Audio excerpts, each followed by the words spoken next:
T-minus 90 seconds and counting. All systems are go.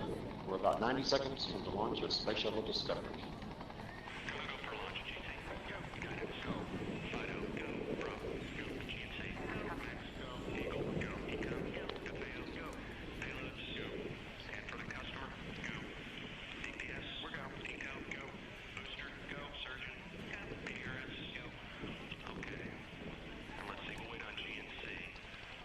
T-minus 60 seconds and counting.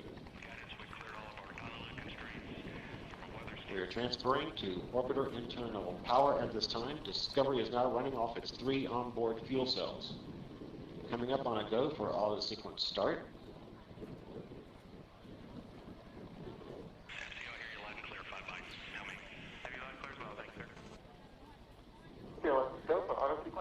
And we have a go for auto sequence start. Discovery's onboard computers have primary control of all the vehicle's critical functions. T-minus 17 seconds and counting. 15, 12, 11, 10, 9, 8, 7, 6, start, 2, 1, booster ignition, and liftoff of the Space Shuttle Discovery, returning to the space station, paving the way for future missions beyond.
Separation confirmed. Guidance now converging. Discovery's onboard computers commanding the main engine nozzles to swivel, aiming the shuttle for its precise target in space for main engine cutoff. Should have a good forward leg now and Danny, you sound good.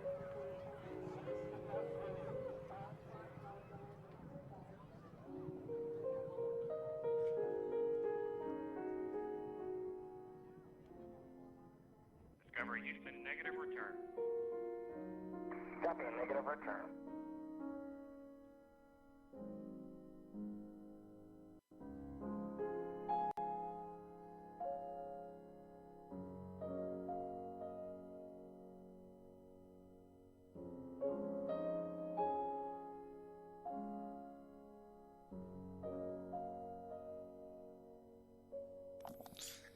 Good morning, you filthy apes. Welcome to AMC and ADD, where we buy, hold, and screw the hedgie.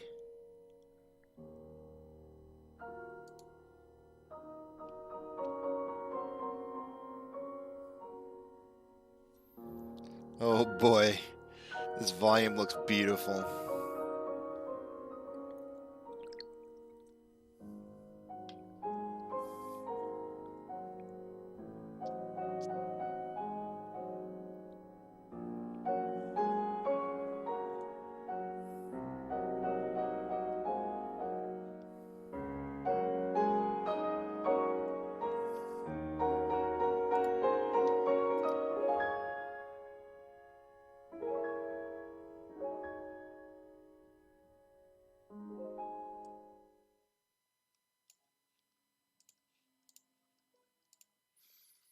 Absolutely beautiful. So I'm having a little bit of technical difficulties with my computer this morning. It wants to do what I don't want it to do, and I'm having problems gaining control. My virus protection program is trying to run in the background. I can't seem to get it to stop. I'm trying to kill it, and it just keeps coming back. And anyways, I might have a little bit of skipping around going on here this morning, but it is what it is. I'll work with it. I just need to reset it tonight. It's a good night to reset. So let's look over the technicals for the day today. First thing I'm going to do is I'm going to update the True Demon technicals. So we'll pull up Stonko Tracker. If you'll notice, it says 1.9 million shares available to borrow. That one is down to 0. At some point last night, they borrowed those shares, whatever they had available, and have since returned some. So we'll figure out where that is, where those came from. But short percentage of the volume was 56.4, so that came back down to more reasonable levels, but still high. Dark pool percentage traded yesterday was 67.7%, so slowly increasing back up to that 70 range again. And short exempt volume was 283.4. So let's go ahead and change that. Still in the red there. So, I mean, if I had to say what does that mean for us, I would say that what it means is that based on True Demon's indicators and also the indicators that I had been pointing out, we don't have a flag yet for one of the kind of jumps that we had like back in June. But that doesn't mean that we can't have something else, some other kind of catalyst that would cause us to spike up. However, 2 out of the 3 look really decent. Let me see if utilization got changed yet.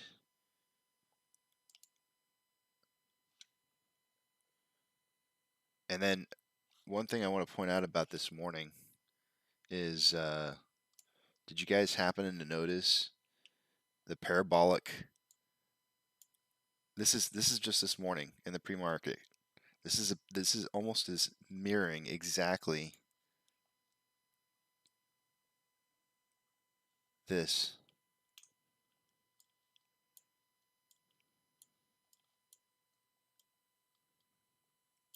Let's see, it's probably better if I pull out to the day.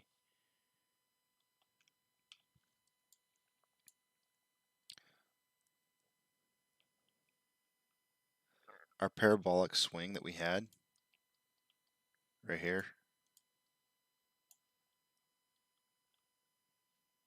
This is our parabolic swing from June, from when we launched at $72. Parabolic swing that we had with almost like a double parabolic, right? That's actually happening this morning as well on the daily chart. And it happened twice, I think, if I'm not mistaken. No, at least no, once. Okay, so it's just happening right now. So we have this parabolic swing again on the pre-market, and I have to say that like I don't usually look at technicals throughout the day on pre-market because it's just never really steady. But my goodness, the flagpole that we had in after hours yesterday with a consolidation, and then another flagpole, and what looks like a pennant forming here, but this looks like the parabolic swing that we're having over the last couple months, formed all in one morning. This is insane.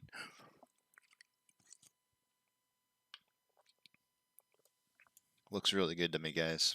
It looks really, really good. I'm loving the volume. I can't get enough of that. Let's look and see if Ortex has updated their information yet, and we might be able to. Okay, so utilization dropped just a little bit. It's down to 93.55. So I'm going to go ahead and update that.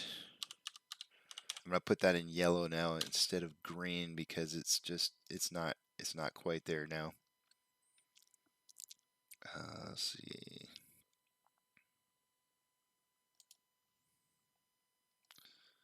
So I'm updating that real quickly here, the True Demon indicators. Day-over-day price increase was 3.36. Keeping that where it's at. Utilization, I'm going to take away the day marker because we only had one day that had utilization where it was supposed to be. So there we go. That's the updated, so I'll screenshot it and post it over. Excuse the screenshot real quick.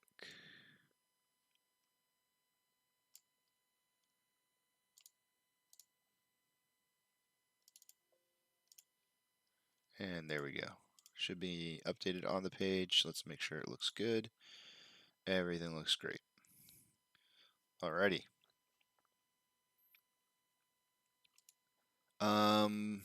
Let's see, what else? Where are we going here? Let's look at, did this update indeed, or is it just portions of it?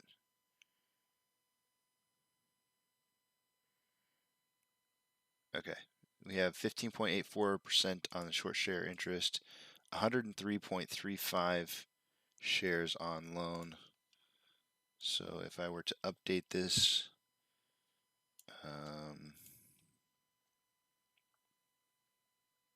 we are down about 3 million on loan from what we were yesterday.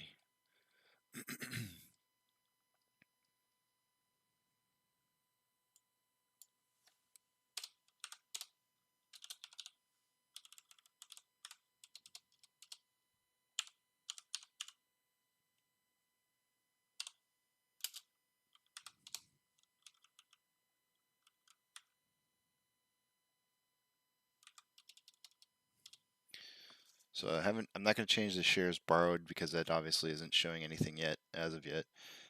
Shares left to borrow. So we'll figure that out here. But first we got to change it to Monday. The amount of shares borrowed was 6.167 as of yesterday. And today's amount of shares, and we'll do some maths.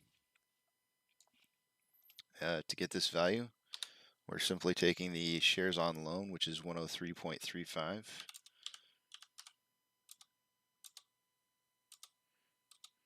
And then we divide it by our utilization, which is 93.55.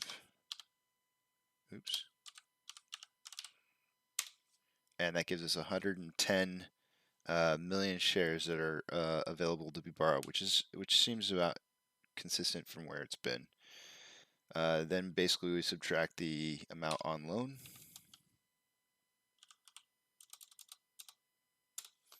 And that gives us the available amount of shares left to borrow for today, as of today, which is 7.125 million. So that's why utilization is down. They returned about 1 million shares, and of course it does say indeed that they did return about 1 million shares right there. So these numbers are starting to jive, which is good. I like seeing numbers that actually make sense.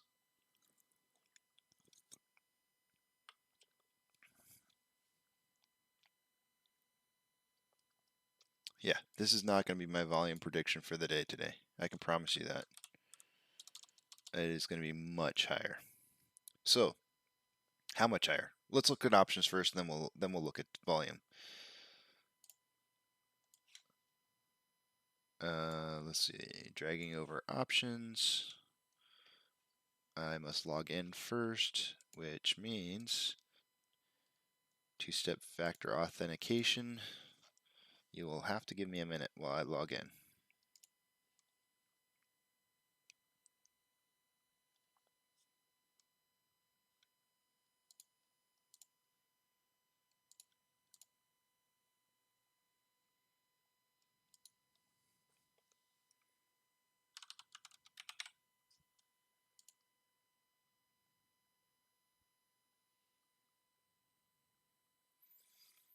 I didn't want to have two-step factor authentication set up just because I like to be able to log in quickly.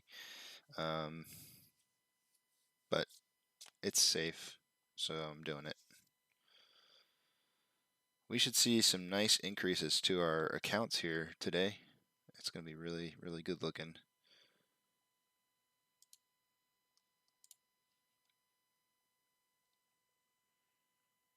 Since I went ahead and logged in, I'll go ahead and take a look at the highest trending stocks this morning. And AMC is in number 2. Hood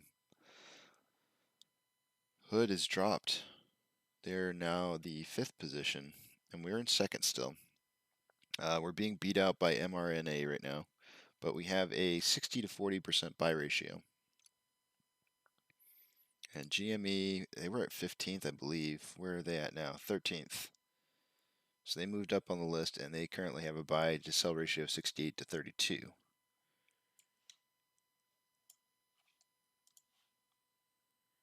Robinhood is currently at $56.83. So their volume's probably low. Let's check it out and see.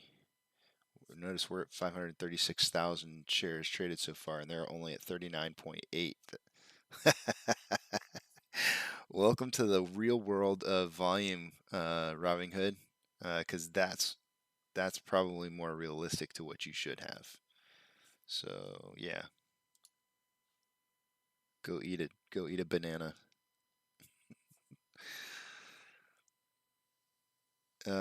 We are up 7.5% in the pre-market. Currently trading at $36.35. Options is what I was going to be looking at. I'll drag those, and obviously all we're going to be correcting right now is open interest.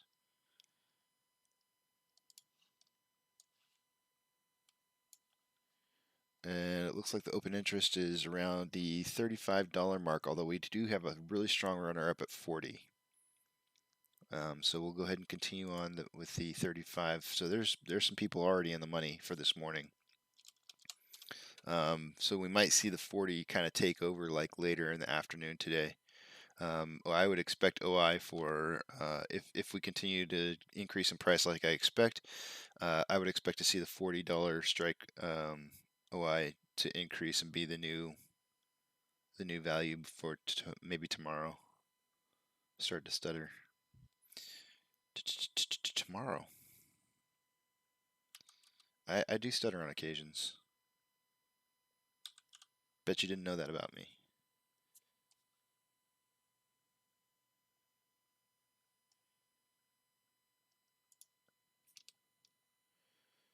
Let's see. We have an $80 strike price at 11.2.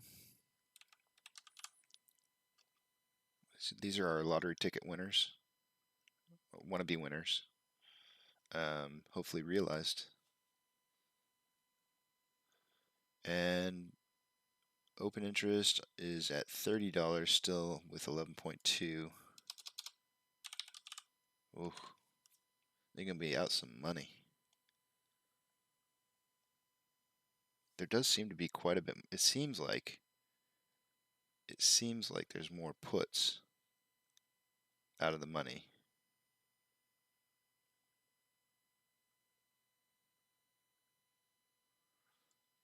That's probably easily seen on Stonko Tracker.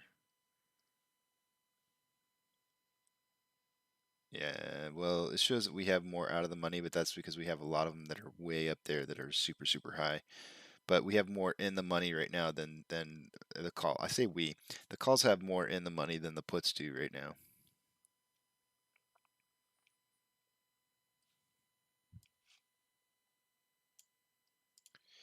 Institutional ownership was at 116, roughly. I've been blinding you guys with the tally marks. Sorry about that. Let's refresh this real quick here and see if this has changed.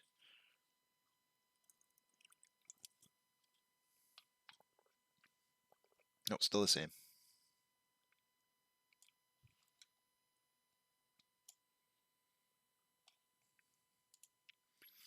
All right, let's figure out our volume. I have some pretty old, I guess, methods for tracking the volume. and they kind of just are based by like what kind of numbers we're hitting traded in volume by the time it rolls around to 7 o'clock in the morning.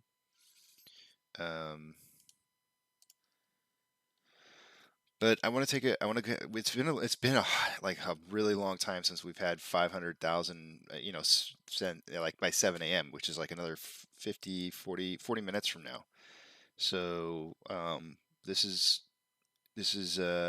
trending back into territory that we used to, our playground that we used to stomp in when we were trading in volumes that were over 100 million in a day. So what I'm going to do is I'm going to take a step back in time. And what I want to do is I want to see what we were kind of averaging when we had numbers back in June.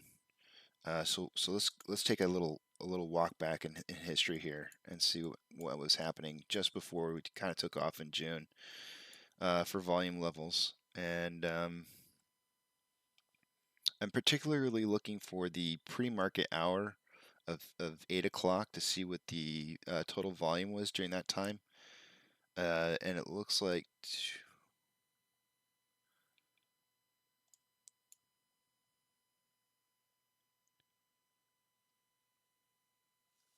I should be looking for 9 o'clock. And that's going to be, so this is showing at 9 o'clock that there was basically 400,000 shares traded on the 24th. I'm expecting to see a number like 500,000. So at 7 a.m. we should see a volume. I call it the pokey stick of volume. At 7 a.m. we should see a pokey stick of volume, and it's going to be, I would guess, at least double the number of volume that we currently had for this morning, which will put us well over 1 million shares traded by 7 a.m. So we need to find a day similar to that in the past. These are close. These are really close, these two right here. This one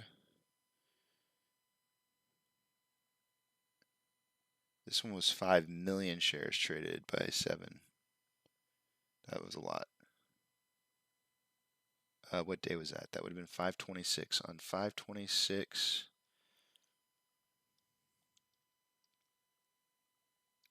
379 million shares were traded that day, just to give you an example. Okay, so let's continue to search for, we're going to find something back here that's going to be in the range that we're looking for. These are close. Both these 2 days right here are really close.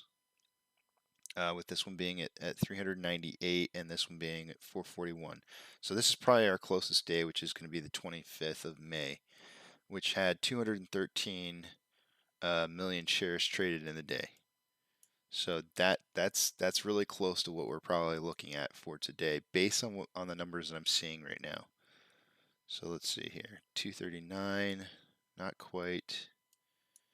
Let's go back. Let's try and a little bit more in the future here. Okay, so if I'm going to suggest May 25th was 213, I'm going to be looking for a day that's like in the high 100s. So I'm just going to look. It looks like May 18th.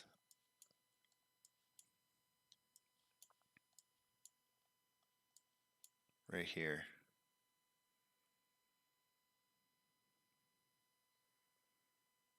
That had 2 million.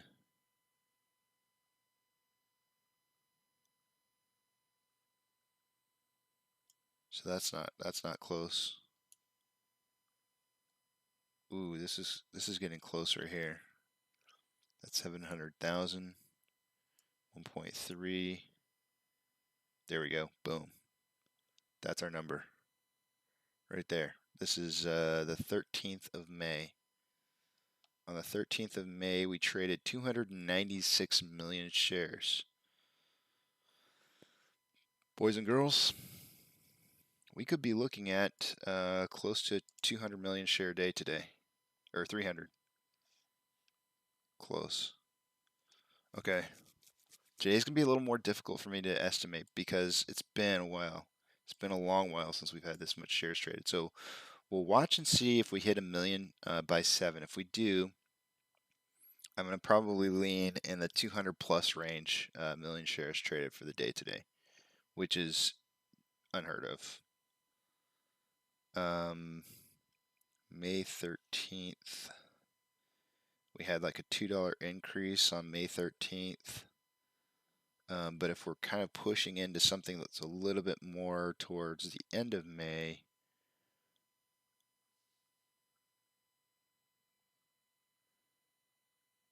holy cow, we could have something like the 26th.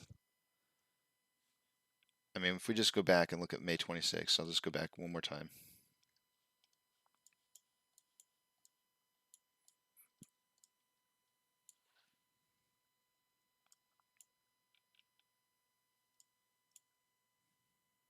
Right here. So let's look at the chart here. Let's see if this looks reasonable to where we could be going over a 2-day span. Let's see, are we on the 26th or are we going to be on the 25th? And yesterday would have been like the 24th. If that's the case, if yesterday's more like the 24th and this would be today, then on the 25th of May we went from $13 to $16, and then from 16 we went to 19, and then from 19 to 26. But you have to kind of like, you can't look at like actual dollar amounts that you increase by, you have to look by percentages, right? So our percentages are going to be much greater at the higher price.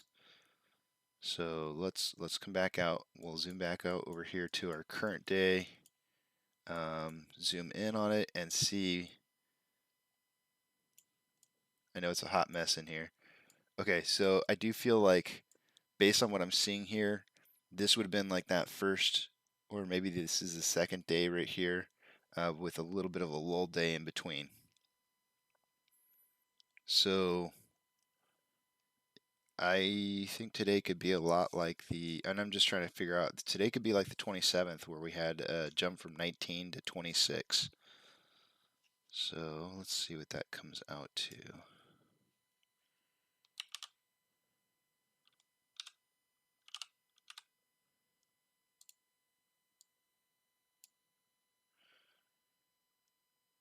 A 36.8% increase. 36%.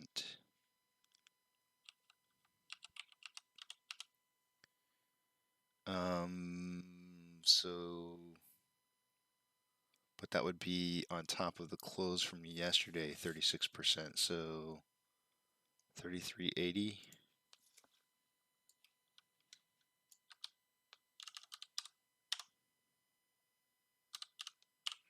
I'm just trying to come up with like my price prediction for the morning because I know the guys are I'm gonna go first today. I'm gonna go first because I don't want to have any kind of sway in what they say for prices.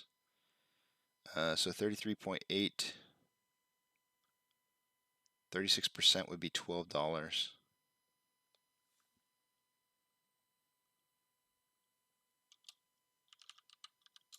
Which would put us at a $45.96 price, which is above that grayscale area that I've been talking about. If we can shoot past that's exactly what I've been wanting to see. If we can drive through that $40 to $45 range today in price action, that'll create enough FOMO to get us into a launch for tomorrow. A launch meaning like there's going to be just massive amounts of buying pressure because people want to get on the next bump up before it happens. And that's when we really start to see the price start kicking off. So I'm going to go with a high estimate today. I want to try and encompass getting that price in, that $46. So I could guess something like 43 to 46.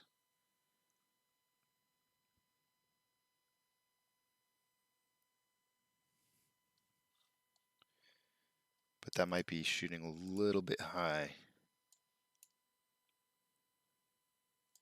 So that's what I'll do. If our pokey stick of volume gets us over 1 million shares today by 7 a.m., I will do 43.50 to 46.50.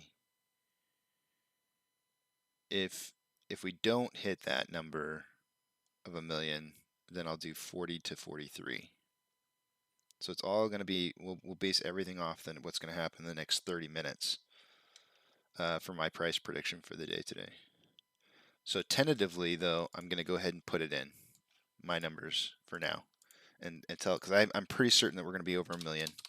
So I'm going to put 43.5 to 46.5. Big, huge price per. This is a huge bull. I mean, you have to admit this is a pretty bold prediction. 43.5 to 46.5 based off of where we're at right now. But I do think that it's achievable. 3.6 in failure to deliver is expected to be settled today for AMC. Who is it? I don't think that I've seen you before. Welcome to the channel, AP. Is it just AP? Is that? It's good to have you here. Yeah, I mean, if they do have to settle 3.6 million in shares, it would explain why we saw 1.9 million shares disappear this morning and then reappear, or actually, I think it was less than 1.9 million, but we're seeing shares pop back up here. So this would be them recovering those part of those millions that you're talking about that need to be covered for.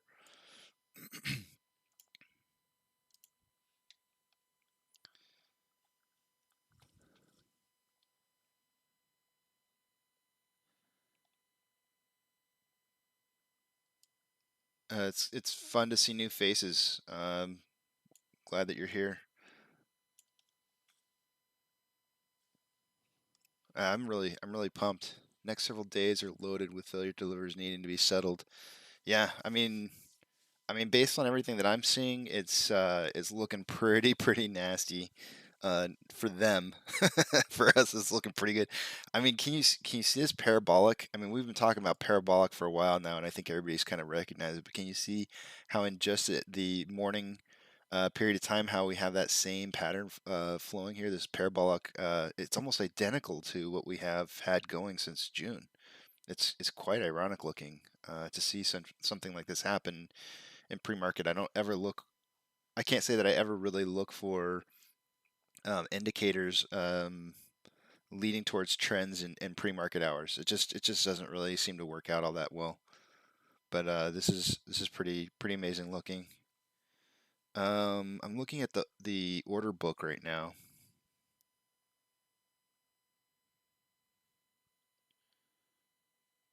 Somebody's putting in 10,000, 100,000, 20 shares for $100,000 down at the bottom of the order book. My ugly face is blocking it so you can't see it, but it's down there at the bottom. I love when people come on there and they just put like ridiculous prices for some amount of shares. It's just like it's like a big FU to the hedge funds. Like, here you go. You can have my shares, but for this much. So taunting. Like, these would be the guys that would be doing like the teabagging in like Halo or something like that. This is how you know that we have the older generation of gaming community involved in stock market, because that right there is a teabag.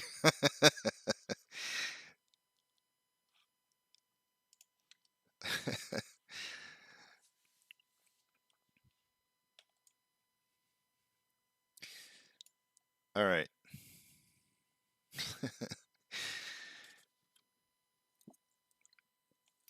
Mm.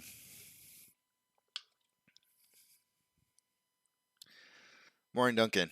Morning. How's this volume look to you, Duncan? Isn't this pretty amazing? I'm absolutely loving what I'm seeing right now. Oh yeah, I didn't actually post up my volume prediction for the day today. It's actually gonna be a really difficult one because it's been a while since we've been up in this range of volume at this early in the morning. But I am gonna put my volume prediction tentatively. I'm going to put it at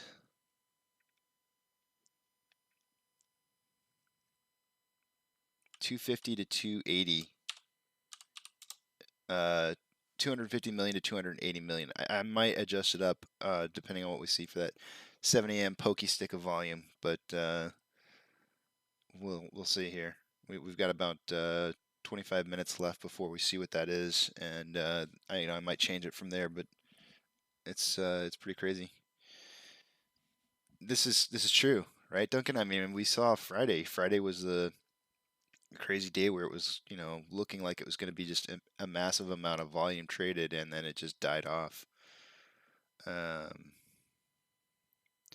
yeah, I saw that. I saw when you had posted that too, and I was watching it as well. I was watching it increase. It was pretty impressive to see the aftermarket hour volume increasing the way that it did during the shareholder, or the I shouldn't say shareholder, the quarterly meeting. I keep interchanging shareholder meeting and quarterly meeting, and they're two different things. We are trading currently below the VWAP. We are just underneath the $36.52 level of resistance. So that's what we're going to be trying to punch through. You're going to be seeing me today mad dashing to try and get new Fibonacci's. I've been trying to keep myself limited to 1 or 2 Fibonacci retracements just to kind of like clean up the amount of lines that are on the page because we have so many. But I think that's where we're at right now.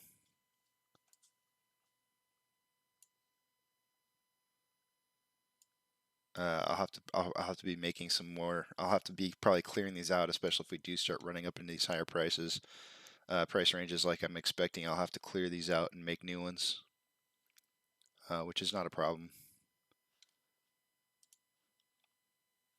I am curious as to what kind of news we're getting right now, so I'm gonna look that up.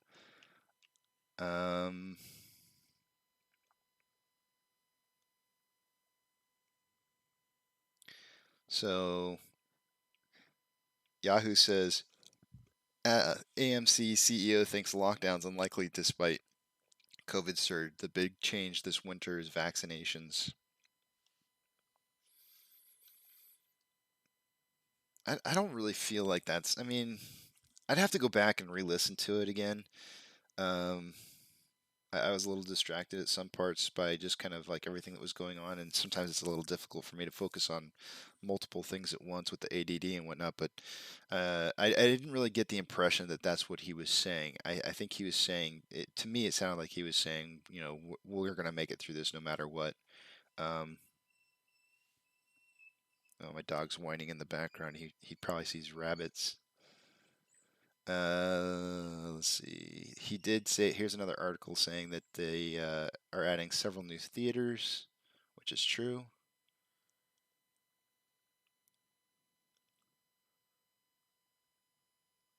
AMC began accepting Apple Pay for buying movie tickets next year. I thought he was saying that Apple Pay was going to be more current, like it was going to be. It seemed to me like, I don't know. I guess maybe did I misunderstand it, or didn't it seem like it sounded like he was saying Bitcoin by the end of the year, but it sounded like Apple Pay was going to be sooner. Let me see what you guys are writing here. Haven't looked yet, but what have the average volume on past earnings? On past earnings, so let's check that out. We'll look at it here. Volume would normally be higher before and after earnings, usually institutions betting on good or bad results. I normally stay away from trading at those times, not with AMC though. All right, so let's look. Let's look and see. The last. I'm gonna have to pull up and see when the last quarterly meeting was.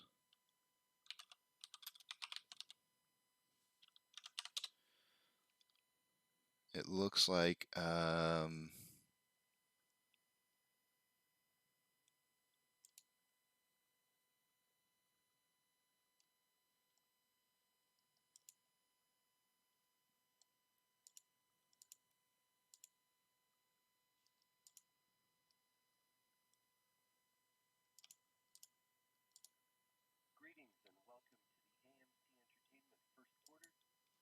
I don't see it there. If you guys know the date, I can just go straight back to it. I'm looking it up though to see if I can find out what it was. So we can see what the volume was during that time. It says I'm pretty sure that we had it late. I think it was, if I remember correctly, it was, yeah, webcast April 28th. Okay, so I've got April 28th as the date for the first quarter. So let's check out volume on April 28th. We'll go out to day. Let's do hour.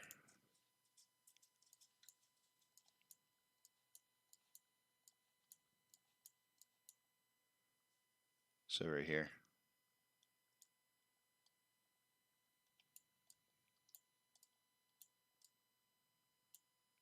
We'll kind of zoom in on it a little bit. Okay, so it was a down day on the day of. So what we're probably looking for is the day after, I would assume, is what you would probably be wanting to look at. Our volume traded at 9 a.m. was 256,000 during that period of time. I'm pretty sure we're going to be well above that right now. The day overall looks like it was a down day. I can go back in April 28th. Yeah, so we had closed the 27th. I'm sorry, on the 28th we closed at 1085. The day after it was 1020. So day over day it was low. Total volume for the April 28th day was 39.7 million, and the day after was 37.7 million shares that were traded during those days. So we're well beyond that. I mean, that's based on what I'm seeing right now on total volume. I would say that we're well past those numbers.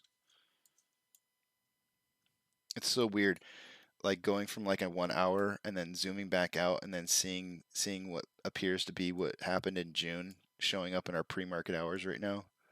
I mean, this is almost like, I wish I could put it side by side. I wonder if I can. Can I do that? Let me see if I can do that.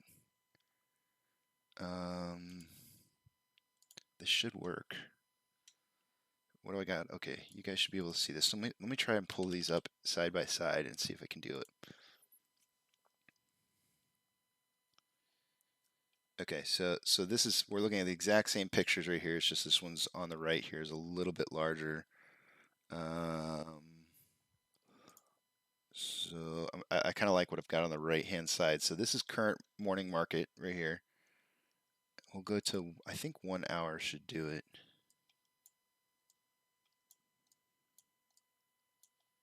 It's gonna be a little sloppy. No, I gotta go to day. It's gonna be a little sloppy because I got to include, or I have to include these Fibonacci's. Maybe I should reverse this. Look at that. It's so similar. That is incredible. That is just absolutely mind-blowing to me. I mean, there's a much bigger drop right here than we have here, but I mean, just the whole beginning portion of it looks so similar. And then dropping off, you can't see a lot of the stuff because of all the crap that I have in here. Maybe I'll switch it up here. Let me see if I can switch these two charts up. We'll put this one on the day. It's not gonna matter. It's not gonna matter because it's gonna have all my stuff on the same. It's gonna be the same. But I mean, that is just too nutty.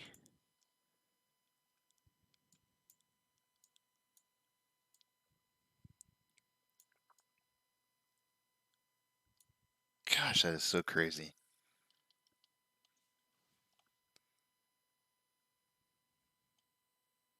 I mean, if you wanted to know what our future is going to look like, you just watch what happens this morning.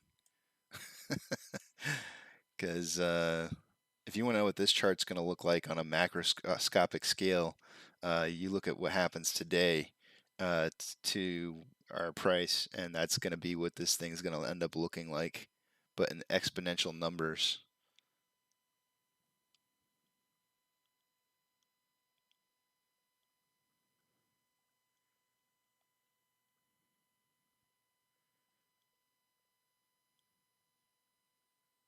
Yeah, I have to close to not mistake them for the same chart. It is.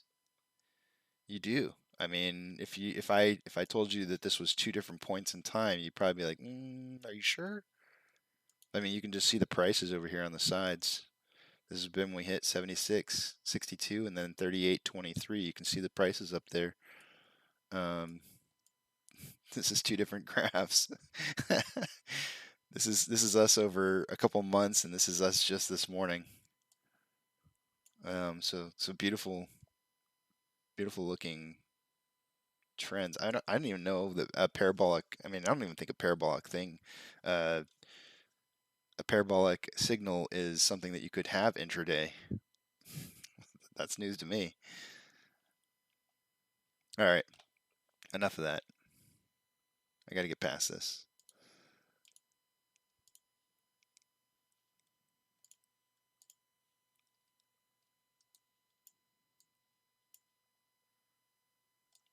It looks like we tested 36.52 price and we're not able to break past it. And we are about 15 minutes away from that 7 o'clock pokey stick of volume that I'm so anticipating. I'm gonna guess 500,000 at the very least on that one minute of volume, at the very least.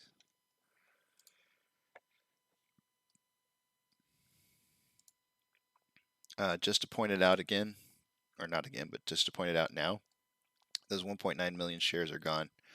Went down to 90,000 and back up to 150K. So they're borrowing shares like a mofo.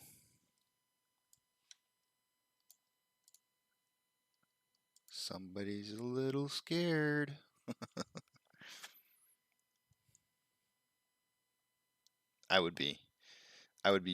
I'd be crapping my pants right now seeing volume at this level. If I had puts against this, oh my gosh.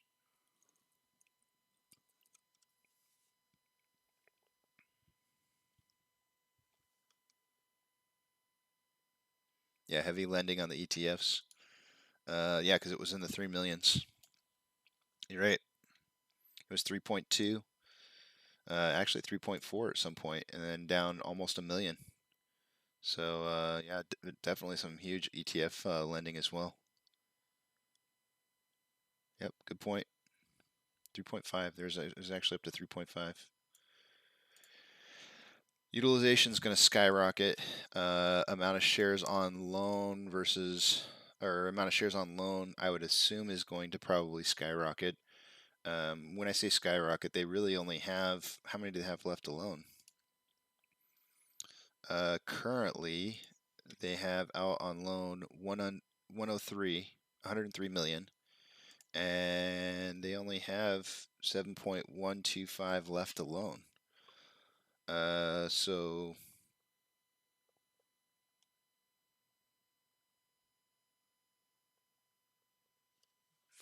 total of 110. If I just threw out like a random number, I'd say they're probably going to borrow about 4 to 5 million shares today, if not more, which will put them dang near close to completely lent.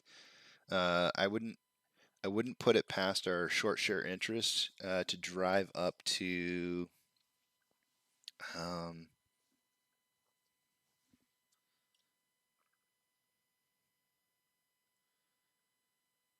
17 to 18% within a day or two.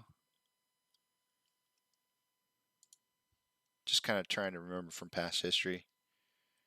How much do I think GME will follow AMC? Let's take a look at it, because I haven't actually covered this today. They haven't been as married as they have been in the past. Wow, look at that barcoding in the after hours for GME. Right here. My goodness. What the heck happened there? That's a hot mess.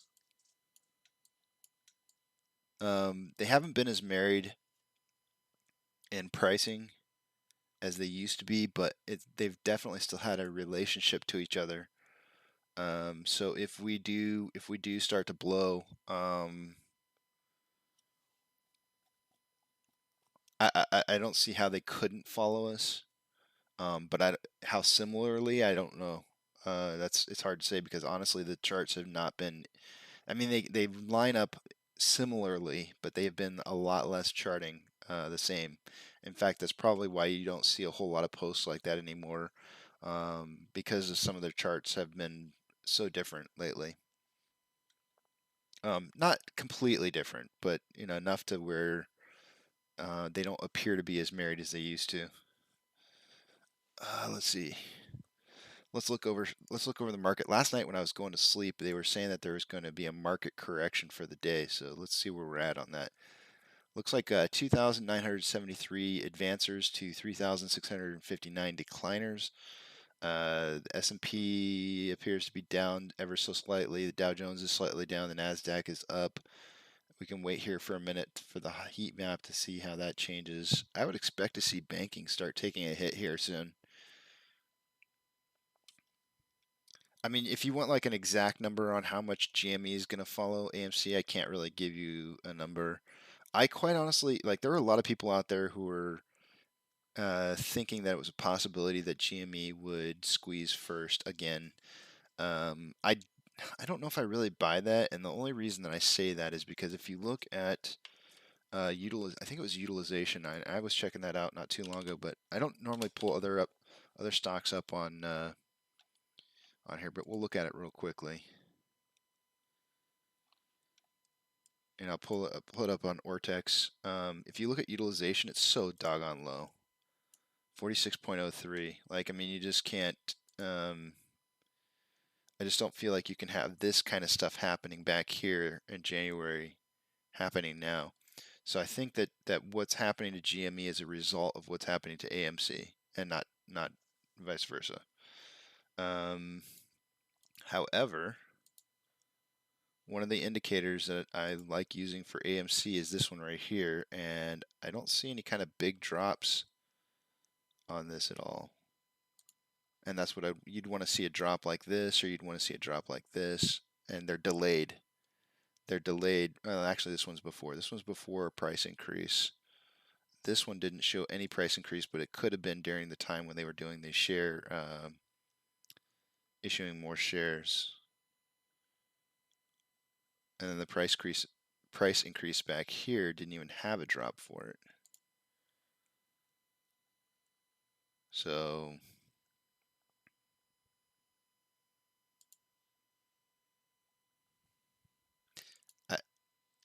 it'll follow. It'll follow for sure, but I don't know that it'll be a squeeze. I would imagine it'll be like inverse of what happened with AMC and GME back in January. So AMC will have the big, huge launch, and inversely GME will take off again, but it'll probably stall out at some point and have some difficulty. I don't know if you guys remember the EPS type 2 buy signal that went through on the 9th yesterday. So there was a buy signal, earnings per share, EPS.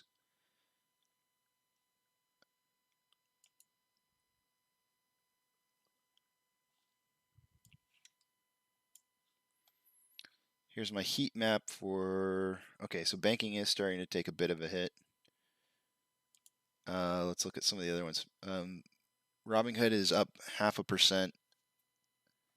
Amazon is currently slightly up. If we were going to see a catalyst for the market, I would think that we would see this go down.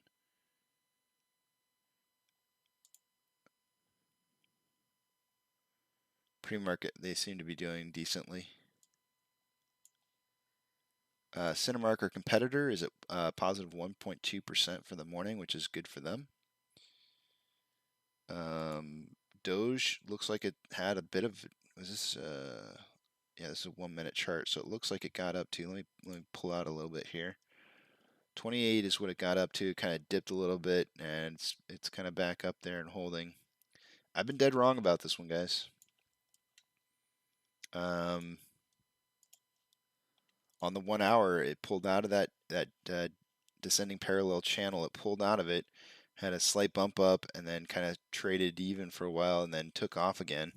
But I still believe that cryptocurrency is a pump and dump for hedge funds, and they look super dangerous for me. So when I see these drop, I expect something major to happen on AMC. That's kind of why I watch both Amazon and Doge. I'm watching for those to drop in price. Amazon for a market failure, and since we have a positive or negative beta to the market, we do the opposite of what the market does. If we see a decrease here, that could be a catalyst for us. And then if we see a decrease in Doge or other cryptocurrencies, then we could see another catalyst as well for us. As it identifies, a point of time where they're probably going to be needing some liquidity to buy shares. GME up 1.3% in the morning. Looks like it's got a little bit of a down tick going right now. And then there's us as well, having a bit of a downtick. So we are kind of tracking somewhat similarly. Yeah.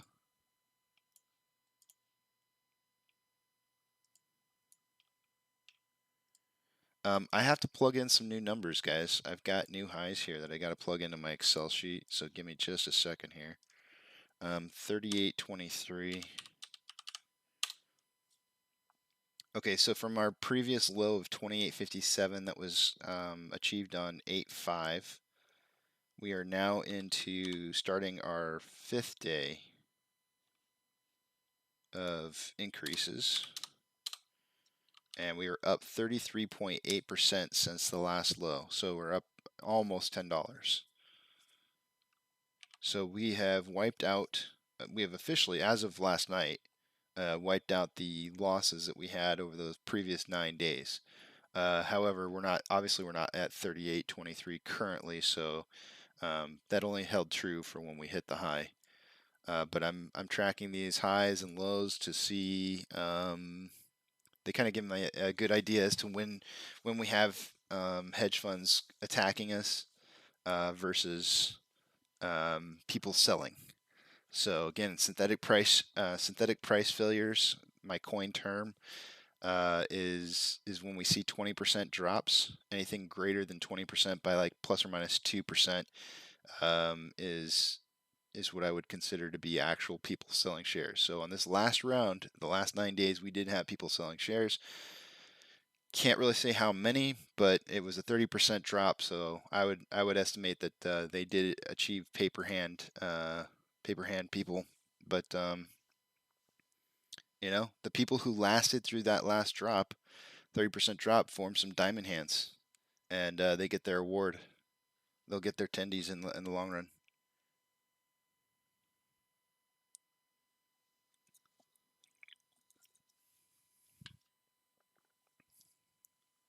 Thanks. I don't know where I came up with that married term. It just kind of popped into my head. When you see, I guess whenever I see two charts that tend to trend alongside each other, I would consider them married or paired in some sense. So it's like a marriage, meaning that you could have certain outside influences that are impacting them the same way. And so, yeah, I don't know. I guess it's just a term that I've used in the industry that I worked in for a long time.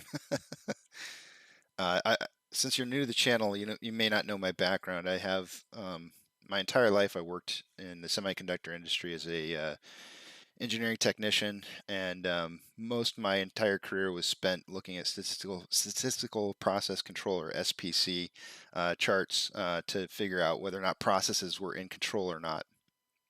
And so I have a huge background of just looking at trends and trying to identify patterns, seeing if you can make changes, tweaking your process in order to have it stay in control. That's my life since 1998 until this year. I'm officially, thanks to AMC, I'm officially retired. I have not sold yet, and but I am confident as to what's going to happen, and I've got a plan that's going to keep me through this going for as long as we need to. So I'm just going to dedicate my time to reporting what I see, and here's our 7 a.m. pokey stick of volume. Let's see what we're going to get for a number. Pokey. There it is. Hello, Mr. Pokey. Oh, he's shorter than I thought. I would have expected 500. I would have expected a much larger number than that. So this does kind of make me pull back a little bit on the amount of bullishness that I'm going to have for the day today, because I really felt like this pokey stick of volume was going to get us up and over 1 million shares. Oh, it's real close. It just went up again. It's real close to 1 million shares. 926. I'm going to pull it back just a tad. I think I'm going to stick with the 250 to 280. No, I'm not. The volume prediction is going to go down just ever so slightly. I'm going to put it at...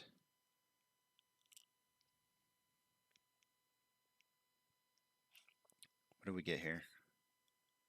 This is only saying 300,000. That can't be right, though, because we're at 900. That means we're at 600 beforehand.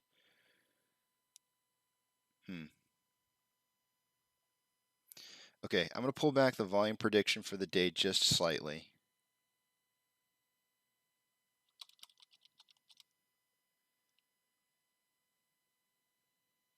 We're going to say 200 to 2. When it gets up to really high numbers like this, I like to give myself 30 million leeway. So I'm going to do 200 to 230. Normally I only give myself 20 million, but when it gets into the hundreds like this, it becomes a little bit more difficult. So I went ahead and adjusted it slightly down from, I think it was 250 to 280, I think is what I had before. I just changed it, so I forgot. Can I undo? Undo. Undo. Yep, 250 to 280 is what I had. I'm going to change that to 200 to 230. I think that's fair. We didn't quite hit 1 million shares traded in the pre-market hours. So I'm going to change my price prediction as well. I'm going to drop it ever so slightly and say, and this is kind of scary for me personally because of my convictions about what I feel about some of the prices, but $40 to $43 is what I'm changing it to. And the reason I say it's kind of scary is because there's this gray area, and I've defined this gray area as the sweet spot for the hedge funds, and it's between $40 and $45. It's a price point that is really, we don't want to get stuck in that range. If we get stuck in that gray area, it's actually the sweet spot for them to kind of turn the stock price around and get it trending back down again. If we can avoid that $40 to $45 amount in a one-day swing upwards, like FOMO or whatever it is that comes in and starts buying, it's better because at $40 there's this trigger that just kind of kicks off, and investors are just kind of shy of the stock. So if we get caught in that gray area today, I would expect that there might be a problem with our continuation in price increase the next day. So hopefully I'm wrong and we won't get between that 40 and 43 range, and we can get higher or lower would be good. Like we'd want to close somewhere between, like 38 and 39 today, and then boost past the 45 tomorrow, or we want to drive right past 45 today. I'm not seeing enough volume to indicate to me that we would have a $10 increase today. I think we would have more than 1 million shares by now. And so none of the other guys have put in their price estimates. I'm doing mine first this morning before them, so I should be getting price estimates from them here shortly, but I am adjusting mine from 40 to 43, and I will let them know. Duncan, I believe, is watching.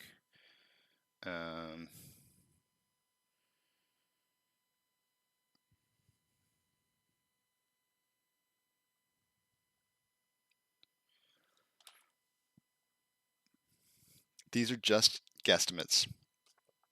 It's just for fun. We bet ice cream. Duncan doesn't even know that he's in this for ice cream, but we're betting ice cream, and I think if we sent ice cream to Duncan, he would probably not appreciate it because it would get stale by the time it got to him where he's at. So, but we can always set him up with like a Zeal account and hook his family up with some ice cream or something like that when he says it. Oh, I said beer. Did I tell you beer? Okay. Beer, ice cream, whatever, clogs your arteries. Let's see here. Beer it is then. Unless, you know, your kids are gonna be like, Dad, why? Let me put your price down. 37.1 to 40.1. I really hope that your price prediction's correct, Duncan, because I don't want to get caught in that 40 to 43 range. If we 40 to 45 rather, if we get caught in that gray area, we could have a massive slowdown on what could be a nice multi-day spike in price. So hopefully we close underneath 40 or drive past 45, one of the two. Because if you can imagine, if we drove from $36 to $46 today, the amount of FOMO that's going to kick in for tomorrow is going to drive us well past. People will want to buy at 46 because they're going to see a $10 increase and they're going to be like, I got to jump on this now. And if I don't jump on this now, I'm going to miss the ride. And so there's just going to be massive amount of buying pressure. My dog really wants to go outside. What is the problem? Not right now. We'll chase the bunnies in a little bit. So let's see.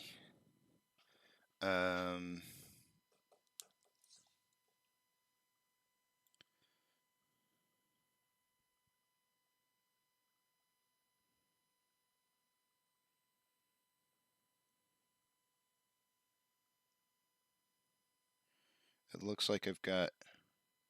Okay, so I just have Duncan and myself.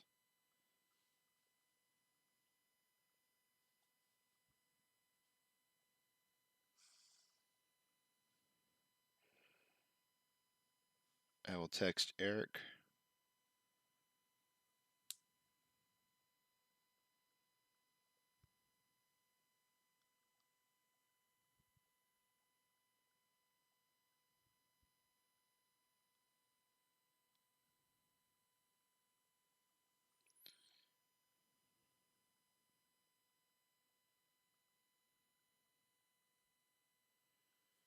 And we'll see where those guys come in at, and then I'll change up all of our values on the main screen.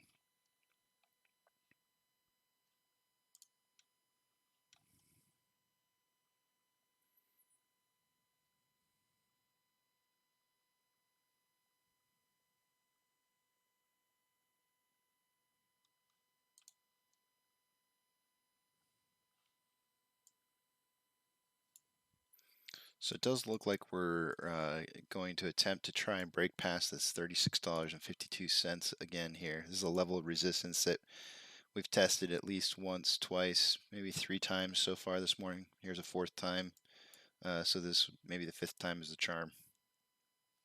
At 36.52, there's a 36.48 buy sell wall at 1,000, and that looks like that's what we need to get past.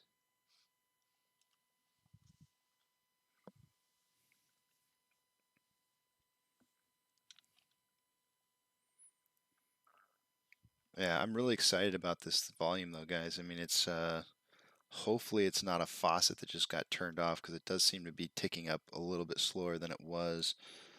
In order to see, I have to kind of bring this back a little bit.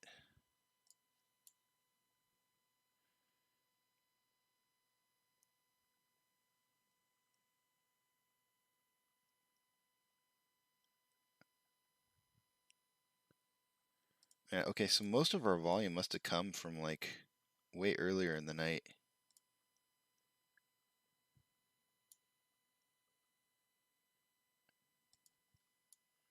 It's weird. I don't see where the volume came from.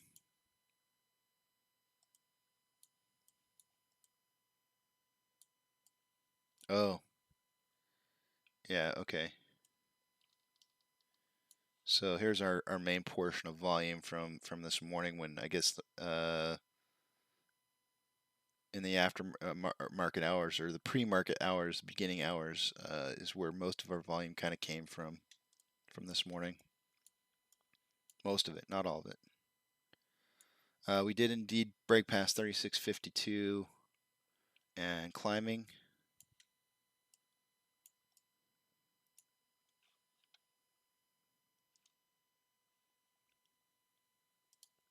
I'm going to check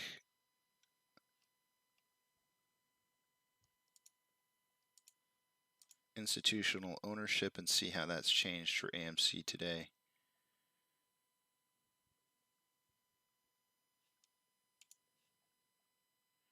It looks like we only have one 13F that's been filed for the day so far, and it was a sale. So let's see how much it was.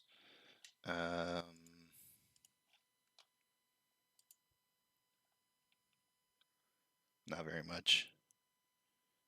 Looks like the company had about 1,000 shares that they sold off in the end of June, or sometime in the second quarter. So it was a 1,000 share sale from Credit Archegol. I don't know. Agricole. I can't say words. Let's see if Citadel's still up to their SPAC funding. Oh, man, 3. Jaws Juggernaut Acquisition Corp. I just love some of the names of the things that they choose. This is insane. Okay, so yeah, so Citadel does have 3, what appears to be 3 SPACs. I would have I mean, this one basically almost spells it out. This one doesn't, but I would assume based on the name that it probably is. But Atlas is the only one that's not obvious, but we can look at them and see what they are.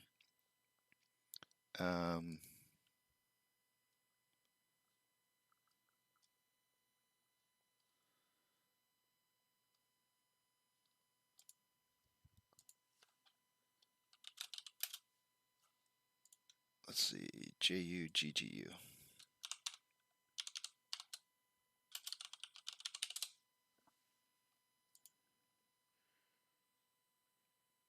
Let me guess, blank check business. Yep. Out of the Cayman Islands? Yep. It's too predictable. It's just way too predictable. Jaws Juggernaut Acquisition Corporation. More blank checks.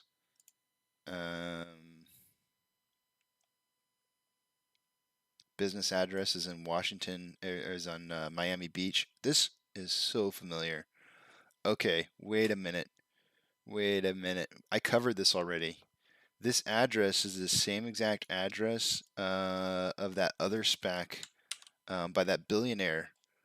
I'm positive of this. It's a all glass building on a corner of Miami Beach. Yep, this is it. It's the same guy. It's the same billionaire. They didn't do anything to change up anything. It's the same. It's a different SPAC with a shark name. What was the name of the one that I'd covered before? I can't remember off the top of my head. What was it? It's got to be down here somewhere. How long ago was that?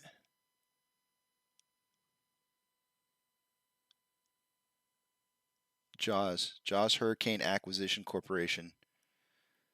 Same exact billionaire. Another SPAC, same billionaire.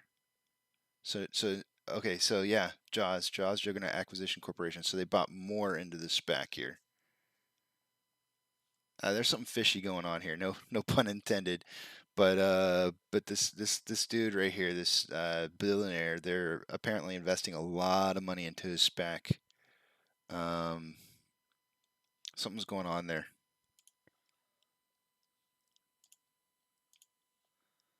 This SPAQ.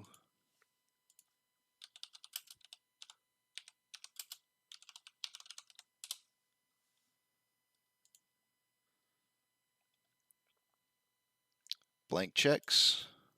This one's out of Delaware. It's not out of the Cayman Islands. So just another SPAC. And the last one, ACIC.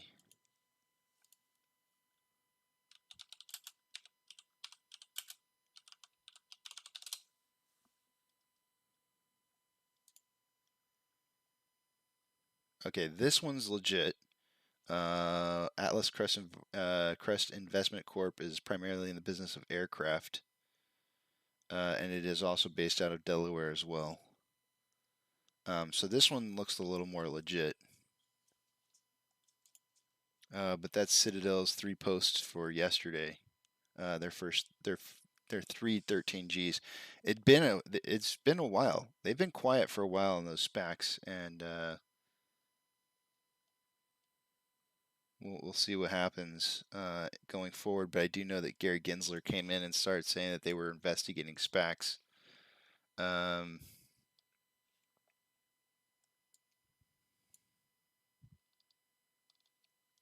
Yeah, definitely had a solid 8 a.m. push. Let's see here. I'm looking at Eric's price prediction. He's at 38 to 41. So the only person I'm waiting on is John.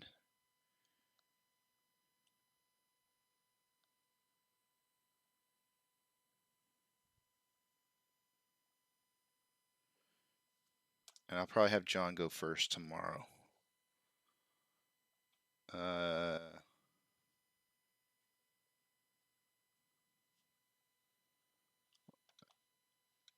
I guess I'll start changing some of our numbers. So you guys bear with me for just a minute here. What you're going to see pop up on the screen here is True Demon's MOAS trigger indicators, and this is based off of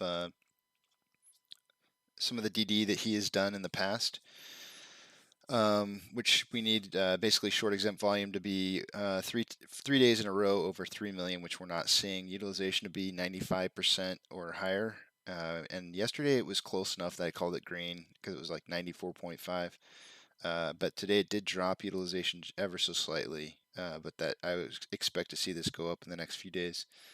And then day-over-day price increase 3 times in a row, being over 5% or greater. And over the last 3 days, we've had greater than a 15% price increase. It wasn't day by day, but I went ahead and called it green because the total amount of price increase was over 15% for 3 days. So went ahead and called that one green.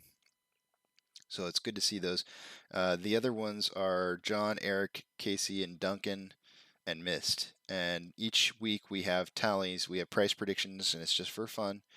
Price prediction on what the closing price is going to be, and then whoever's got the most tally marks for the week gets the winning ice cream. So far we've missed yesterday. All 3 of us were completely wrong on yesterday, so Mist got the tally mark. Let's see. I really should say you got to beat Mist in order to even win. It might have to be a new stipulation going forward. Even though, I mean, John won last week, but he was well past the Mist as well. I think we had one Mist day last week, and I think John had 3 days, if I'm not mistaken. So John did really well last week. Our overall tallies, and each one of us has started. The reason I'm doing weeklies right now is because we started at different times. Myself and John have been in this the longest running.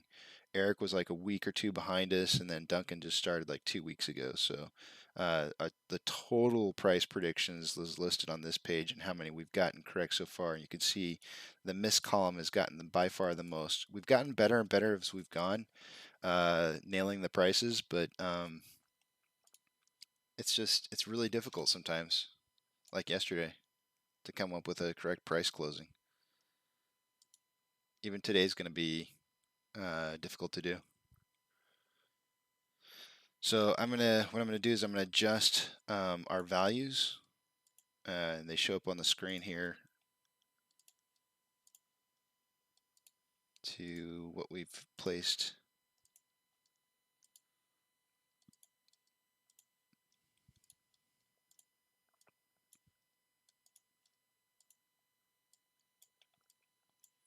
All right, so I'm coming in at 43, 40 to 43. Let's see, we got Eric at 38 to 41.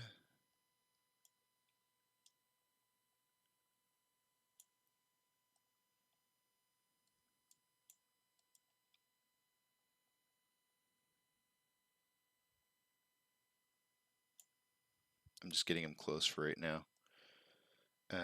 Duncan is in at 37.1 to 40.1.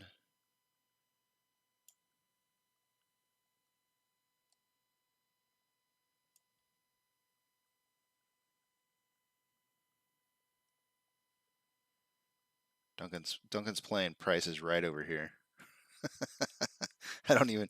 Do you know what Price is Right is, Duncan? Just out of curiosity. I don't know if that translates over well to Danish humor.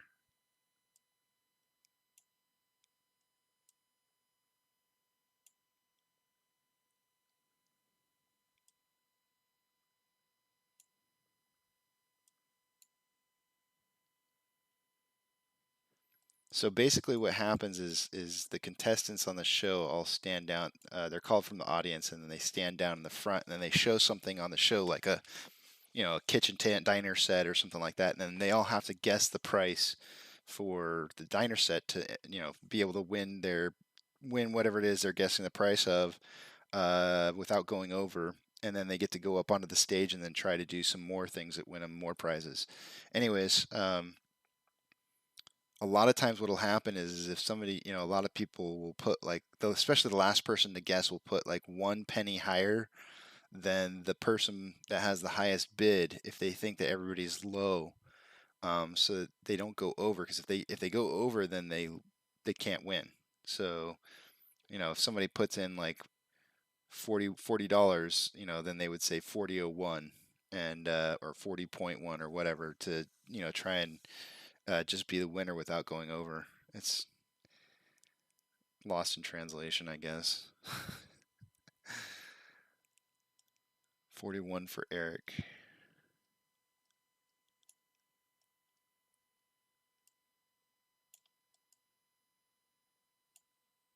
My goodness, this is being a pain.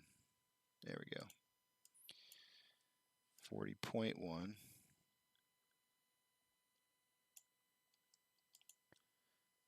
That's nailed. Bear with me, guys. I'm working on this, just getting this done. Once it's done, I don't have to worry about it for the rest of the day.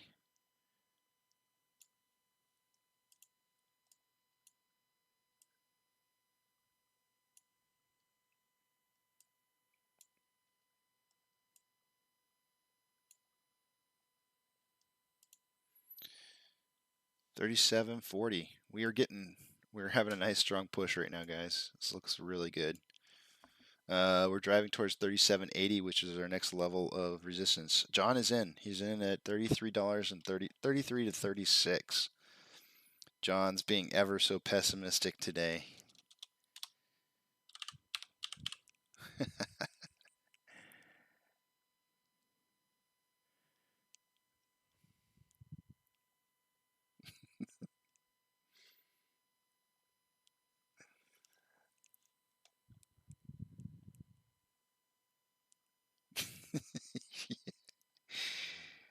He says he's going to give us a chance at a point by going against the grain today.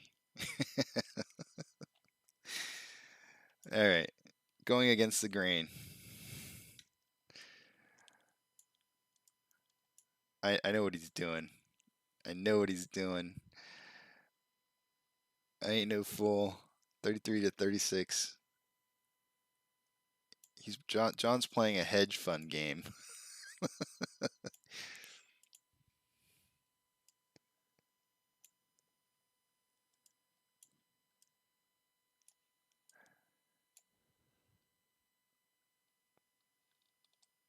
Oh, he thinks it finished a cup and handle.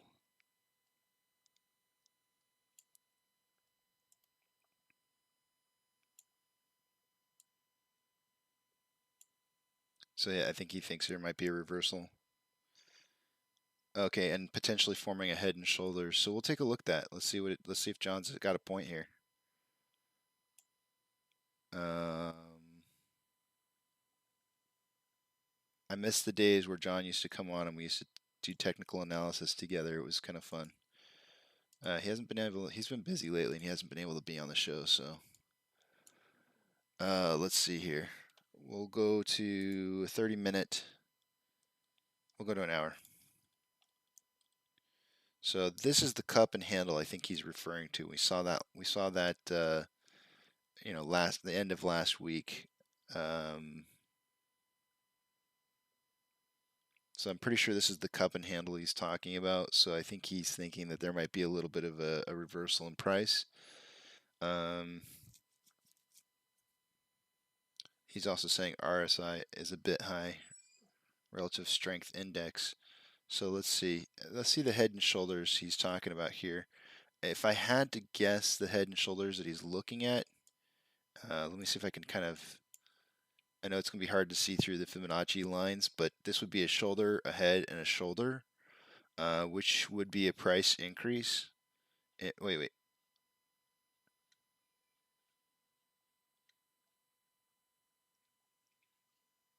Yeah, this should be a price increase on this type of head and shoulder. So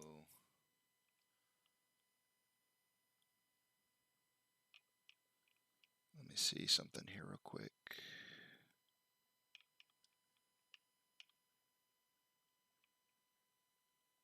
Yeah, this is a price increase, head and shoulders. So your shoulders are pretty equivalent in, no, this is a little bit lower. So this shoulder is a little bit lower down here than this one up over here. So I think that's what he's talking about. If we look at RSI right now, let's see where we stand on that. On a 30-minute interval, we are currently at 70.34, so we're just ever so slightly above a correction in price or possibly a period of consolidation. On a 5-minute interval, we're at 74.53. So as far as RSI goes, it does look like we are a bit oversold, or overbought rather. Sorry, we're a bit overbought, which could mean a price correction or consolidation that is going to occur next. We are testing 3780 currently. That's our next point of resistance. What we could see happen is some consolidation at that level, or maybe even a price swing back down where we test this level of resistance for a little bit. But I'm telling you what, guys, I'm gonna step away for about a half hour. This is the half hour where I spend. Let's see, volume. Oh yeah, volume is picking up quite nicely. Yep, I like that. I'm really surprised that our 7 a.m. pokey stick of volume was only 300 though. I expected 5. I expected 5 at a minimum. So I think that does mean that some of the pre-market volume is trending a little bit higher than what we're probably going to see for volume for the day, which is why I kind of stepped back a little bit from my predictions.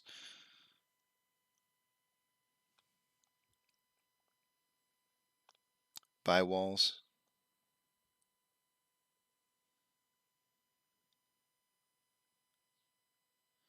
Absolutely. Thanks for stopping by. Let's see, I'll type it in here because you'll get it a little bit quicker.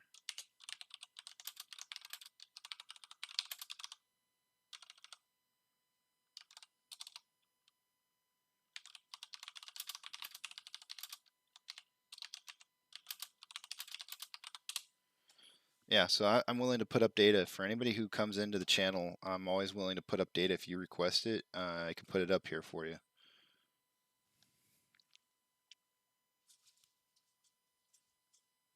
So I'm going to step away for about 30 minutes, and I will see you guys before market open. I'll probably come back on at about 8:15, maybe 8ish. We'll see. I'll put it up on what time I'm coming back on the screen.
Okay, I'm back. A little 5 minutes late here, but I am back. Let's see. Feel like I ran.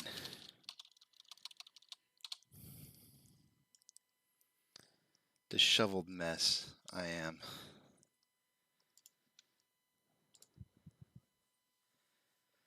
Pre-market volume 4.3 million.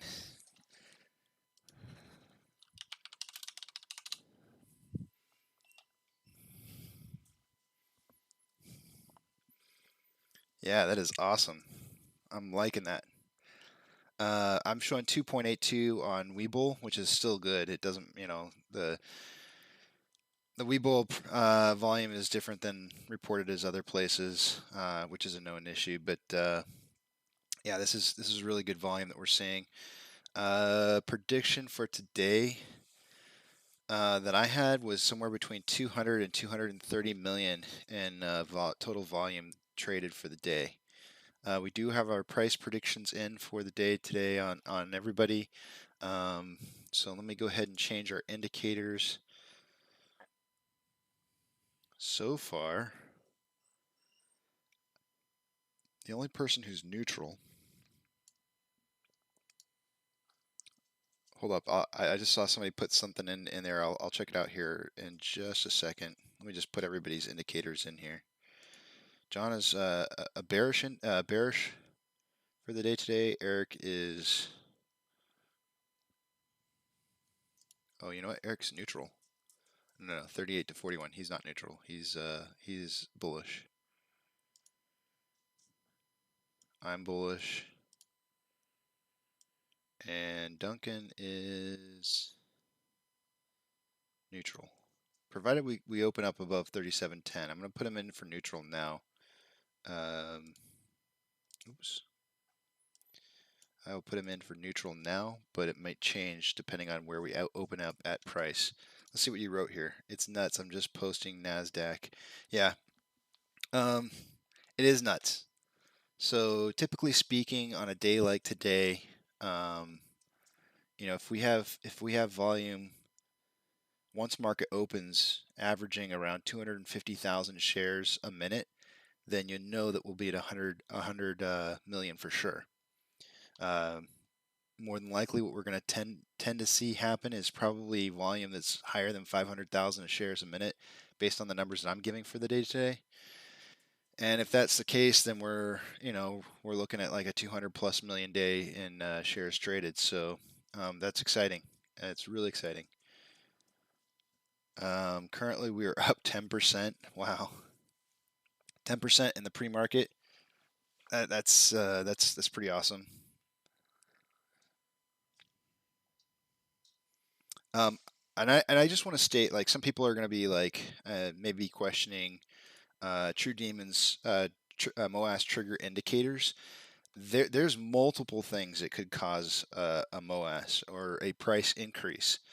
It doesn't just have to be these indicators. These happen to be indicators that over time we've seen trend and have indicated that there's like basically 100% of the time that it's not 100%. There's like one instance where I think it didn't happen, but out of all the other times that these indicators have triggered, there's been a price increase. And I think with his three indicators, it's 100%. With my one indicator, it's like 80% of the time there's been a price increase. So we're tracking those. We haven't hit those indicators to show a big price increase, but that doesn't mean that it couldn't change within a couple days time. If we had 3 strong days of short exempt volume being above 3 million, utilization above 95%, and day-over-day price increase over 5% each day, or I'm dividing it by the days, then we could see his indicators trigger for a huge price increase. But again, if I had to guess why we're seeing the movement that we're seeing, I think that along with the earnings report and along with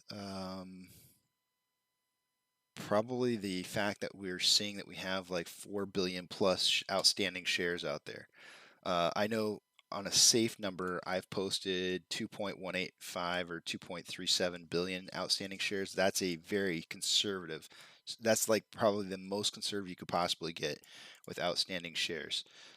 So with that being said, I really feel that it's somewhere higher than 4 billion. And if that's the case, investors are seeing that and are, that it's the ultimate of all FUD killers. There's nothing, absolutely nothing you could say if you told somebody there's 4 times the float of outstanding shares there. Actually, it'd be 5 times the float, and I'm talking about float, not outstanding shares. There's 5 times the float of at a bare minimum of outstanding shares. That would kill anybody's FUD about the state of the company or what the future is or anything like that. Just the sheer fact alone that we own 5 times the float in shares out there, it just destroys everything because they have to cover for those. As long as we continue to hold, they have to cover. And so that's really what the game comes down to. Are we going to continue to hold?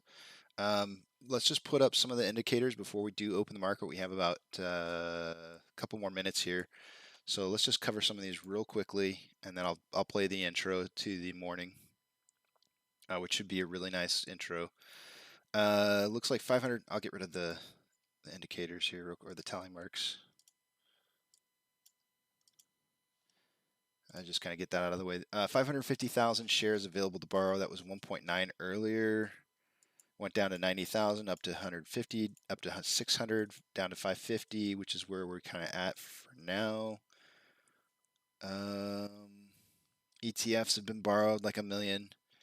Yeah, so a lot of stuff happening, a lot of action moving on over there. And if we look at our current amount of shares that are being borrowed, anytime I see a borrow change amount of 3 million or more, I expect to see a really big price increase, a substantial price increase, 10% on a 3 million borrow day. But right now we're only at 237,000, so I'm gonna go ahead and fill that in on my shares borrowed, just to kind of keep track throughout the day. Yesterday they returned 953,000 shares. There's only 7.125 million shares left to borrow. That is up from yesterday, but if they borrow more shares today, this is going to go down. And the more this goes down, the higher short share interest is going to go up, which is currently at 15.88% of the free float.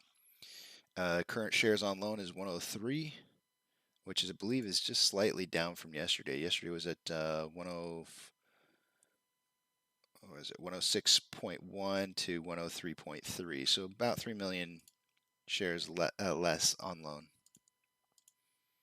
On average day, this is probably one of my favorite indicators right here, the one I was talking about earlier. If we see a big dip in this, we'll know that a big price increase is coming within a few days, somewhere between 7 and 15 days. That's in correspondence to True Demons information. And then options. We'll look at options real quick here. We have just enough time left, I think, to pull this up. Let me refresh it. Please refresh. Don't make me log in. Ah, you son of a gun. It's going to make me log in. Alright, we have just enough time, I think, still. I have 2-factor authentication set up now, and it's just like, every time. Oh, it didn't make me do 2-factor. Wow, what's up with that? You only have to do it like once a day or something? Weird. Okay, here's options.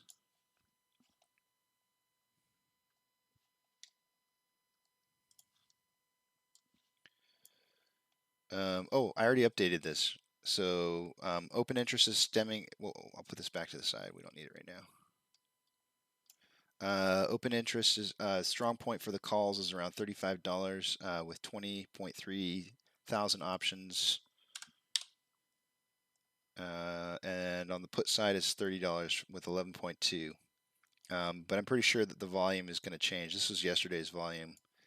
And so as soon as the volume, we'll pick it up at around 8:45 or 8:50. We'll start picking up those numbers.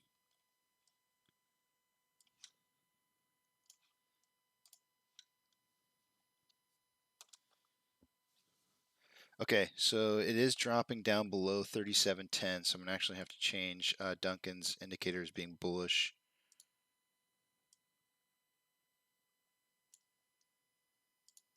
Which I'm sure he'll be happy about.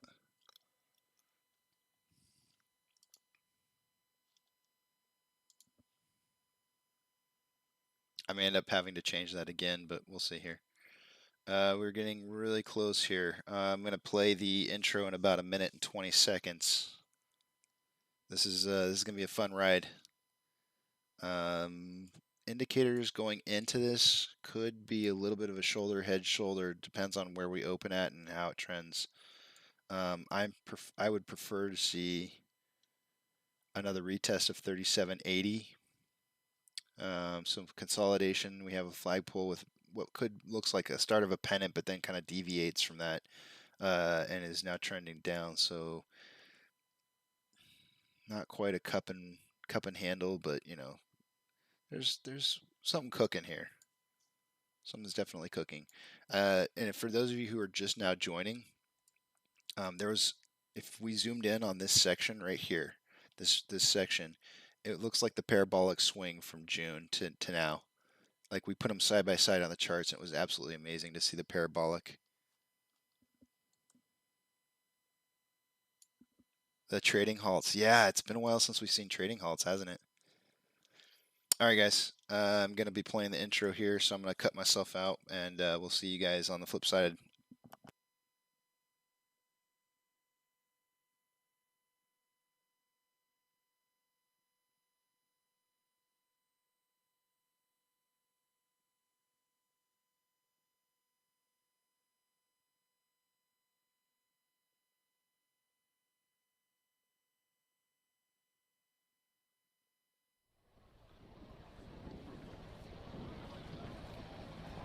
T-minus 90 seconds and counting. All systems are go.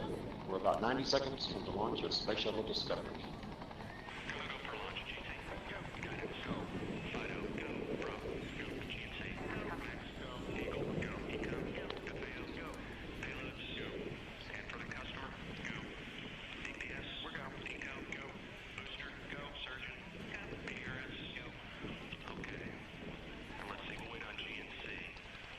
T-minus 60 seconds and counting.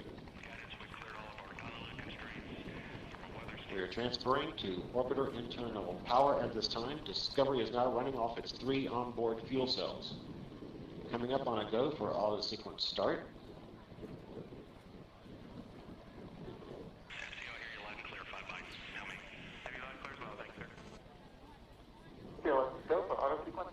And we have a go for auto sequence start. Discovery's onboard computers have primary control of all the vehicle's critical functions. T-minus 17 seconds and counting. 15, 12, 11, 10, 9, 8, 7, 6. Start. 2, 1. Booster ignition and liftoff of the Space Shuttle Discovery, returning to the space station, paving the way for future missions beyond.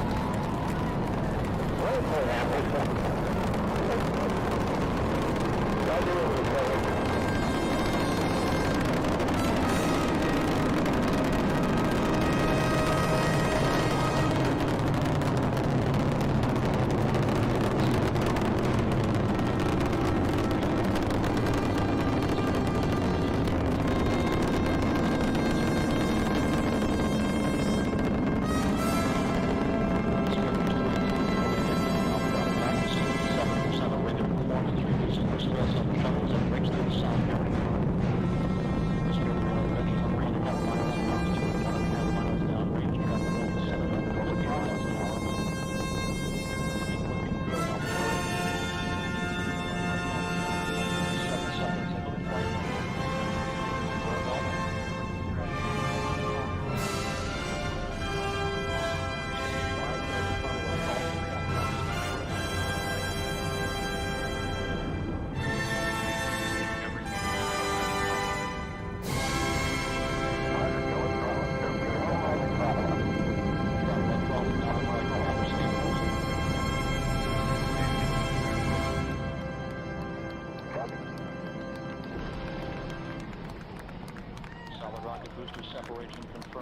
beams now converging. Discovery's onboard computers commanding the main engine nozzles to swivel, aiming the shuttle for its precise target in space for main engine cutoff. Hey, we've got a problem here. What did you do? Nothing. I stirred the tanks. This is Houston. Say again, please. Houston, we have a problem.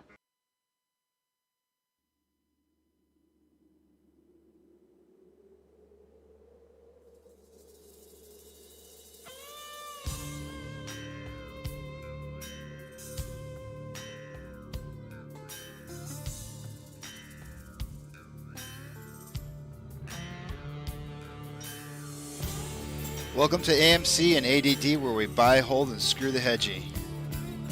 We will go down with this blaze of glory.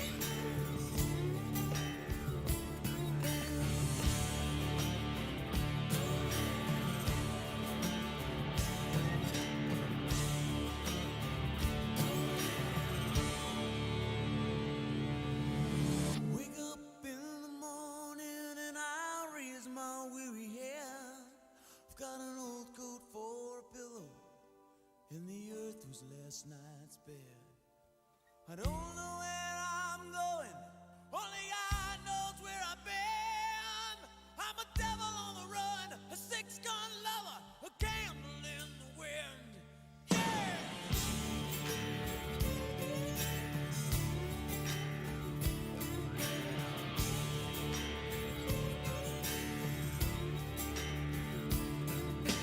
Brought into this world with this sail born with sin.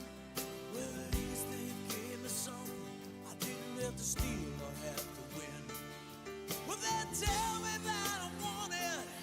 Yeah, I'm a wanted man. I'm a goat in your stable. I'm what Cain was to Abel. Mr. Catch me if you can. I'm going down in a blaze of glory. Take me now, but know the truth. I'm going out in a blaze of glory. And Lord, I never drew first, but I drew first blood. I'm going son. Call me undone.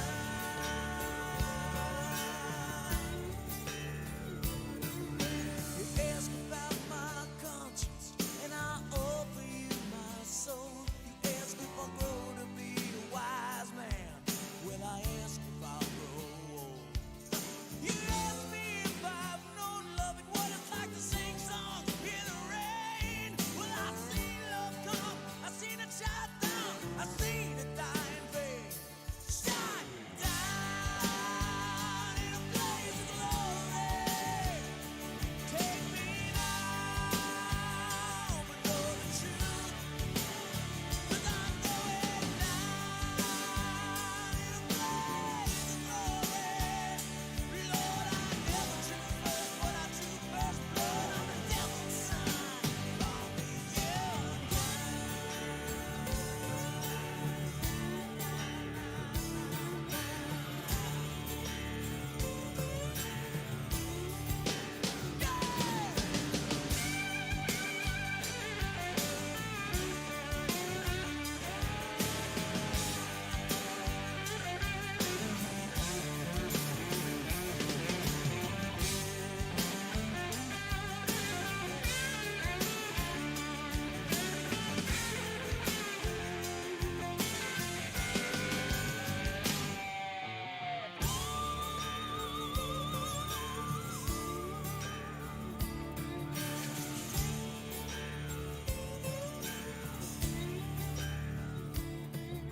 Each night I go to bed, I pray the Lord my soul to keep. No, I ain't looking for forgiveness, but before I'm 6 foot deep. Lord, I gotta ask a favor, and I hope you'll understand. 'Cause I've lived life to the fullest. Let this boy die like a man. Staring down a bullet, let me make my final stand. Damn it, we're holding. Down in a blaze of glory. Take me now,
All right, guys.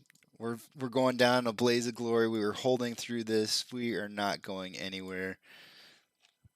We will fight this to the end. We all know we have convictions. We have the information that we need to know, which is that we have 4+ million shares out there that, you know, knock the prices down all you want to, and it just makes me laugh. Go for it. Give me some more to buy. This is great. I love this volume. This volume is kicking. 14.8 million traded in the first 7 minutes. We were doing like 2-minute volumes or 2 million volume per minute on average.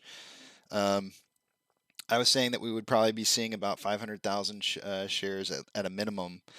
Not including the first minute, we have 800, 800, 800, 1.4, 800, about a million, 800, and then we're at 466 in this minute right now. More volume than I could have, more than I was predicting or thinking was going to be the case. It does look like we're having a little bit of an attack, a short ladder attack on this. That's what you kind of be indicative of, like a drop like this, and then kind of moving out positive for like 1 or 2 minutes, and then dropping back down. So I don't think we've quite gotten past that 15-minute, 10 to 15-minute range where they really kind of like to set the mood for the day. If they can, they like to try and scare away investors as much as possible right off the get-go, and set that like scary mood. Duncan saw what I was pointing out. There was a huge amount of volume that was trying to prevent us from hitting $36. We'll see how that continues on. We actually have moved into the range of John's price prediction for the day today, so we'll see how it continues. It looks like the sell wall, the selling side or the ask side, has just dried up here for just a minute. It looks like it pretty much just gone to nothing as far as the amount of shares that were over here being traded.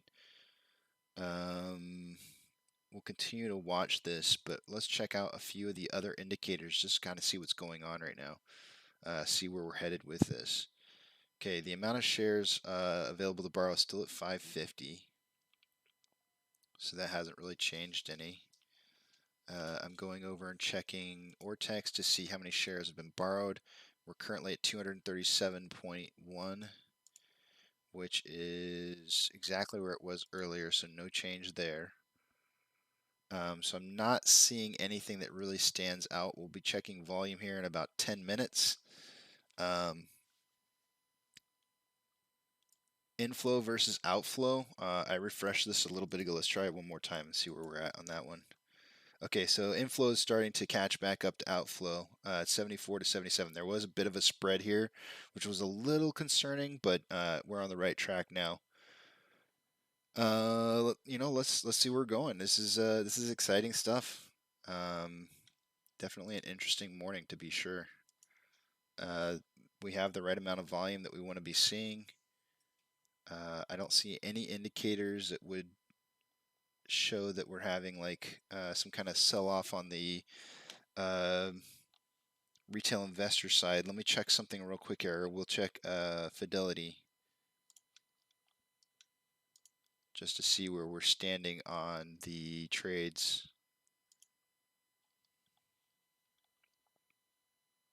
On the trending stock trades. All right, this is good.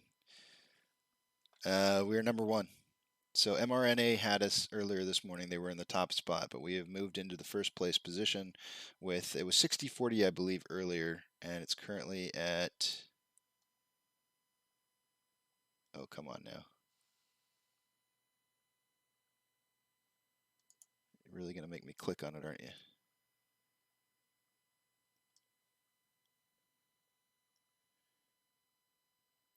$58 to $42. So it's changed. Just there is a few more seller trade orders than there were buy orders that have come in since earlier this morning.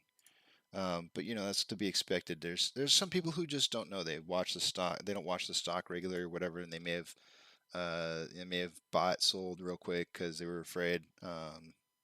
you know, with the current drop. That will, if we see this pick back up again and start heading in the correct direction, we could see that those numbers change pretty drastically. So we didn't quite have the V shape that I was looking for here. It does look like it's just still ladder attacking right now. Again, we're still in that first 15 minutes that are usually the roughest 15 minutes for us.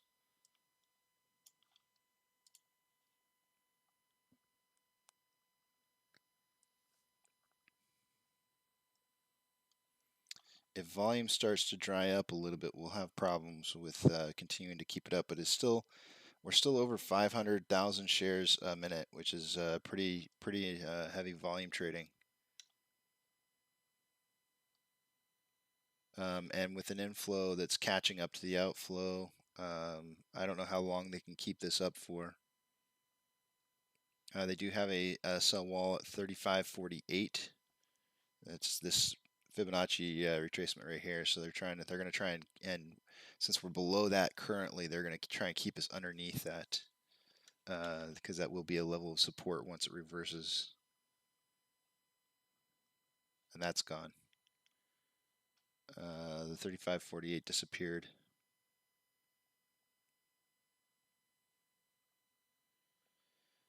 A lot of fighting going on here.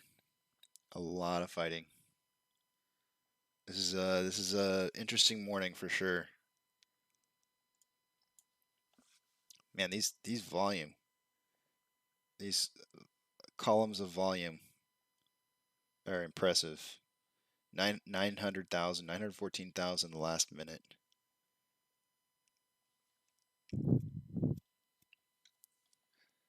The rest of the market, it looks like everything's green. Robinhood is up 1%.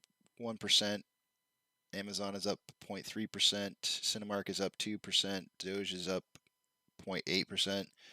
GME is up 1.16%, and we're up 4.5-ish% and fluctuating pretty rapidly. One thing I noticed about Robinhood is that their volume dropped out. It's pretty negligible right now compared to where they've been. It's almost like the volume came back to AMC. I don't know if there were people who this is a possibility. There may have been people who sold on that last 30% drop on AMC and tried to ride Robinhood out to see if they could kind of gain some cash flow back, and then maybe coming back to AMC. That is definitely a possibility. You know, you can't rule out the factor that there's going to be day traders or swing traders who are trying to just catch the ebbs and flows of different stocks, and that would certainly apply to people who, you know, you would label paper hands. And so seeing some shares sell off and then coming back for these nice sweet rides definitely is a possibility. So we're 15 minutes now into trading. So this is what typically at 15 minutes is usually when I expect to see a reversal. But you know, we could continue to see a step down here. We do have a level of support at 35.48 now that we're higher than that. We could see a little bit of reversal at a 30-minute interval. Our RSI is now at 50.1, which means that we have plenty of room to grow up. It's right in the middle. Have upwards movement, I should say, not grow up. On a 5-minute interval, we are down to 35.53, which is showing plenty of room for improvement and increase in price for the day. And so I don't see any reason why this wouldn't be the time for it to turn around. But we could potentially draw this is going to be a late parallel channel, you know, based off of where we're at currently, but you could kind of look at it. Well, it doesn't really fit the bill.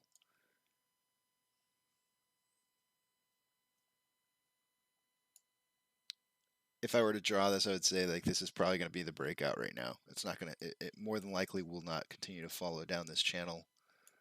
This next few minutes will probably be the breakout. We'll squeeze against this 35.48. If it does continue to stay in this, it'll squeeze down into this 35.48 and probably break out upwards. This is a bullish trend. If we that is if we don't break out right now. looks like for this next minute would be 35.97, which we're just over right now. So yeah, we'll probably be breaking out. My dog is going absolutely nuts today. I'm not going to let you chase. We have baby rabbits in our backyard right now. I don't mind him chasing. He doesn't ever hardly catch the rabbits at all, but the baby ones he can get to. So like he's sitting here whining. I think he sees something in the backyard. He wants to go chase. You're not gonna. You're not getting him. You're not getting him.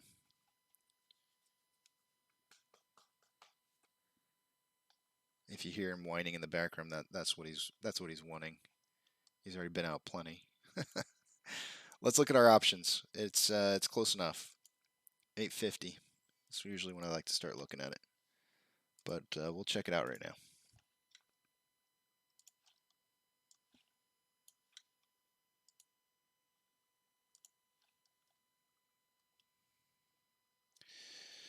So our current level of volume for call options stems around the $40 strike price, which is the same as yesterday. Yesterday we ended at about 21.1 call options, and now it's looking like 12.7 lots. That's a lot. That's a lot of call options right there for just a few minutes into when these numbers. I guess actually on Fidelity these numbers haven't. They reset a little bit earlier, but that's a lot. That's a lot of call volume. Still $30 strike price on the puts at 5.1. So definitely a 2-to-1 ratio with the spread on the strike price being 40 to 30. And we're already over the average of those two numbers.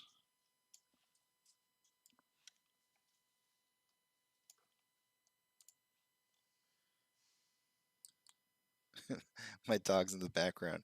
He just went. He's like, he knows I'm not going to let him out.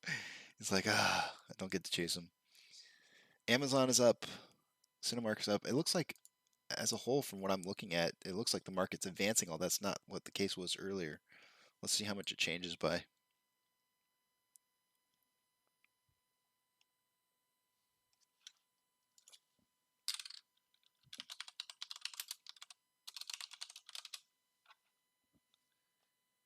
$3,045 advancers to 3,550 decliners. So the market has more decliners than advancers, but based on the global bubbles, the Nasdaq, Dow Jones, and S&P 500 are all doing up, are all up very slightly right now. I don't believe that this heat map has changed yet down here. We'll give it just a minute more just to see what the hurting sectors are.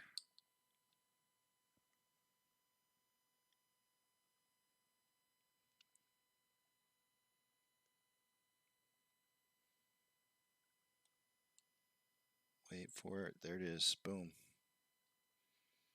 Semiconductors, pharmaceuticals, banking's kind of a 50-50.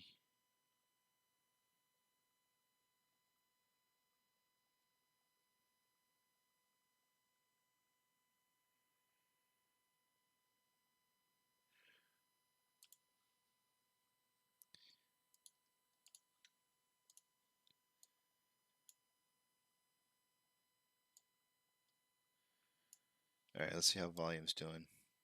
Still over 500,000 shares traded per minute, although it does look like we're starting to decrease a little bit here. We might start seeing drops below 500,000 here in the next 5 to 10 minutes.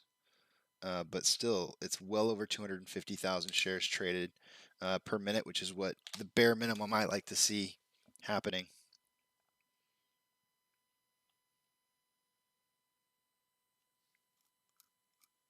Inflow versus outflow, 92 to 101, a 9-point spread. We'll check it out again here. 137 to 133. More inflow than outflow. Oh, wouldn't you know it? Look at it. Coming back around for some more. Looks like they want to retest 35.48 again.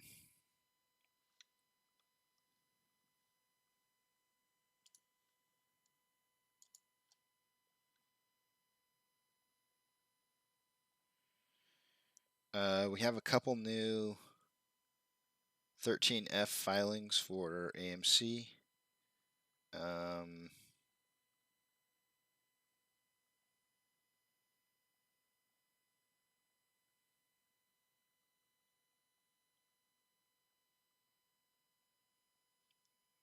I'll go ahead and pull those up.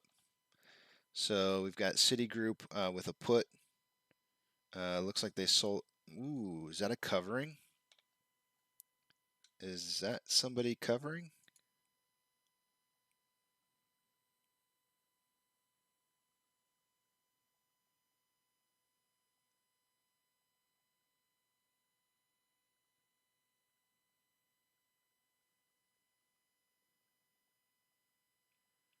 Where does it show where the put is?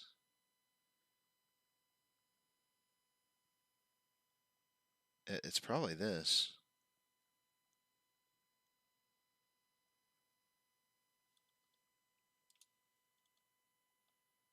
It looks like Citigroup may be going long. At least back in late June, they may have switched up their switched it up because it looks like they bought 61,548 shares, or they had a total of 61,548 shares at that point. They had already had some long positions prior.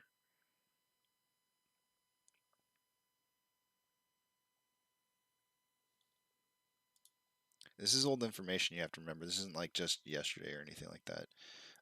This is a position sell that I covered earlier today, which was a pretty low value. I forget what it was. It was 1,000 shares. Yeah. And then you have Rockefeller Capital Management. Looks like they bought about 510 shares back in June.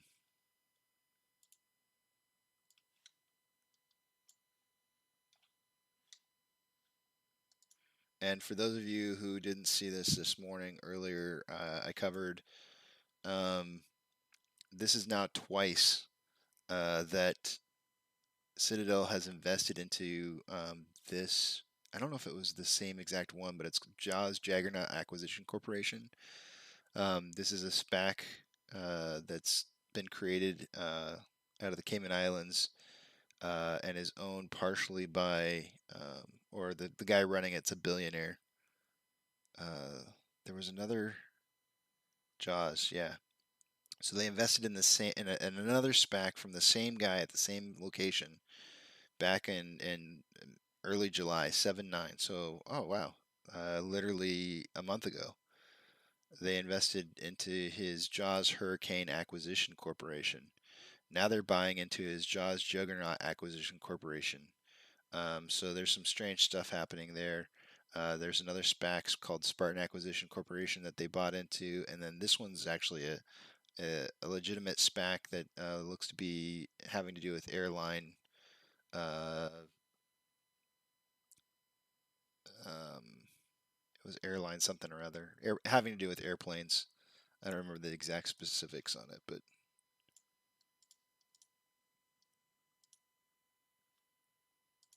yeah, the one that they invested into back in July, and then now again the Jaws one is kind of interesting. I want to know what's going on there.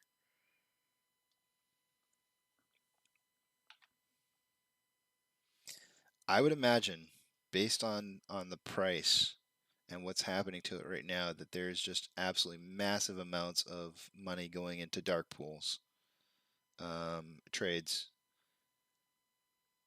I want to say that this looks like a Head and Shoulders. Do you see it?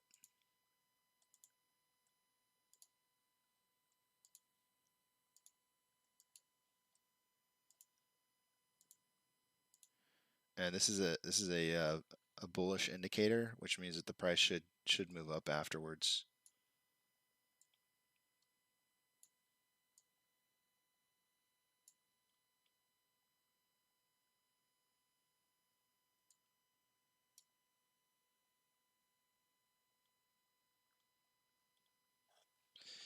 It's a beautiful day in the neighborhood.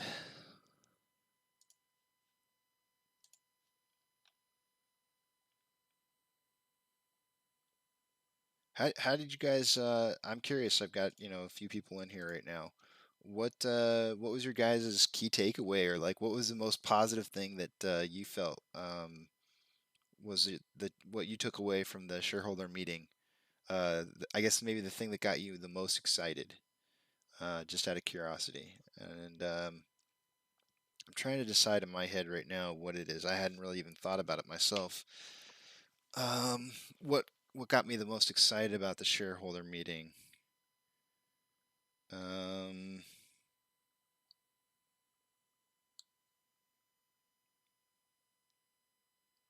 I think the cryptocurrency was kind of cool. That I don't know why, but that really excited me a little bit. The idea that they would start accepting cryptocurrency by the end of the year. Um, the reason I think that's kind of nice is that it gives them the ability to be able to make extra profits out of income that they're receiving. In other words, like if your revenue is say $1 million or something like that, right? If Bitcoin increases in value over time, which I expect that it will, that $1 million now becomes potentially worth more, which kind of increases the amount of revenue that they're building without having to do anything. It's just automatic additional revenue. Now, the one thing that worries me about that a little bit is how do you spend the revenue, right? You have to be able to spend that revenue somehow, and convert it into cash, because there is still that problem of not everybody accepting that as a currency. So, I'm sure they have something worked out. Adam was talking about how he has learned more about cryptocurrency than he's ever known about it. So it's encouraging to hear that they're investigating that. Inflow versus outflow, we're 163 over 157, so a 6-point spread in the positive. Okay, so this is unusual.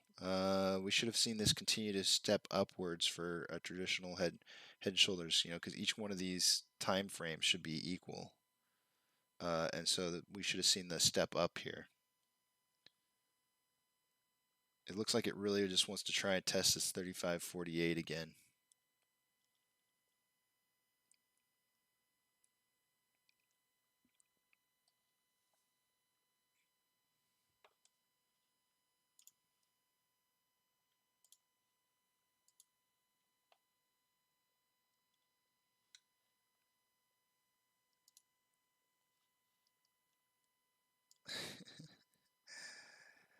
So I'm gonna take a look at what's being said on Reddit right now. Yeah, lovely. Number one, or the newest thing posted on there that I'm seeing is what a lovely daily dose of short ladder attacks. We're not going anywhere, Kenny. SEC, do your job.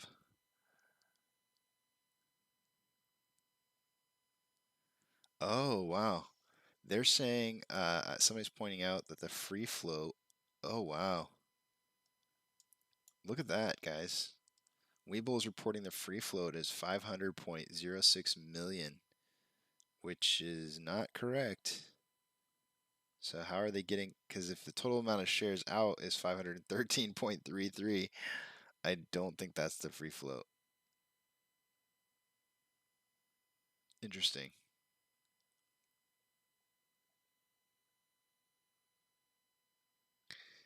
The number fuckery. It is strong.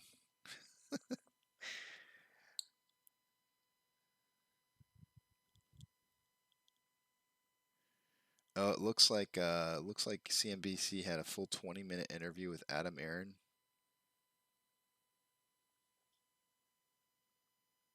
Oh, that would have been cool to cover. I wish I would have known about that one.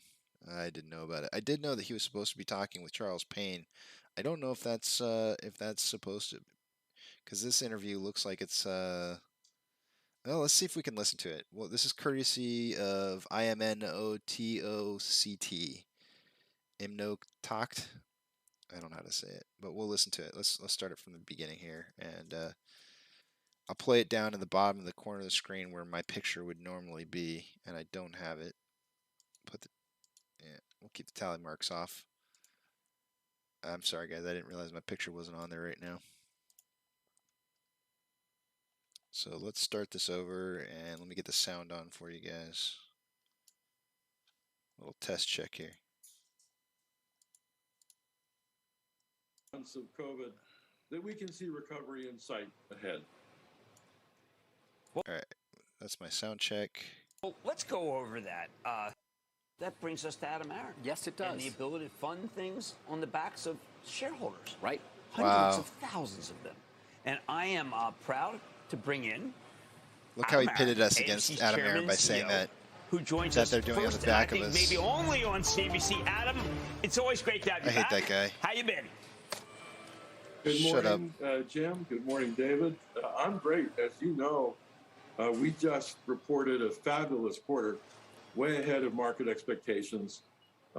We would really like to think, after this very long 16 months of COVID, that we can see recovery in sight ahead. Well, let's go over that. Right now, Any of you wondering in the if he's got conference naked call, shorts you on talk right about now? the idea that you've laddered the debt, which is very good, meaning that there's no big payment to do right now. Obviously, you've lowered the cash burn. It's much better. But then, in the call, you say, look, I'd like to raise capital. Others do too. Oh, is that, but you've obviously is that taken the both case? I did informed not know calls that. because you're on Twitter and Duncan. speaking to a lot of shareholders, and you're saying, you know what? Let's not do that. But the previous guest, James Chanos, comes on and says, Cinemark is so much cheaper. And then also, IMAX is so much cheaper. Why don't you just say, you know what, let's do convertible bonds. Let's do something that raises capital, given the fact that the stock's still very high. Well, let's start and remind everyone how much capital we've raised in the last year and a half. Since April of 2020, AMC has brought in between $5 and $6 billion of capital, either from raising equity, raising debt, or getting concessions from lenders and other entities close to the companies like our landlords. And we ended the first quarter of 2021 with $1 billion of liquidity. That's cash and undrawn revolver. That compares to a company that was running out of cash during the height of the pandemic last winter. That's where we were in March of 2021. That $1 billion quarter-ending liquidity figure was the single highest quarter-ending liquidity figure that AMC's ever had in its more than 100-year history. Well, that record we set March 31. On June 30, thanks to having raised another $1.25 billion of equity in May and June, we ended with another record liquidity position at the end of the second quarter, June 30, of $2 billion. That actually was $2.023 billion or $2.024 billion, but it was more than $2 billion. We beat the 100-year record for AMC by a full $1 billion. It was double where we were in March. So yes, sure, I'd like always to amass the largest war chest I can get so that we can do things with it. But we do have the largest war chest that AMC has ever had. As for your question specifically about convertible bonds, we sold over 400 million shares between between September of 2020 and June of 2021. We actually don't have any shares left. So a convert is not an option until such time as the shareholders authorize more shares. Right, but you did say you need to play offense. And then you went over multiple ideas in the conference call that need more capital that you said would be very successful. So I was confused because obviously playing offense could mean raising more capital. Or are you going to use a stock that many feel is inflated to start buying more than you already have, and you've made some great acquisitions? Well, look, we have $2 billion of liquidity. That gives us plenty of capital to go on offense with. And for example, we said yesterday that we're adding somewhere between 5 and 10 very important theaters in the United States. We already announced specifically 2 in Los Angeles, which were the 2nd and 5th highest grossing theaters in Los Angeles a few years back. These came to us from ArcLight Pacific Theaters, who did not resume operations as a result of COVID. We said we think we'll wind up with between 5 and 10 theaters just a few weeks from now. That's an example of playing offense. Another example of playing offense, we're going to get quite involved in the world of cryptocurrency.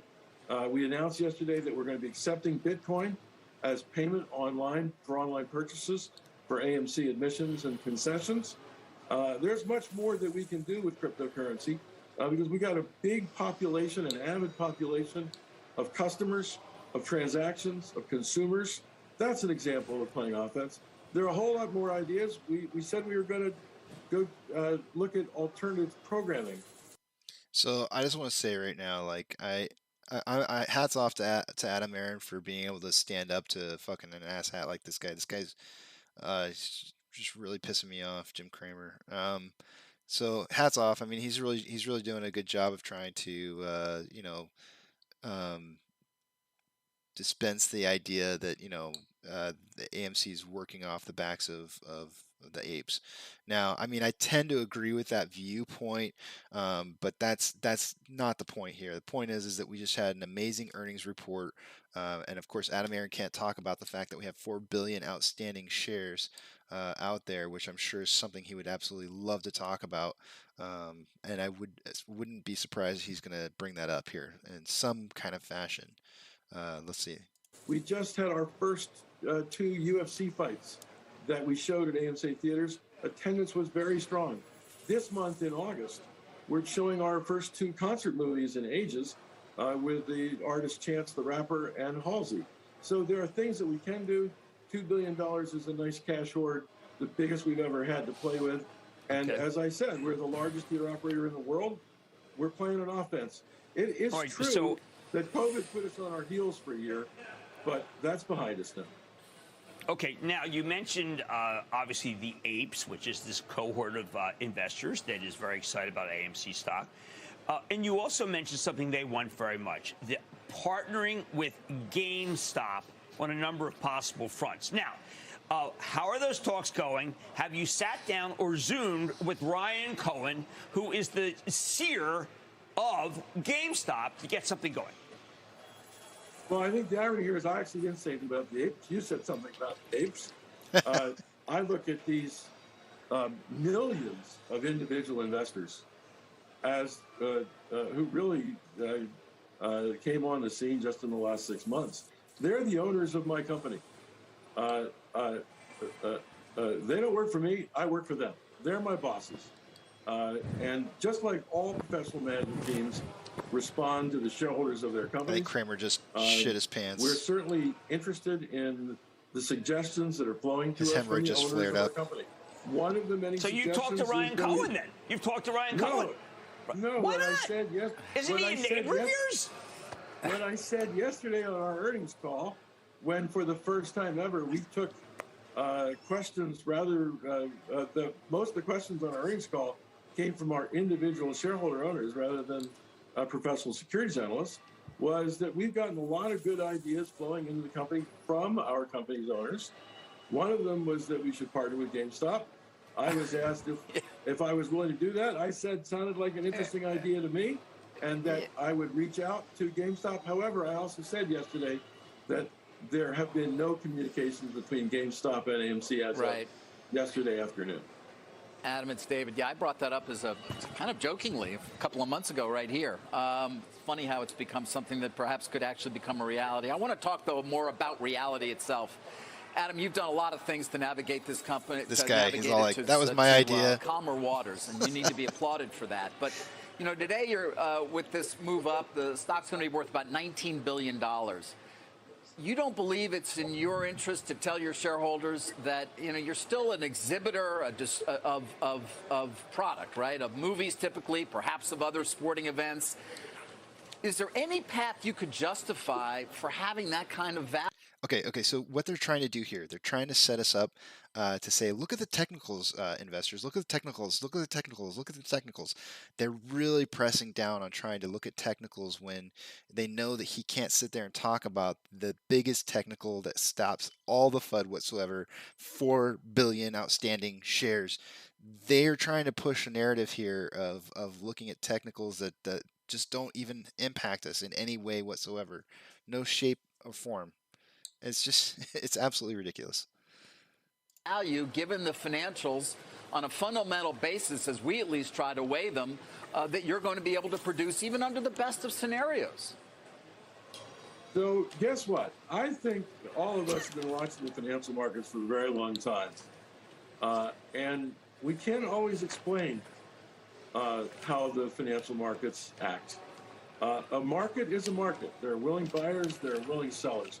We made a very clear disclosure a few months ago that our stock was trading away from historic fundamentals. And he's trying to say it without saying it. And we made no bones about that. Stand up, But, Adam you know, Aaron, in shorts. You Stand at up in CNBC, shorts, and please. I have great respect for all of you there. You focus on our share price every day. Flash in your boxers. What I Come on. focus on is running the company. And what I focus on is the recovery of the company. Ours was the company that was the strongest player in our industry on the planet in February of 2020. The COVID pandemic shut all of our theaters in 1,000 of them in 15 countries in the span of a week. Our revenues went from $450 million a month to $450,000 in a month. Our earnings went from reliably positive to non-existent. And as you say, we had to pull a lot of rabbits out of the hat. And you did it, Adam. You did it. And you've detailed a lot of that in the last 10 minutes in terms of what you were able to do, and it's worthy of praise. But I still wonder. I mean, I'm looking at Loop Capital Markets. You know, they have $1 price target. Credit Suisse $1.55. You know. Oh, no. We have to get the other half of this. That brings. Oh man, no. I'm sorry, guys. We have to get the other half of this. Part 2. Here we go. Oh my God. I was like, we got to get the other half. Thank you to Imno Takt.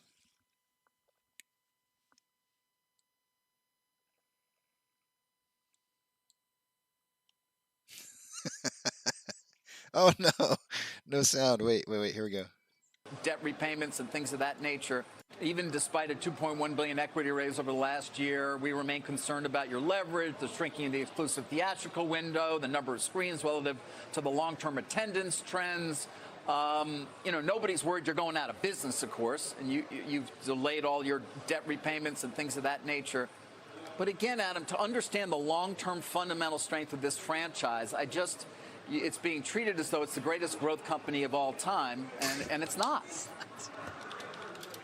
Well, look, the same people who are putting us down now were writing with equal certainty 10 months ago that we were going out of business then. They've been wrong, and who knows what will happen. There's only one thing I'm certain of. Tomorrow, our share price will go up, it will stay the same, or it will go down. And as you just said, our focus is on building this company, taking it forward, improving its performance. That's exactly what we've done. Some people think heroically over the past year, and the same team that has paid attention to driving this company through, improving its fortunes going forward, is the same team that's going to take it forward from now. How the share price reacts to all that, we're all going to find out. We're all going to find out together. I guess, but you know, if I was in your position and I hit the lottery ticket of having the Reddit crowd kind of congregate around me and believe in my future and bid my stock up, man, I'd be selling a lot of stock, Adam. I mean, you've become an incredibly wealthy man over the last year. How do you view that and your ability to potentially monetize some of that wealth? You talking about me personally? Yeah, or your kids, or your children. Your two children. Because the company did monetize very much so. They did, but what about you? What about you? Hey, look, I've run this company for 5.5 years. I haven't sold a single share yet. I believe in its past. I believe in its present. I believe in its future. I did say on the earnings call yesterday that I hit my 67th birthday in September. At some point in time this winter, I suspect I need to diversify my assets a little bit, and I intend to file a 10b5-1 plan. But my focus isn't on my personal net worth. My focus is on restoring AMC to. You guys got to remember this is pre-market interviews, so this is not affecting the current price. You know what? Real quickly on that, whatever's happening to the price right now is not based off just of what let's get back this to is the not live. fundamentals themselves. The theatrical window. I know you signed this new deal with Warner. Seems to be fairly important, but there are those who believe things have changed forever as a result of the pandemic, as a result of the growth of direct-to-consumer, and that movie theaters are going to become a less and less important way for the producers of that product to actually showcase what they have, and therefore you're not going to benefit as much as in the past. Well, you're right. We signed a very important agreement with Warner Brothers. They experimented starting in December with going to the home simultaneously with theatrical release, and it was a 6-month experiment, and they've already abandoned that experiment because when I talk to studio executives across Hollywood, they tell me that the proven way to build billion-dollar movie franchises is to take it to theaters first. But Adam, I paid $30 for Black Widow very willingly. It was dynamite. I watched it at home. I didn't have to pay the cost of that popcorn that you cost a fortune for. I didn't have to buy the Diet Coke because it was right there in my kitchen. And you know what? It was like one unbelievable opportunity. I had a big screen. Adam, I wish you had been with me. We would have had a dynamite time. All right. So this is the wealthy. This man right here is the wealthy talking. Not everybody has a giant movie theater screen TV room in their house. This is the 1%ers talking right here. 1%ers are sitting there telling everybody, oh, you know, you could just watch your stuff from home. It's so great. It's like you can't experience the think about the time. Think back to like all the great movies where you were sitting in a movie theater with all the people who are around you, and everybody suddenly sighed or jumped or whatever they did to a reaction to a movie. You can't have that in a house. Like it just doesn't happen. Like there's a feeling, a difference between having it in a movie theater and just the average person. The average person is not Jim Cramer and has millions of dollars in a nice movie theater where you can maybe invite like 20 people over to come and sit down in or something like that. That's not how it works. He's living in a fake world, and he's sitting here telling us that this is what we live in. We live in his world where we can just watch our movies from our homes like it's a movie theater, and it's not the case. I mean, there's some people out there that have that kind of stuff, but that's not the average person, and the movie experience is it's just kind of vital to society. I don't know. He's seeing it from a 1%er point of view, and he's trying to place it all on the rest of us. Guess what, Jim? If we'd gone to an AMC theater, we would have even had more of a dynamite time, and I'm going to tell you why. One of the major studios who took a film to the home early did a survey, and they found that people who watched that movie in the theater liked that movie twice as much as the people who watched that same movie at home. There are no concerns about piracy when movies are coming to our theaters, as there are concerns when movies are taken to the home. And as for this notion of people staying in the house, gee, I think if COVID's taught us anything at all, it's people want to get out of the house. Hell yeah, they do. Everybody COVID right has now? a kitchen, but people go to restaurants to eat. Not all the time, but they do. I feel like they go out more now than they used and movie to. Theaters, we've been competing against television sets for 75 years. People watch a lot of TV at home, but they also go to movie theaters. And I think that's because it's an event. They want to go out. They want to get out of the house. They want to be with other people. At a horror movie, they want to scream at the same time. At a comedy, Hell yeah. they want to laugh See? at the same That's time. right. At a rom-com, a romantic comedy, they want to cry at the same time. Tell me he's damn straight wrong. About going to a But you know what? I don't want to get COVID at the same time as these people. With this Delta, I know you guys have done unbelievable, but I do not. I would prefer to sit at home, okay, with less risk of Delta than go out and have a risk of Delta. And have unvaccinated people. Why not do what Frank Del Rio does at Norwegian, now allowed by a federal court? I hate this guy. And ask us if we've been vaccinated so I can feel safer going to the movies.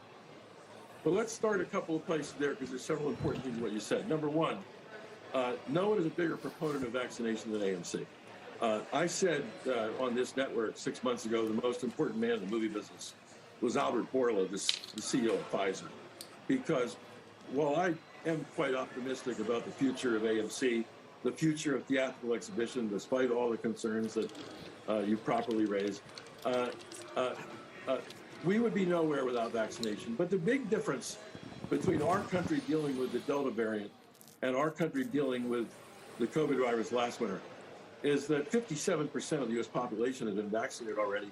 And I'm hopeful that the Delta variant will remind the unvaccinated how important it is that they get vaccinated. So that's the first thing. The second thing is we spent a tremendous amount of effort working with Clorox and faculty from Harvard University's prestigious School of Public Health on our safe and clean protocols to make sure that we operate our theaters safely and cleanly. We were so far ahead of the rest, not just of the movie theater industry, but all of industry on air purification and upping the filtration in our HVAC systems, because we knew way back in May and June of last year that this virus was much more a respiratory spread. Listen to him trying to stop him. Okay. Let's talk about something else, buddy. Which is an irony of given your question. You got us. Okay, let's talk about something else. My hat's off to Frank Del Rio and the NCL. And that's why I know, because you ran Norwegian. Wait, what's the next thing they're going to talk about? What are they going to talk about? I'm trying to think what else they're going to throw at them. I can't think of anything. There's going to be one more topic. Pardon me? You ran Norwegian. That's why I thought you'd go for that one. I was the CEO of Norwegian in 1993. I know. Well, that's why I thought it was a good question. I got one more for you. Would you give me Would you give me this? You're a showman. Hey, I've never afraid of being called a showman. Isn't Bitcoin a bit of a showman? Is that like a great way? I mean, if I came to the movie theater, I have to do it ahead of time, and I used Ethereum. I mean, why? I got it. You want it? Well, we keep on hearing suggestions from our showers that we should start accepting cryptocurrency. And we found out that it was very easy for us to take cryptocurrency and take no balance sheet risk in the process, because we'll be involving third-party processors in the effort who will take the currency risk. So if people want to pay us in Bitcoin, they can pay us in Bitcoin. Having said that, as we learned more and more about cryptocurrency, cryptocurrency is quite an intriguing option for companies who have millions of consumers and hundreds of millions of transactions, and that's AMC. So there's something quite real here, and I also think that getting more active in cryptocurrency may be one of the ways to earn our market valuation that David was talking about earlier. If I can just say one thing, and then we're going to wrap up. Adam, we got to go. I understand 10 seconds, why. so make it quick. I understand why you raised all the concerns about theatrical exhibition. I just want to remind you, movie theaters have been central to the cultural fabric of American life for 100 years, and we're going to remain central to the cultural fabric of American life for the next 100 years. All right. Well, let me do this. Congratulations. You've done a great job. And you know how I feel. Privately and publicly, I will say that. Because your company would not have survived without your incredibly smart work and cooperation of the shareholders who understand exactly what you're trying to do, win for them. And I am congratulating you. Great job. Thank you so much. As he puckers up. David. Thank you, Jim. Coming up, Canadian Pacific says its new takeover. he really had to try hard to give that congratulations. He's like, at the end, he's like, oh boy, what a clown. I don't know. If I was Adam Aaron, I don't know if I would rather be interviewed by Charles Payne if I was him. I think Charles Payne, I think you have to choose your interviewers carefully. As an example, I have a possible interview coming up with somebody who posted some DD on Reddit, and as much as I investigate him and his sources and what he believes in, he should be investigating me and finding out what I believe and what what kind of questions or what kind of direction am I kind of leading people towards, because as an interviewer you know what kind of fight you're going to be getting into when you go up against that person, and I say fight like it's like every interview is a fight or something like that. It's not really a fight. But you do have to talk about things that you believe in an interview, and people are going to challenge what it is that you believe in because they want to understand how you work. So in a sense, it kind of is a little bit of a fight or a struggle because you're supporting you're supporting your thesis. So yeah, Payne is coming up tonight. I know he's got that interview with Payne, and I'm glad that he's got that interview with Payne because that's going to be a much um, less, I guess, forcefully directed towards FUD type of interview.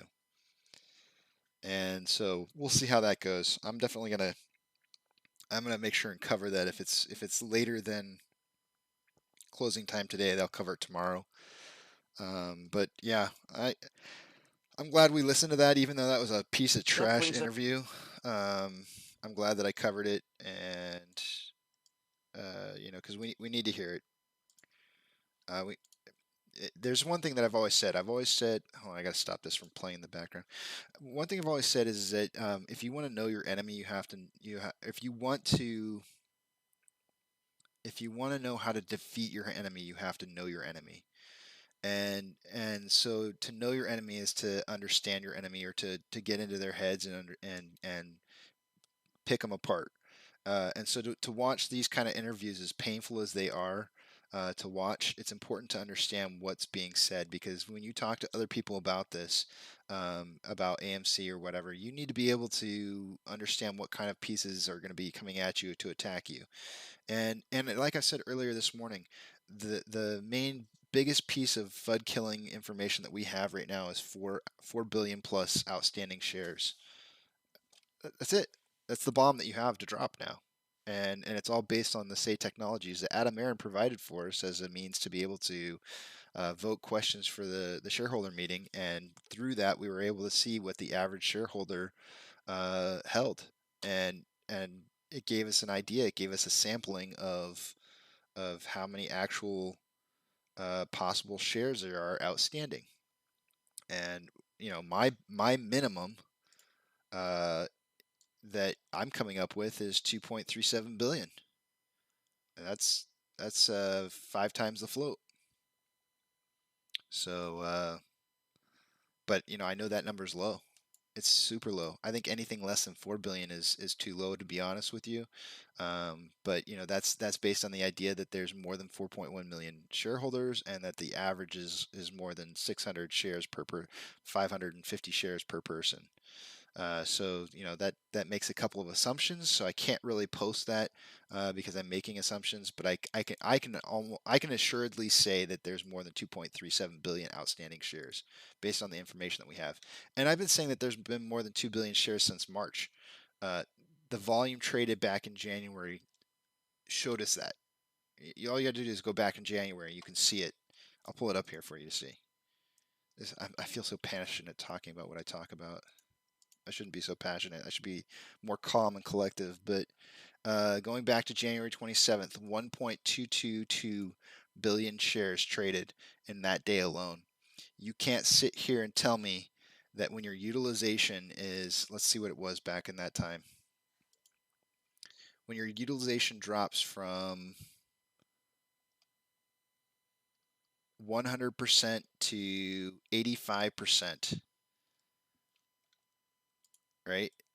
If your utilization drops from that much, and you've had 1.222 billion shares traded, you can't sit there and tell me there's not at least 2 billion outstanding shares out there, because you have all these people who are still holding the stock, but yet you somehow traded 1.2 billion shares in a single day. I mean, the numbers don't lie, guys. It's pretty obvious. And then you scroll up to June, and you look at June numbers, and they are lower in June, but we didn't have the kind of squeeze that we had in January. It was entirely different. But we had days where we were in the 700 millions of shares traded in a single day. That's more than there are supposed to be existing. And we know that we're not really selling, so where are these? There's got to be a lot. But I do believe that we're over 4 billion now. But I'm only advertising 2 point, what did I say? 2.37. So that's what I can definitively say, that there's no way we're less than that. All right, let's see what else is going on here. So we'll look at some of our technicals. It appears that we have a few additional shares that were borrowed. Pull that up. We've got, sorry, just checking the 450,000 shares available to borrow, which was at 550 earlier, so we've dropped about 100,000 shares there. And these have, the ETFs look like they've pretty much remained about the same. So we'll see how that jives with Ortex. Ortex is showing 400,000 shares currently borrowed for the day. So let me refresh that. That is up from 237,000 shares borrowed. I'd like to see this get up to like 2 or 3 million. That to me would be a good number to see. 15.9% short share interest. As Duncan mentioned earlier, a way to decrease the, I believe this is what he said. Let me just verify. A way to decrease the amount.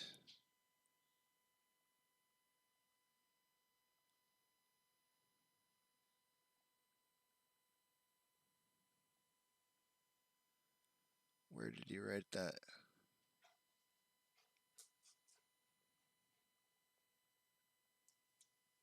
I can't find it now.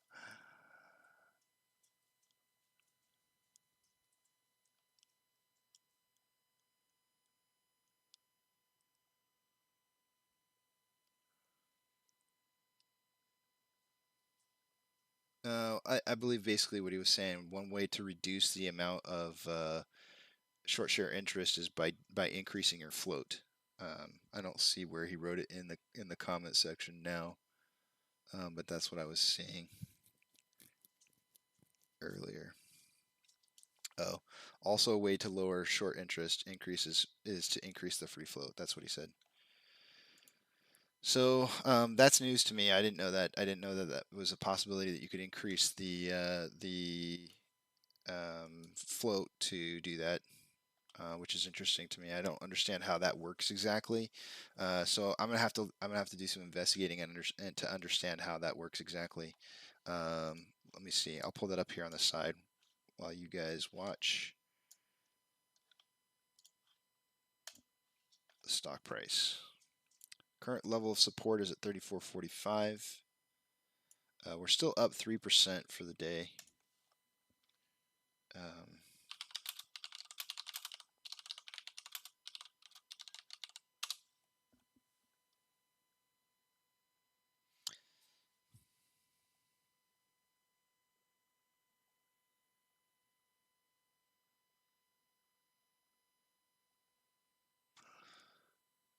Okay, so it says here, just a quick search for it. It says a company can raise the float by issuing new shares, and it can reduce the float by announcing buybacks of its shares. Other examples include a company announcing a stock split, which could impact the float. A company can also increase its float by deciding to sell some of its inside shares. So I would imagine that if that were the case, that we would see insider selling. And I mean, Adam Aaron just basically got done telling us he wasn't going to do that. And I don't see anything showing up on Ortex currently. That doesn't mean that it won't show up later, but I don't see anything currently.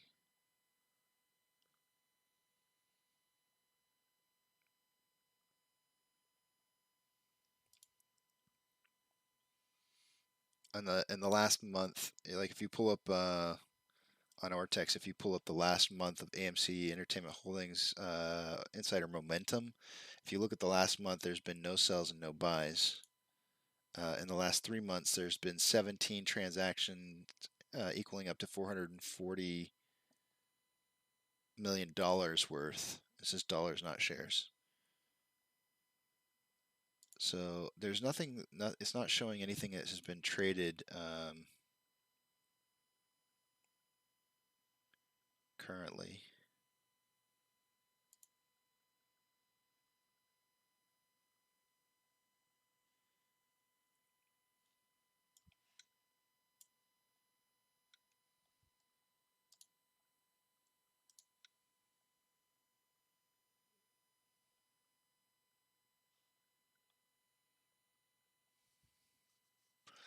If free float is higher, the SI will be lower, right? But free float should not be able to rise like that. Yeah, I think there has to be some kind of something has to happen. Like there has to be some kind of announcement of something that in order to. So more than likely, it's just Webull not correctly reporting the free float, but that begs the question or makes you wonder, like, why are they getting an incorrect value all of a sudden? Like the float shouldn't have changed from one day to the next without there being some kind of change to the outstanding shares.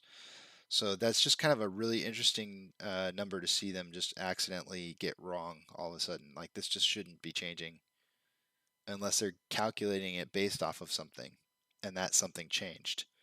So that's, I'm looking to see if I can find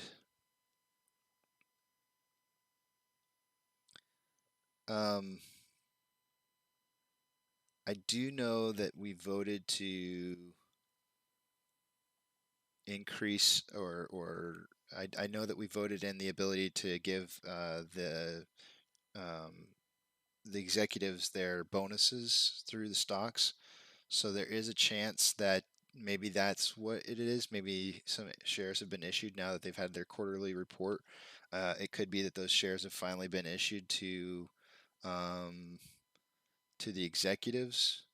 If we were to look at what our float was previously, actually, you know what? I'm probably looking this up the whole.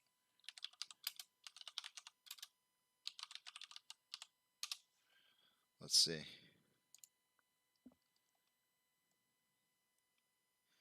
I would suspect.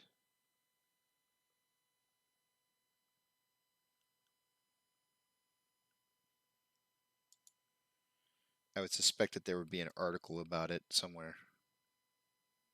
Well, excuse me, my tummy's making noises.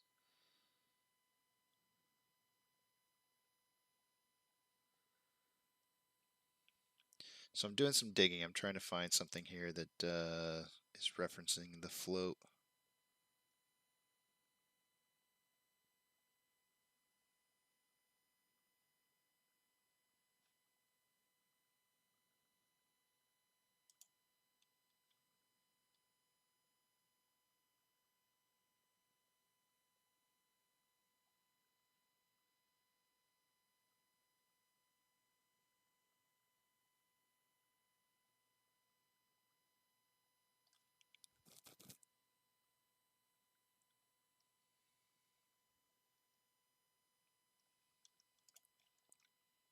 Nothing's just popping out at me.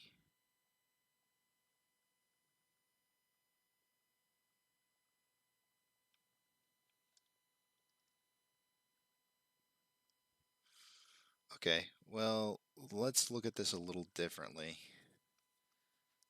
I know I've posted recently on Reddit about what the float was versus what it is now. Let me verify on another website what the float actually is, because I think that's probably the first place I want to start is to do it like a cross check to see if the float changed 448.74. 448. I gotta write this down. Okay, 44874 is what the float used to be. And I'm still, okay, so I'm on Yahoo Finance and they're still showing 448.74. So to me, this would mean that somehow Webull is calculating this number, the float, based off of something. And whatever they're calculating it based off of, that something changed. For this number to just suddenly change for no reason whatsoever would be just kind of odd. Yahoo's not reporting this change. They're still showing the float as 448 million or 448.74 million.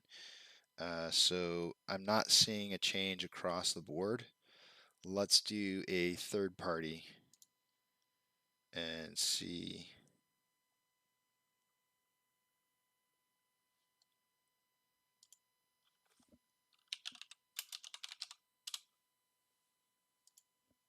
So I got Yahoo and Webull.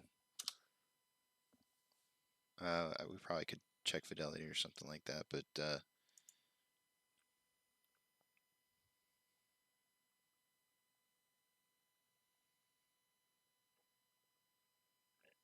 okay, I'm on this random one called Finviz, and it says that the float consists of 448.56. Excuse me. It says 448.56, which is really close to 448.74. So, I mean, those two kind of jive. I would base this on a reporting issue. I would like to know how they got it wrong, though. It looks like we tested 34.45. We got it dropped below it, but it looks like it's kind of bouncing back up. So it might be that the Fibonacci retracement for that number is just slightly off. It does. 34.12 is also a level of support. We got 34.29 showing up as a level of resistance or support rather. So we'll see if that holds. This is definitely short ladder attacking. Do you see it? I mean, it's like just a stair step down. So they're attacking the price right now, trying to get this back down. If I had to guess, they probably really are not happy with the idea that they have so many shorts, short options or puts that are out there that are out of the money. They probably want to capture some of those if they can. And we'll put that up on the screen here. Oh, hello. Where'd you go? Let's refresh this. All right. So I put this down at the very bottom, the float, just in case, you know, I can touch on that topic later. But I wrote down what the float is just so we don't lose it, or was, if it has changed. Let's see, call options. We have 24.3 thousand. So basically double from since I last checked it. At the $40 strike price. At a $30 strike price, we have 8.89. Not double. So almost 3 times the amount of call options versus put options on the strongest points. That's a lot. My mouse changed. There we go. I'm back to normal cruising speed.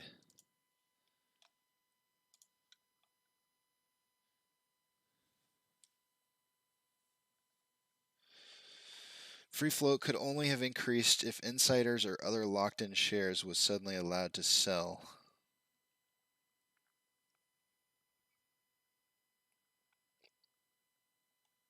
And how many would that have been? Like if we were to do the math on that real quick. Let's see. 448 minus 500. So 52, it'd be like 52 million shares that would have been freed up. One theory could be shares received 1 year or at some other time ago with a lock-in period of 1 year. Expiration now could be sold. A certain lock-in period for insider stocks is normal. Okay. So, or it's just a glitch, right? So, you know, we'll see. We'll find out what ends up happening, but it's about 52 million shares. We'll see what ends up coming from that. Wow. So I did not expect to see this today. I said I wanted to see us close underneath $30 or $40 today because I didn't want to get into that gray zone of 40 to 45. But this is honestly surprising with the amount of volume that we've had for the day today. Where did we start to lose volume at? I'm looking for anything under 250. So we started to lose a little bit of volume back here, but we had some minutes that made up for it. I mean, volume still just looks really good. So it's really difficult, you know. The one thing that you can say that's positive about events like these, when the stock price starts dropping like this and so much volume is being traded, is that it's taking a lot. It's a lot of work for them to do these kind of price value drops. They're doing it for a reason. They obviously don't want to have, you know, this get out of control and have a lot of people buying shares and just spiraling out of control.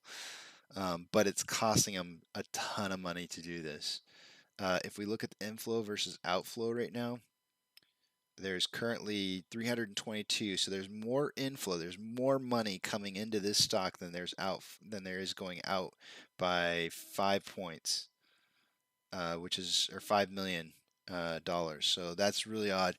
Again, we're going to probably see the dark pools really high up there. We're probably talking 70% or more, just as a random guess.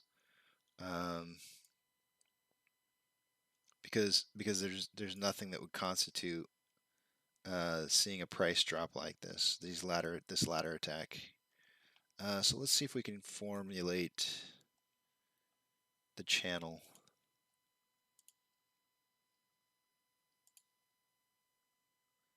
It's a tight channel. I can't really formulate on this. It's too tight. I could say something like that. I have 2 touch points right here. Two almost 3 touch points at the top. It's a super tight channel that we're falling down right now. It looks like we're having a bit of support right now at the price rate that we're at, $34. But this is a bullish channel, so at some point it's going to break out of this and head back upwards. The question is how long. We are getting close to. We're about an hour away from what I like to consider the hedge fund power hour.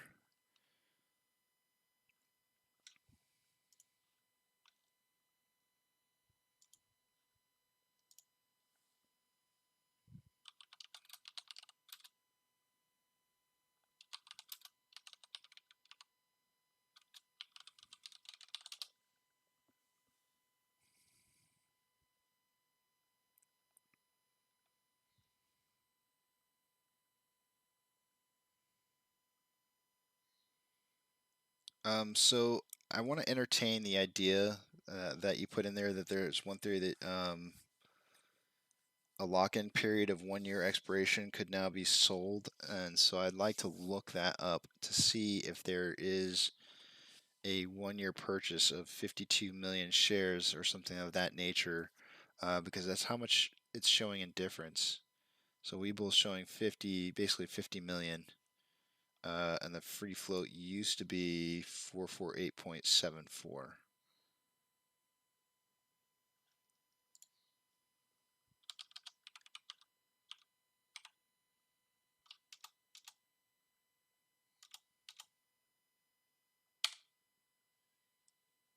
I'm just doing the math here to see how much that is.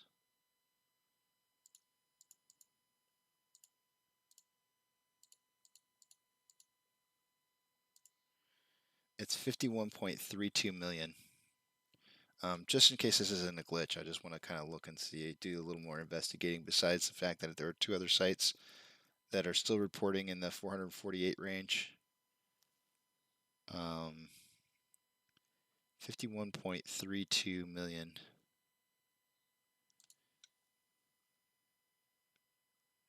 I'm trying to think where it would be that I would find this information at.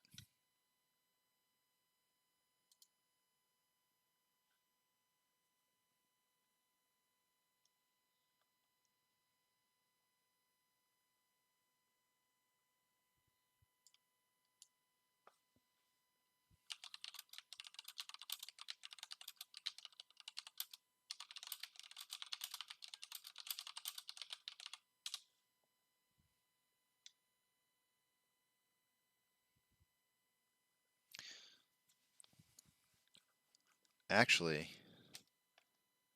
no, that doesn't make sense.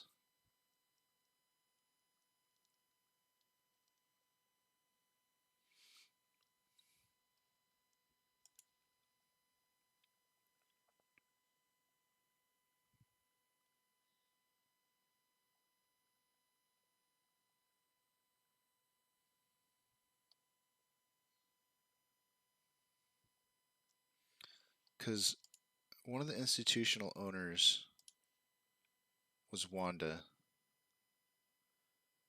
and they had, I believe it was 10,000 shares left. Let me go back to insiders.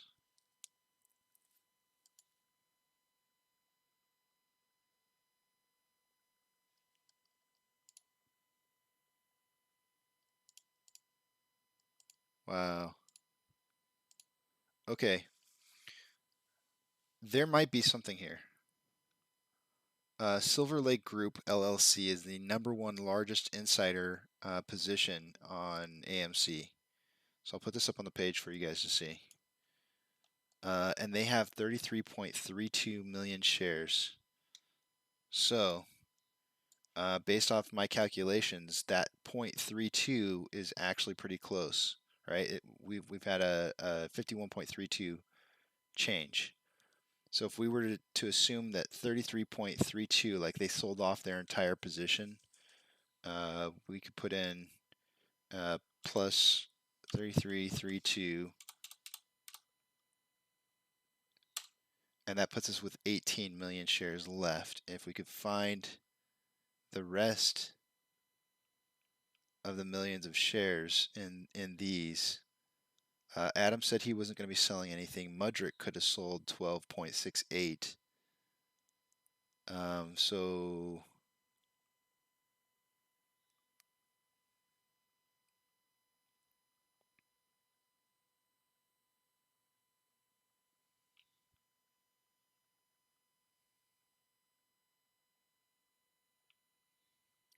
Wanda still owns 10,000. I don't know. I'm not sure.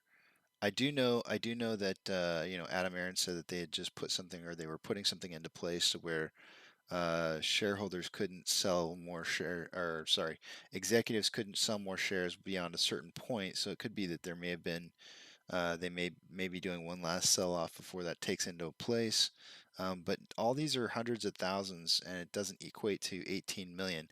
However, I do find it odd, though, that Silver Lake Group does have that 0.32 covered in there. So they could be a portion of the 51.32 million shares that are part of that insider group that they could have sold off, because that would leave an even 18 million shares.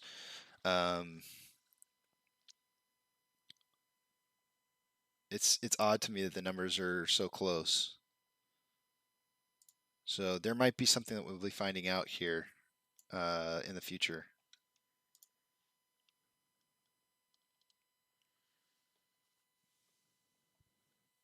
Oh, made available to sell, not necessarily sold. Could also be institution with similar lock-in, not necessarily sold, I think, just made available to sell. Yeah, so that silver, whatever it was called, insider, what is it, Silver Lake Group? That could explain it. Oh, that would make me angry. More insiders selling shares. It would make sense to me. It would make sense to me if Adam Aaron just basically had a campaign to say he doesn't want to have any more insiders selling because he wants the insiders to have faith in the company. Notice we did break out of the channel. That would make a little bit of sense to me. That there's a chance that somebody, especially a group like that, may have sold some of their shares. Their 33.32 million only accounts for a portion of what's left. There's still another 18 million to account for there.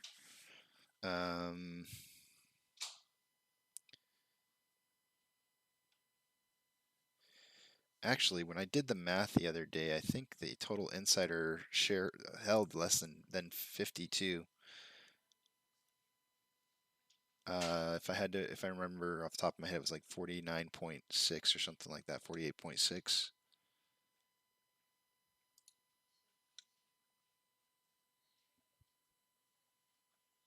Well, we'll find out. We'll find out in the coming days if this is a glitch or if it's if it has to do with people actually selling off shares that are insiders. It will be interesting to see for sure. Because I don't understand how the free float could change unless they're basing it off of a calculation.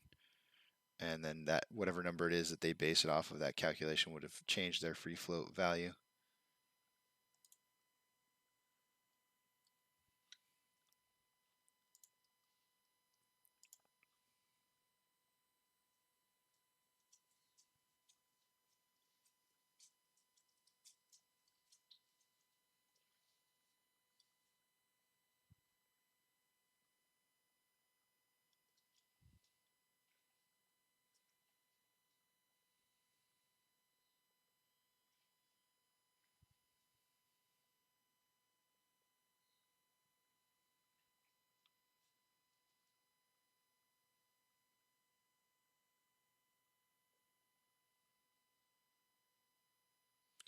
Who's Jim Chanos?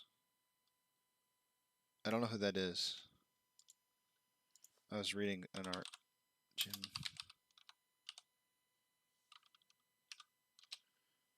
Who's Jim Chanos?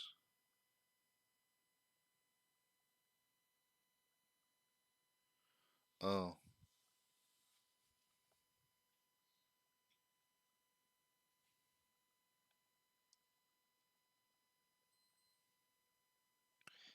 Short seller.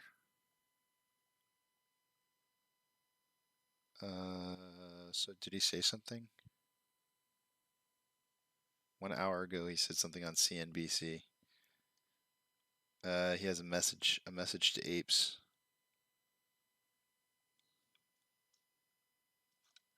Let's check it out.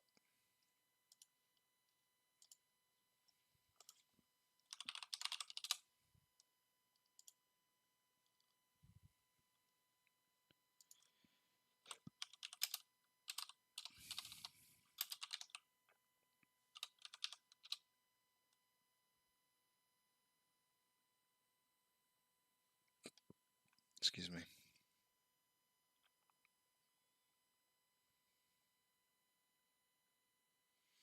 Apparently it's not out yet, but CNBC FUD is strong on AMC.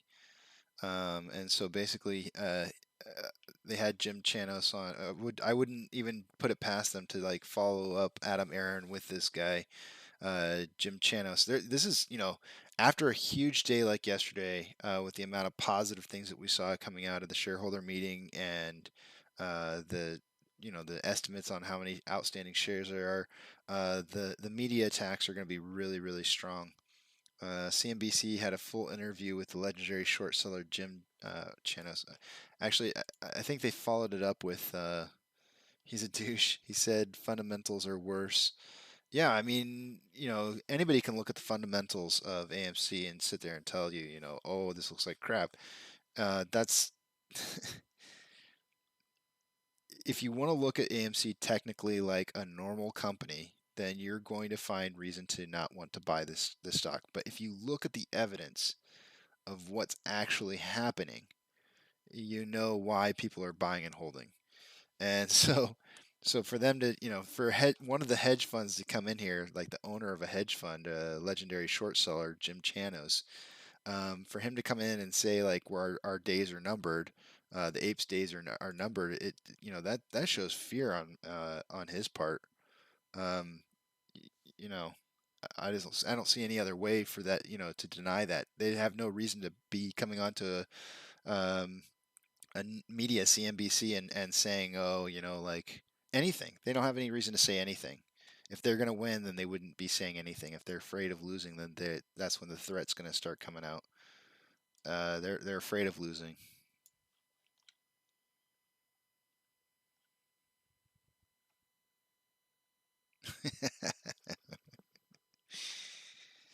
You're not poor, my friend. You're rich. You have people around you who make your life rich. Yeah, I'm sure he is.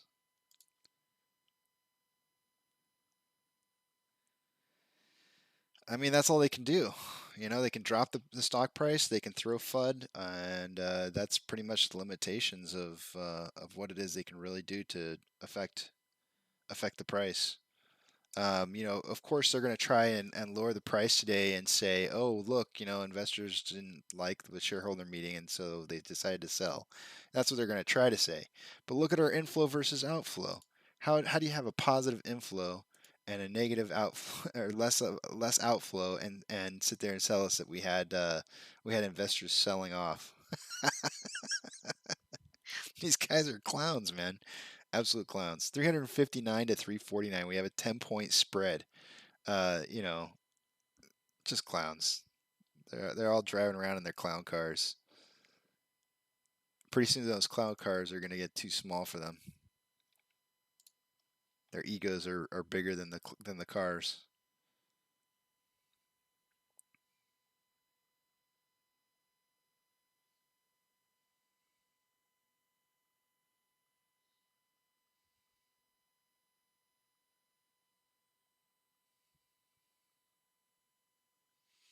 So there's a little bit of FUD here. I'm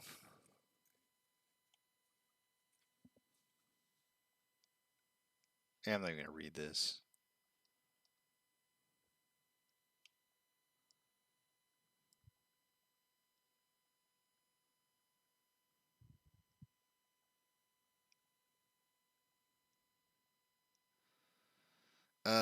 Yeah, I guess I will read it. I'm seeing more than one post on it, but they're saying Robinhood to buy Say Technologies for 140 million, adding to retail investor services.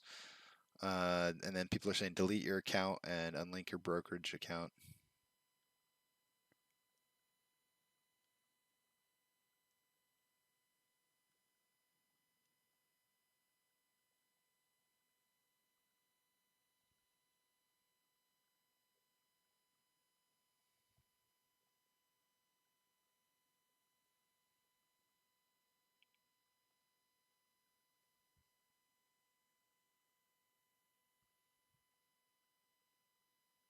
Boy, I'm almost glad that I wasn't on Reddit checking everything out because there's just a bunch of FUD out today.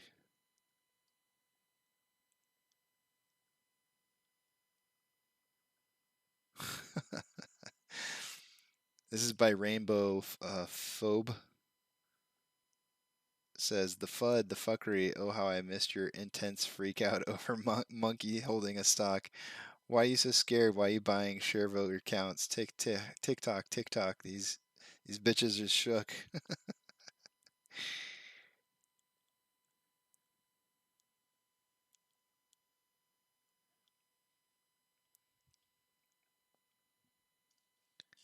This is by Turkish Gamer. They borrowed 2 to 3 million shares since last night to short us back to plus 0.5%, which is actually 1% right now. Yeah, they're digging deeper and deeper is right.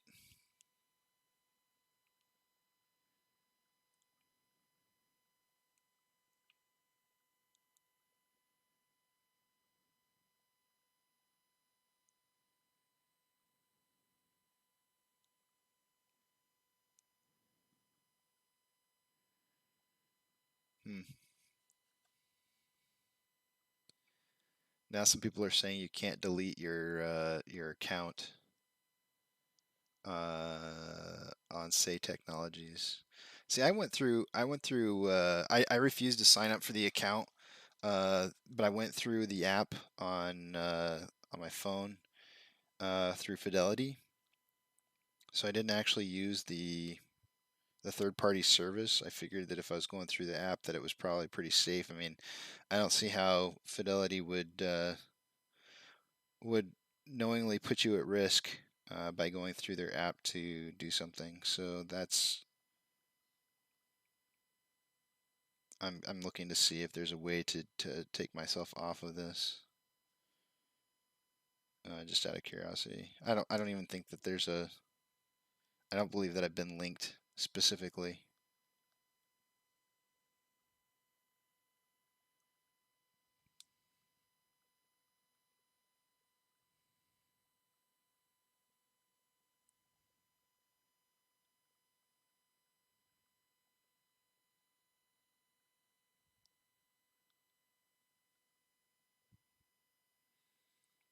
So yeah, I don't you know, they may.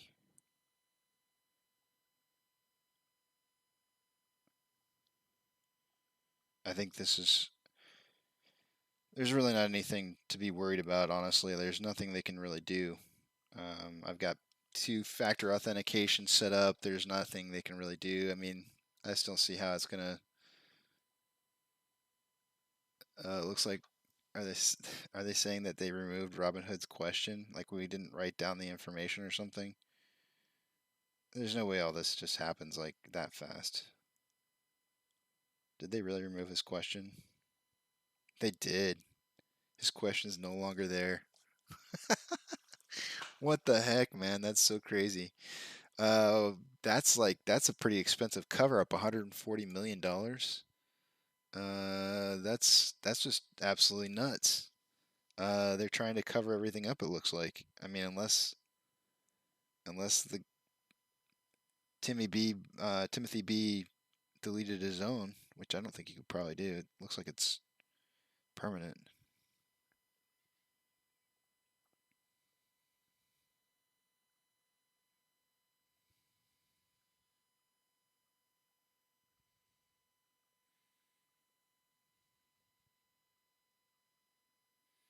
Yeah, I'm not really too worried about it.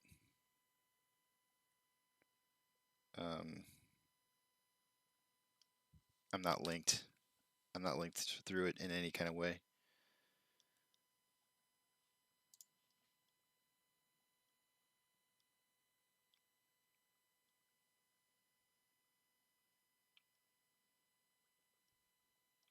Oh, that was posted by the way, the person that said that Timothy B's question had been erased was posted by Reddit wrote.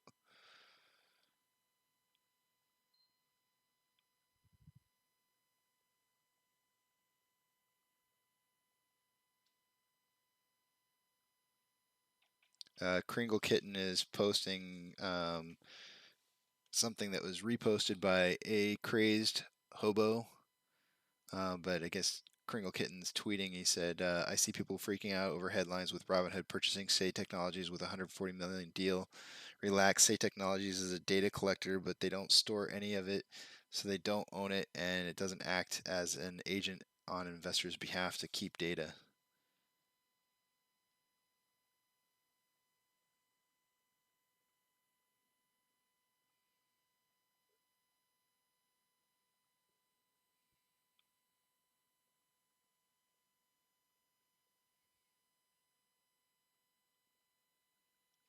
I would imagine that True Demons probably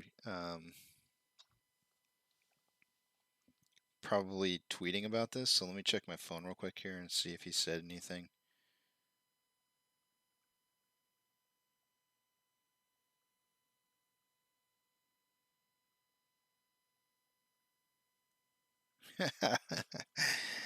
Listen to this CNBC. CNBC is really pushing hard here.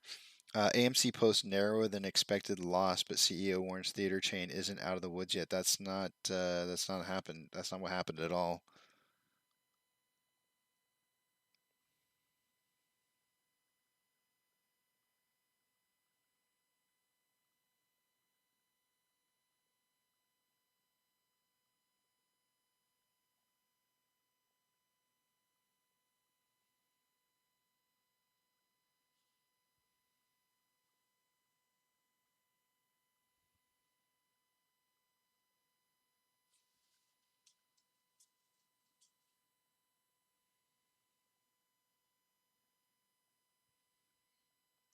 I'm just gonna have to start from the top.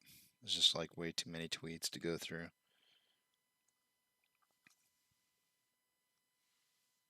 Okay, so Trey's saying that tomorrow he's having an interview with Adam Aaron to discuss the earnings call and questions from everybody. So that'll be something to watch out for. And I'm not gonna. I think one of the things that I kind of feel strongly about, I guess maybe, is that I should direct you guys to those channels. Like if you want to watch that, like maybe after they've been out for a little bit, I'll watch them. But I probably shouldn't just like take away from their content. That's Trey's thing.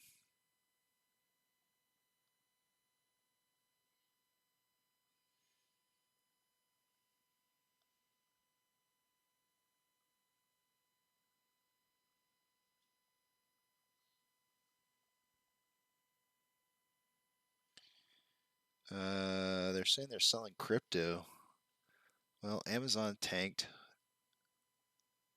Doge doesn't look like it's selling. Let me look at my app for crypto here.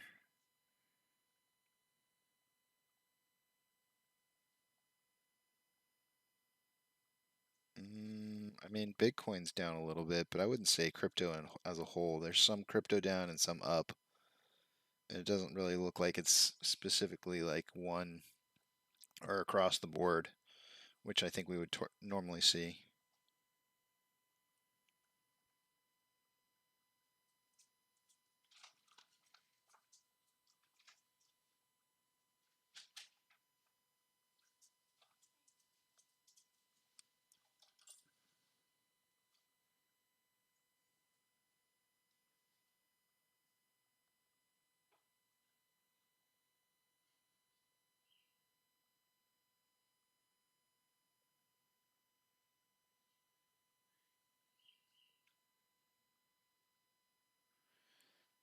So I don't see anything yet.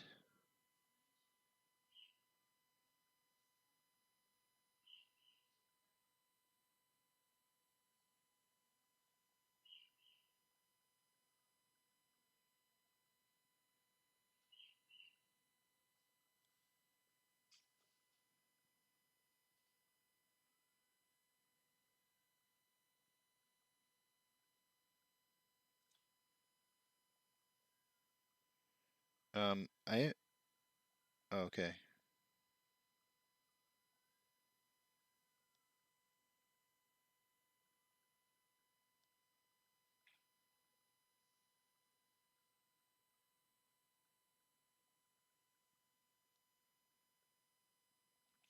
Yeah, I'm not seeing anything right now on here, but maybe later he'll be posting on that.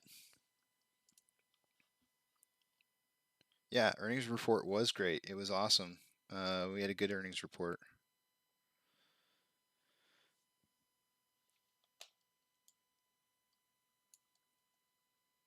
So we've pretty much come outside of this this descending channel here, descending parallel channel.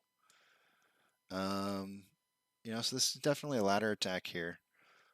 Currently, let's see how many shares they've borrowed so far. 373.7. So it's a little bit down. It was 400.4 thousand shares borrowed earlier. Short share interest is still at 15.9%. It'll be interesting to see. Like it'll be really interesting to see if the float does actually increase. If Webull was reporting it first, that'll be something else. Because I feel like a lot of the other information that they post on here is not always accurate. So that would be a first. Looks like we have 382 inflow versus 368. This number is spreading. It was like 11 before. It's now 14 points ahead. $14 million more shares bought than sold. So we have a positive inflow with a fractional increase in price day over day with a huge, you know, for those of you who are watching right now, I want to show you something really cool that we saw this morning. It was really super interesting to see, and it's going to be harder to see now, but do you see this right here? What does this look like to you? If you've seen any charts lately as to what that looks like, what does that look like?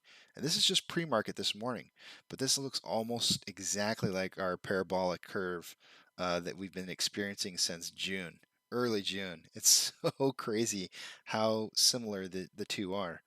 I just got to pull it up one more time just because it was so odd to see. So that's today's pre-market right there, right? If I pull up AMC and I look back on a time scale of days, look at the parabolic curve that we've been on. So we're way over here. This is back in early early June. So this is what the parabolic curve looked like. And if we come back over here to this chart and we zoom in on this, look how similar these charts look. And see how we got to this parabolic curve in the pre-market today, and then we had a shoot up from there? Well, guess what? We're at, let's see, this point right here would be here. We're like about maybe here. So what, we might have like one more dip back down to, I don't know, whatever these values are in here.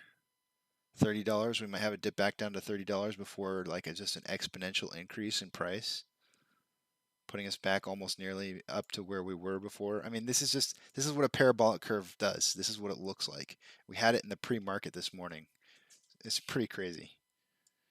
I haven't seen anything like that before. But that was kind of fun to watch.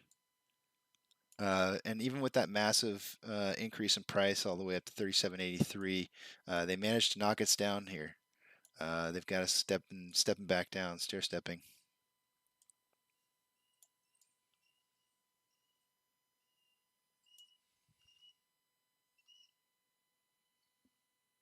I'll be right back. My dog's whining, so I'm gonna let him out just in case. Trust me, no bunnies will be killed.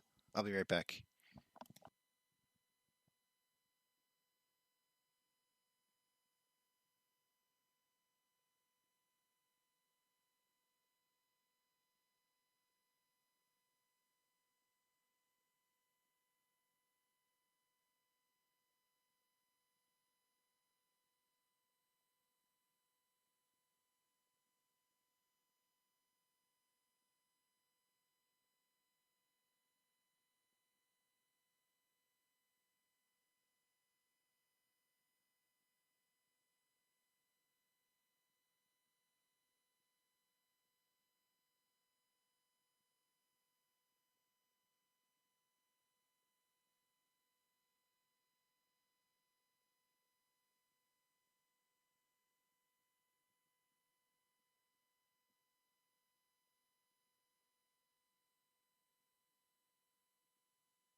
Okay, no Haas and Pfeffer killed.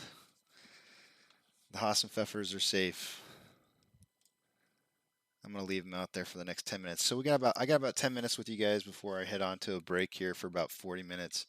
I guess we'll go over some of the technical analysis that we normally look at and just kind of see what's going on here. Our indices. Looks like we have 400,000 shares available to borrow, which is down about 50,000 more than it was. ETFs look about the same.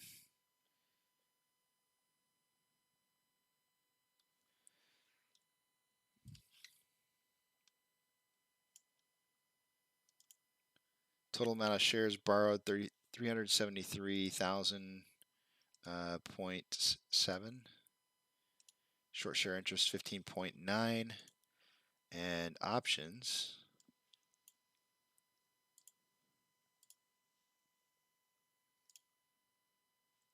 Oops, wrong one. 27.7 thousand options on the $40 strike price versus 11.7. So a little bit of strength forming up here. Still 2-to-1 at least, slightly more than 2-to-1 on the calls versus the puts. So we'll see what ends up happening with that as the day moves forward. I do feel like this is, kind of a last-minute attempt to try and scare off some investors. They don't want you to think that the things are going well based off of the end of the day market trading and after hour trading and pre-market trading. Too many positive movements, and so this is the proverbial ice bucket that they just poured on us. They want us to cool down a little. They don't want there to be as much investor enthusiasm. So I suspect, based on the volume that's been traded so far, and I had said that we would trade somewhere between 2 and 230 million shares for the day today. That's looking like it's gonna be off. Based on the columns of volume,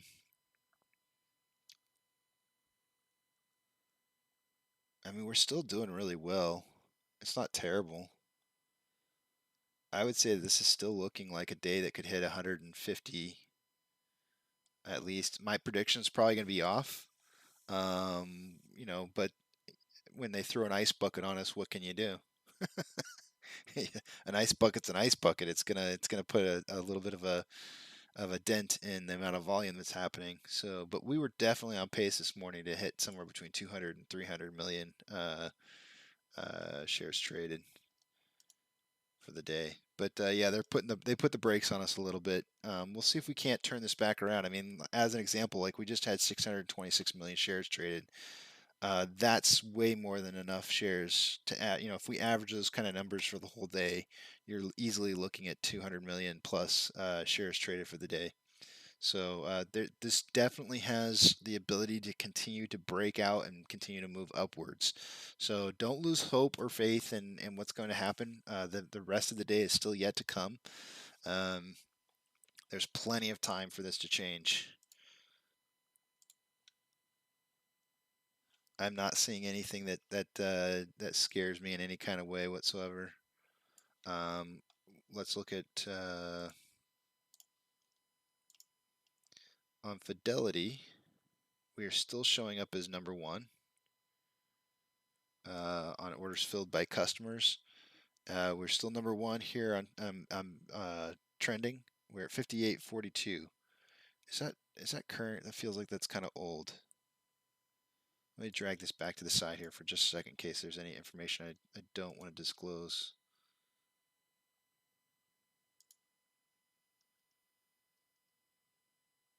Okay, yeah, that's correct. 58 over 42. So we are still in first in the highest trending stocks out there, and I think that goes to show with the amount of volume that we're having right now. Let's see, we are 2 hours into trading. So if we take that number, 60.21, and then we divide it by 120, and then multiply it by 390. That's how many trading minutes there are in the day. That's 195 million shares. We're on pace for 195 million shares traded for the day. And so my prediction was 200 to 230 million. So we're underperforming for hitting my goal, but I think we still have some good momentum going. It is declining, but it's still some good momentum. It's not like it was last Friday where it just tanked and disappeared off the face of the earth. That was last Friday was something else. I've never seen anything like it. So we'll continue to have this good volume moving forward, and we'll see how this day turns out. I don't see any reason why we couldn't recover at a bare minimum what we started out at for the day, which I'm pretty sure that will excite Duncan at the very least, because that would put us real close to his price prediction for the day. There is a gap between John and Duncan of 36 to 37.10. If we hit somewhere in between there, we will have missed our second day of price predictions for all of us. I'm way at the top up here, 40 to 43. I got a long ways to go to get back in this. So let's see if I can kind of come up with an idea as to where we're trading. Because since I'm going to walk away for 40 minutes, I want to give you guys like something to look forward to in case you're sticking around. So let's see what we got going here. I mean, honestly, like if these lines, if this Fibonacci retracements were just slightly lowered, I'd say that we were trading right in between them. So it kind of looks like a time of consolidation, perhaps. Let me go grab the dog real quick here. I'll be right back.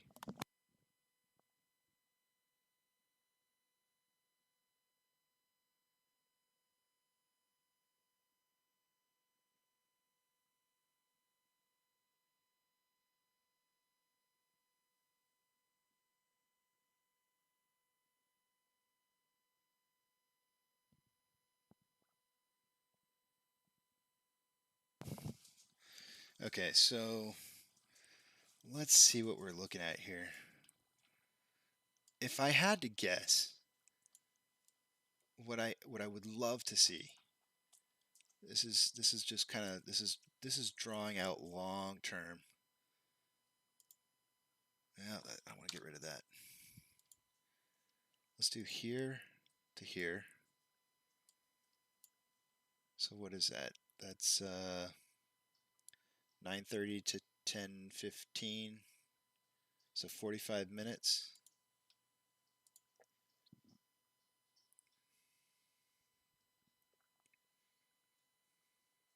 .47 to 11:30. Right about there. And then what we should see is something that looks like perhaps maybe like this. What time was that at? 11:48 to 12:30.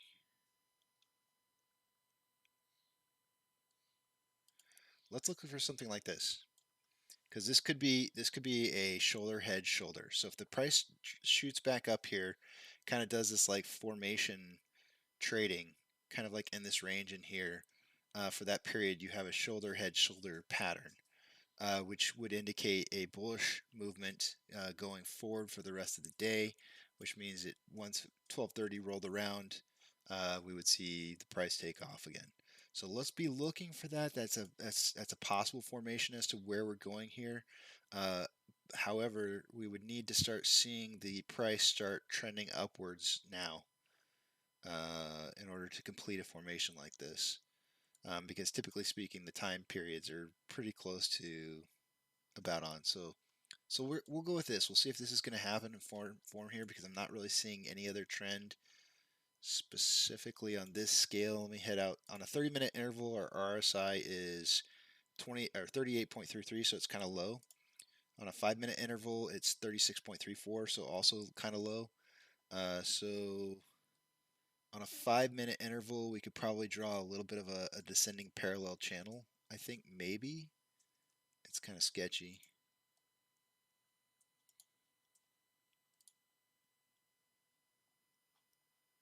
It's sketchy for sure.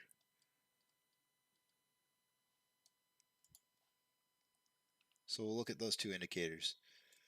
So, you know, what I could see happening here is that this would maybe trend or stay around this $34.12 area until it squeezes down to this point here and maybe break out, going back up and kind of consolidating somewhere up in this range, up in here for a little bit before breaking out up again.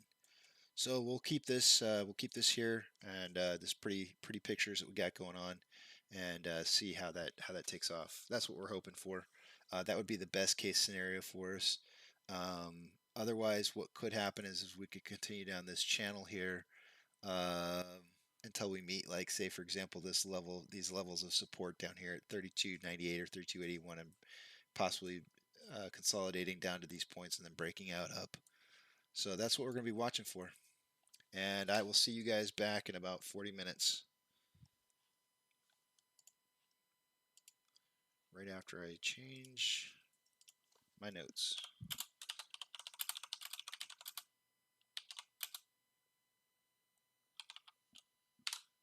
Oops.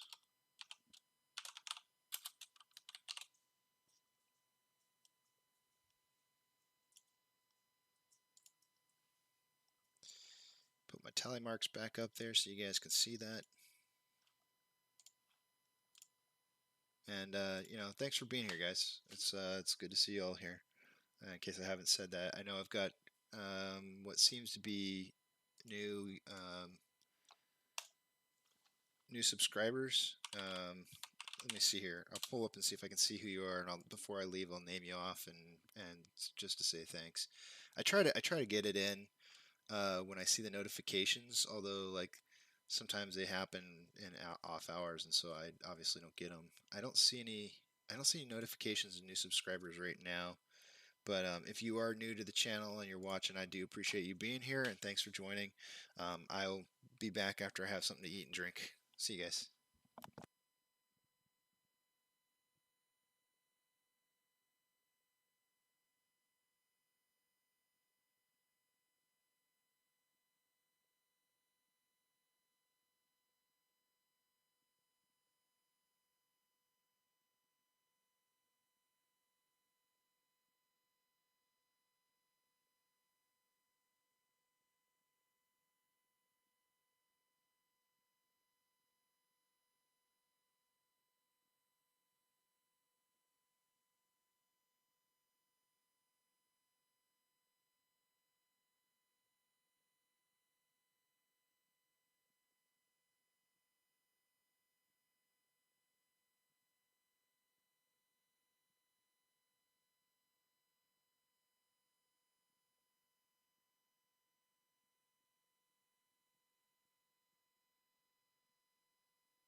All right, I'm back a little earlier than I thought.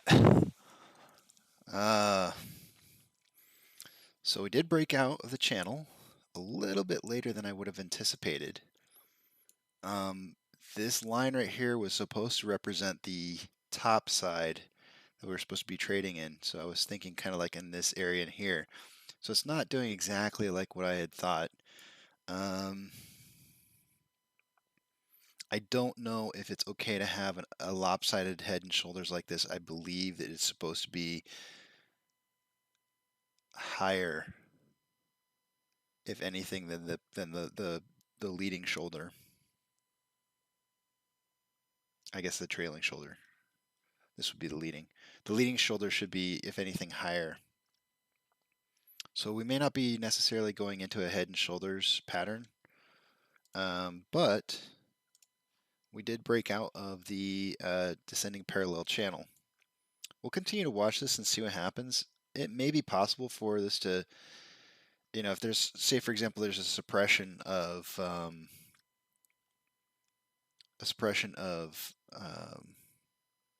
buy or purchase orders during this period of time, that might be an indication as to why it didn't complete the formation the way it was supposed to. And that's totally speculative. But I would expect, and this actually got extended out, so you'd have to probably extend this shoulder out as well. The time frame on this one was 10:47 to, so about an hour.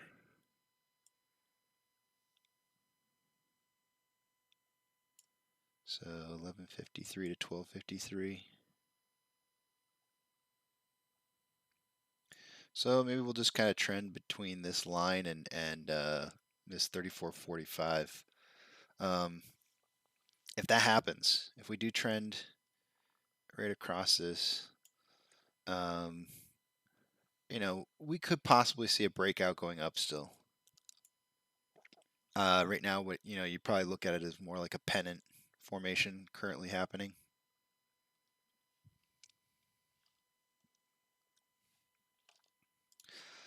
So let's look at our technicals here. And feel free, guys, if you have anything that you see or you're seeing someplace else, feel free to bring it up. I'll tell you what, while I was on break, I did watch a video on, somebody had mentioned to me about getting the vaccination, because I have not gotten it yet, and said that I was waiting until the military mandates that the military gets it. And so I was watching a news article on that during break, and it sounds like they're not actually going to make it mandatory, but they're going to be requesting that everybody get it in September, when after the Food and Drug Administration, the FDA basically approves it or signs off on it. Although if there is a spike, they said that they may increase the timeline. So we'll see. We'll see what ends up happening.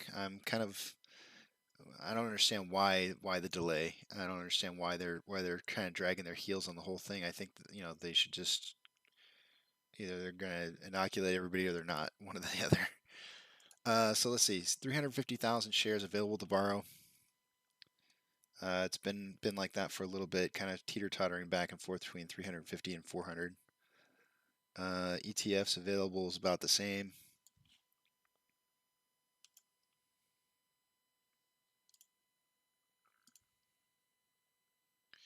So there's a little bit of a difference over here on short share interest has dropped from 15.9 to 15.71, and instead of shares borrowed, it's now shares returned. So we had 373.7 borrowed. Now it's returned of negative 0.8 or negative 847. We'll just call it negative 847. 847,000 shares returned.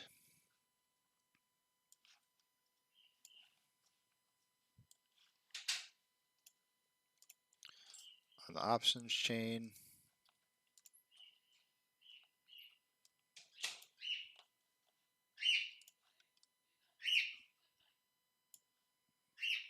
$30.3 thousand on a $40 strike price, so that's increased by about 3,000 ish. And 13.3 on the 30. almost it's heading back towards a 3-to-1 ratio. Almost.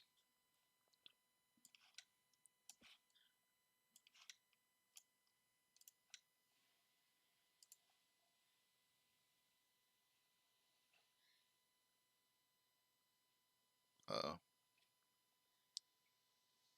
Hopefully I didn't lose you guys. I just refreshed the page, and I don't know if it's going to do anything, but hopefully I don't lose the stream.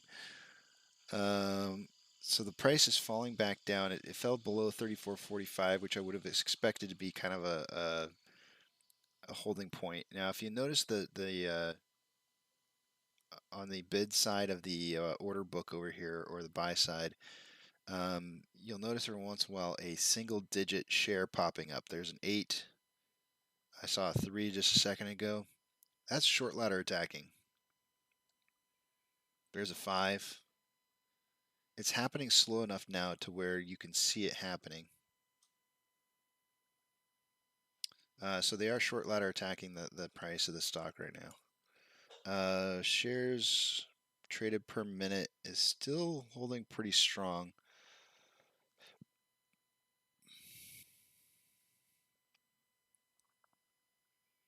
I don't want to see the volume drop too much more than where we're at right now. I'd like to see 150 million shares traded today at least. And in order to keep that up, we're going to have to continue to maintain volume where we're at.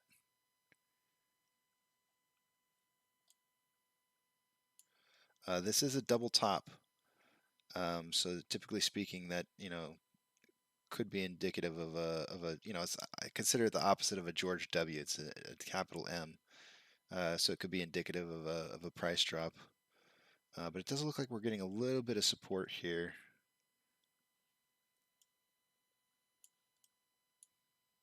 A little bit of a green candlestick. Maybe we're going to bounce off this 34.45 after all.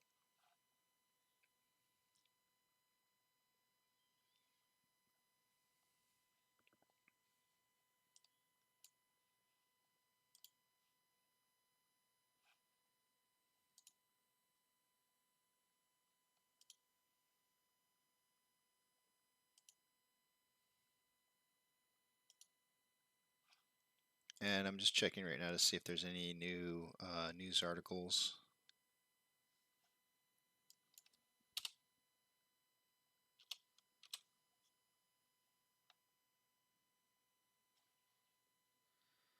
There's currently one out 2 hours ago by CNBC, which they've been kind of,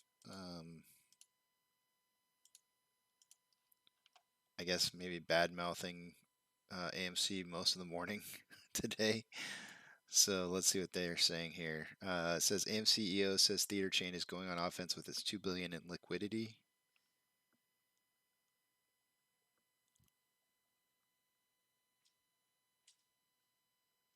That's just pretty much a recap of what was said this morning.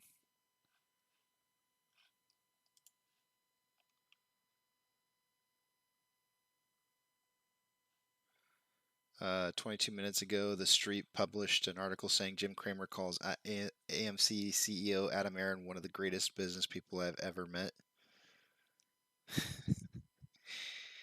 I don't know if we want compliments from Jim Cramer. He can keep his mind to himself.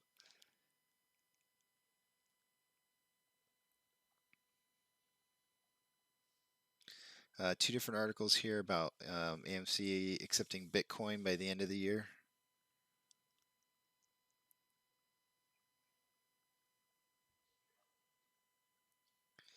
Here's a strange one by CNBC. It's another article about an hour ago. It says AMC CEO on Outlook. AMC will get quite involved in cryptocurrency. That wasn't my takeaway at all. I wouldn't say quite involved. Just, the fact is that they're willing to accept that as a means of purchasing tickets, or if people want to use cryptocurrency in order to buy their way into a movie theater, they're willing to honor that, which is, it's another form of payment. I wouldn't necessarily say, it's a great thing because I feel like but then based on what he said in the interview, it kind of changed my mind a little bit. But what I felt like before was oh cool, they can start absorbing cryptocurrency and then sell like at higher rates, so they're actually getting more for their money or value for the purchases. But then he was saying that they were going to use processors for the cryptocurrency so that they would be taking the risk and not the company. So maybe they generate a little additional revenue from using the processors, but if that takes the risk out of it from AMC, then great. But that won't give them the ability to be able to realize the full potential of that cryptocurrency. So there's a little that kind of honestly faded my whole feelings about cryptocurrency and then accepting it. That's fine though. At least they're getting more than what's being paid, more than likely. I can't imagine that they would use cryptocurrency if it was going to cost them extra.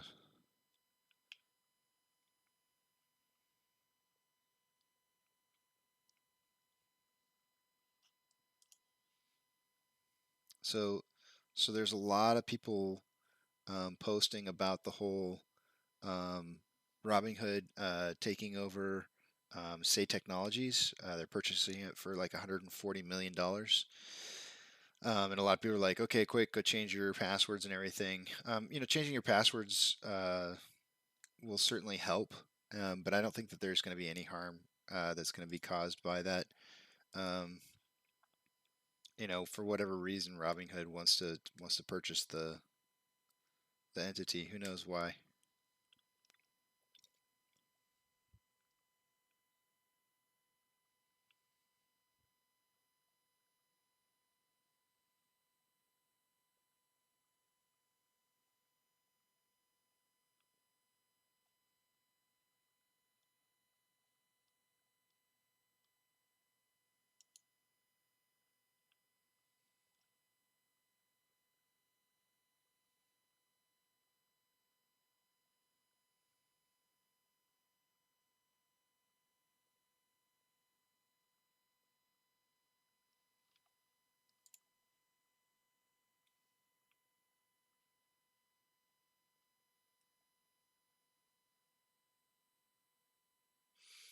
I'll tell you what, I think it would be really tinfoil hattish to be able to say that Robinhood would buy Say Technologies for $140 million just to either have the data that they have to be able to use it against shareholders.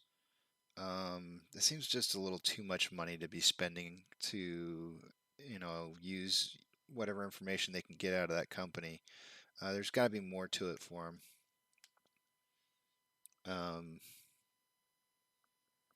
Perhaps they'll use it as a means for collecting data for their trades for people. I don't know.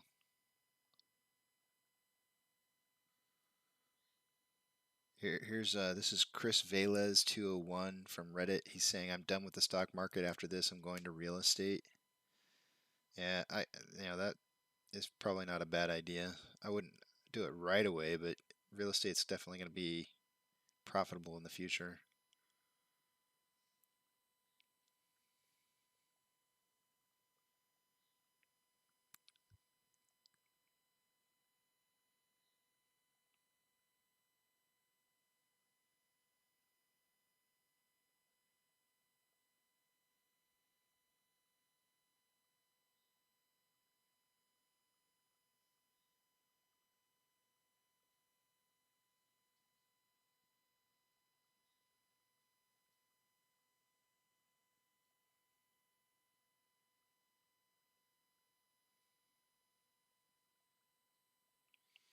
And then also another thing too is that Timothy B. Apparently the question that his question that was posted up there is now no longer there.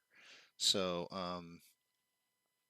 people are talking about that, but then they're saying that other users who have deleted their accounts are showing up as anonymous now. So his actual question was taken down apparently.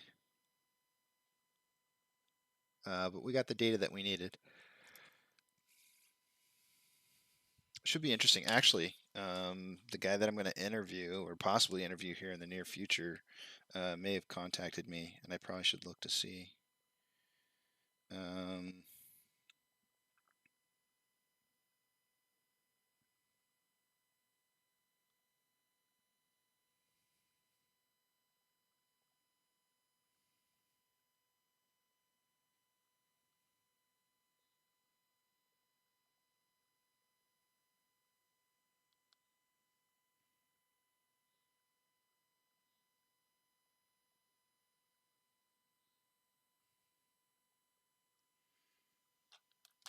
I want to get that. I want to try and nail down an interview. Maybe we can do it sometime like Friday or something like that. I want to nail down an interview with him before the end of the week, hopefully.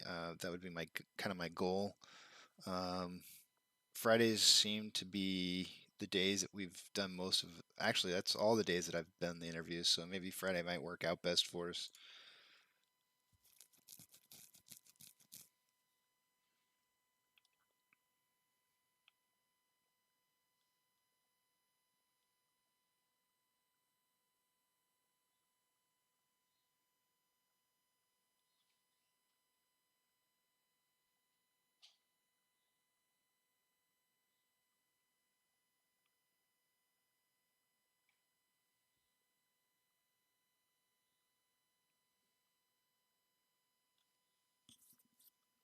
I am curious still about the free float changing for Weeble. Maybe I will put in a message for that.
Oh, you're not going to let me submit now? There we go.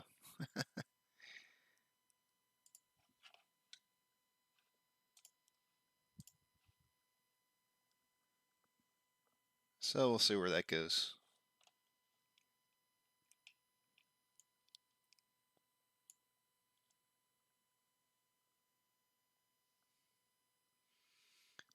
What did the price have to get to today for SSR? Just out of curiosity, $30.42 for today. Interesting. Uh-oh.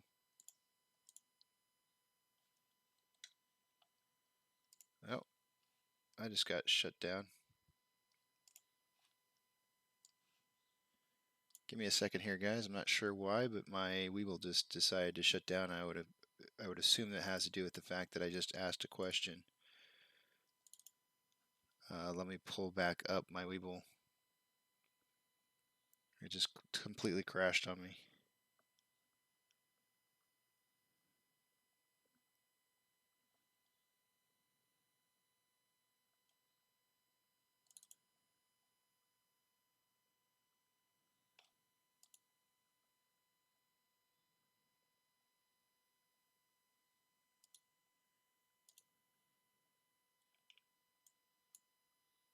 Ask a question, they shut you down.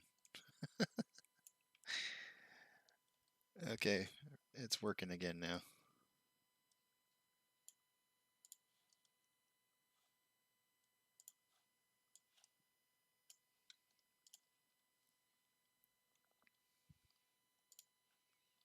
That was extremely odd.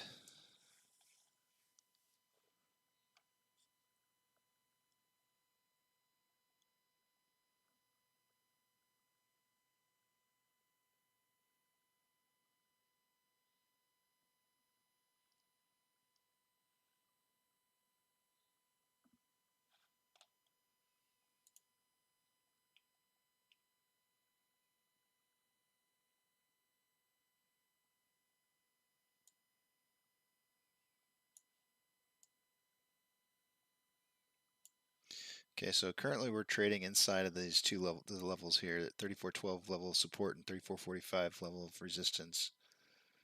So I'd like to see us bounce back up off of this level of support, 3412.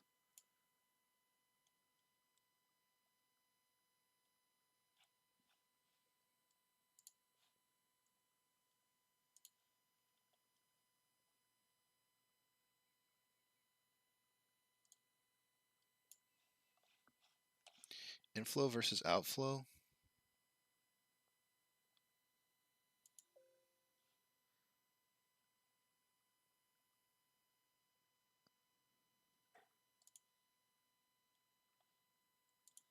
Holy moly, man. I just heard something hit my door like really loud, like somebody threw a package. Yep, somebody threw a package. I'll be right back. Hope it was nothing worthwhile.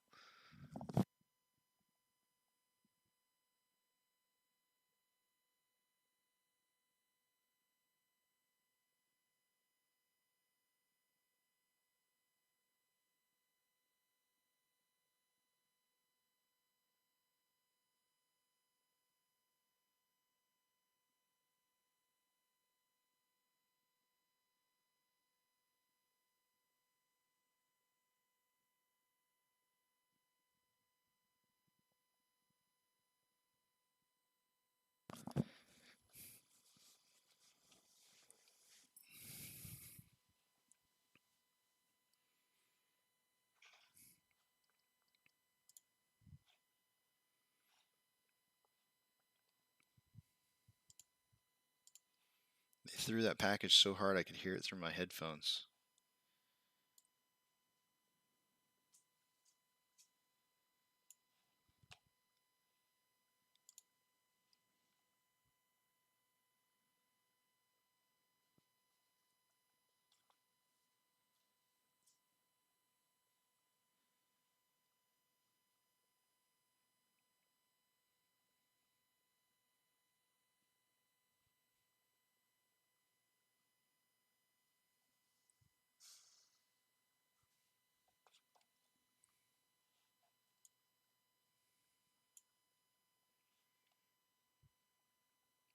Yeah, so volume's dropping off.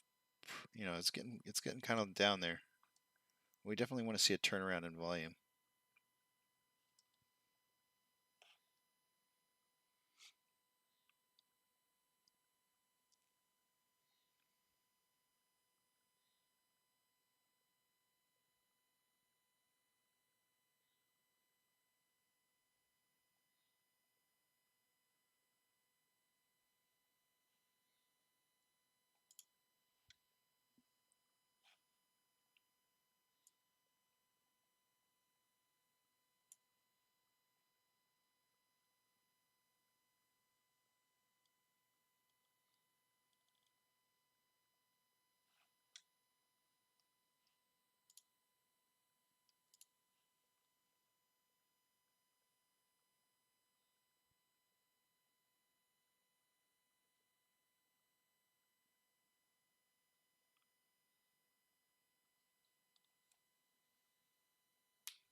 I mean, it makes sense, if you wanted to look at Robinhood in the sense of the fact that they're buying, say, technologies, there's a lot of information there that could help them. Excuse me. Ooh. There's a lot of information there that could help them with, how they advertise to their customers. I think there's a lot of information that they could probably get out of that, a lot of data that would help them in their business. So, I mean, it kind of makes sense.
I'm just looking for information right now, guys. We seem to be in a little bit of a lull here.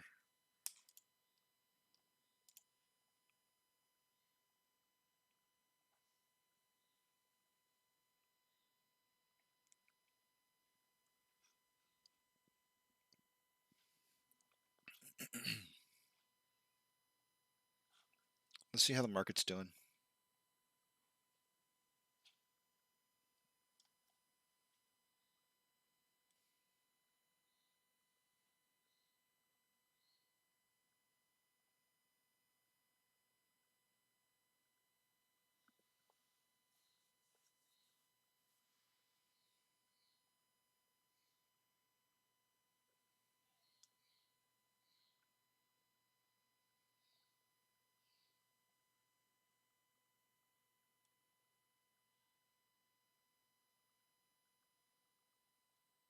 That might be updated data.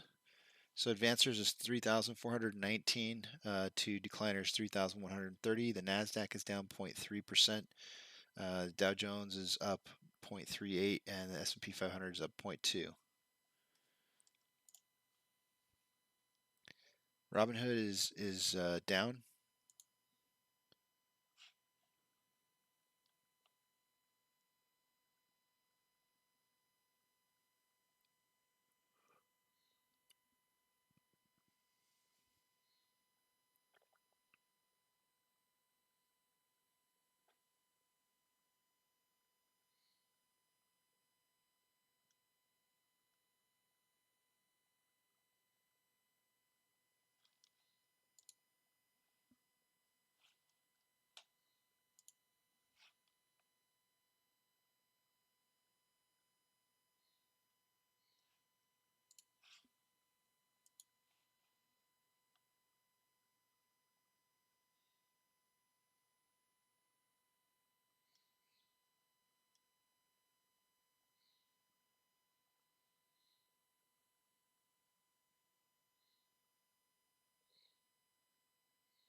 So Cinemark is up 0.79%. We are up 1.37%. GameStop is down 1.17. Doge is down 1.89, 1.9. Is it tanking? Nah, not tanking.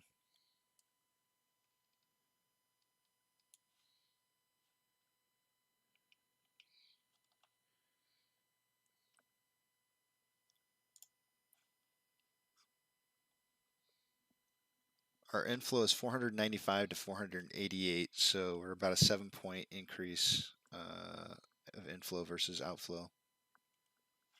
7-point spread.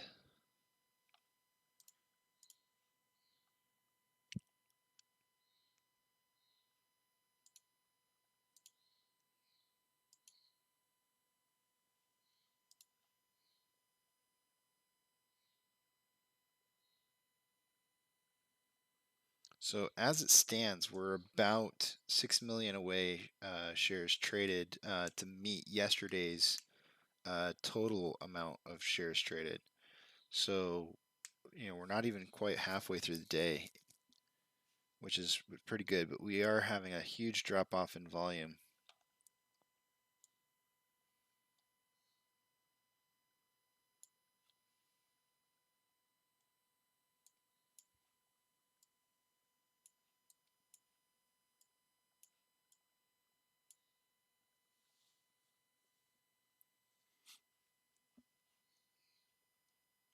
I would suspect that either way, that we'll tend to see like some kind of price increase by 1 o'clock-ish moving forward.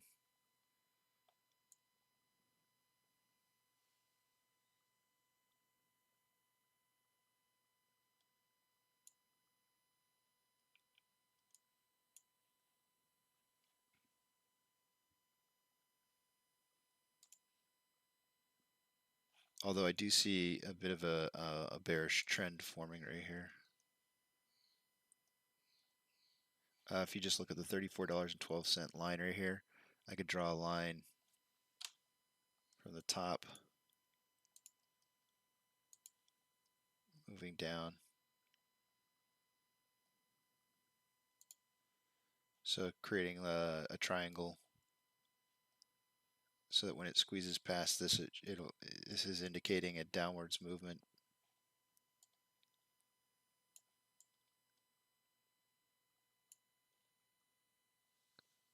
So it looks like we might retest 34.12 and maybe break below.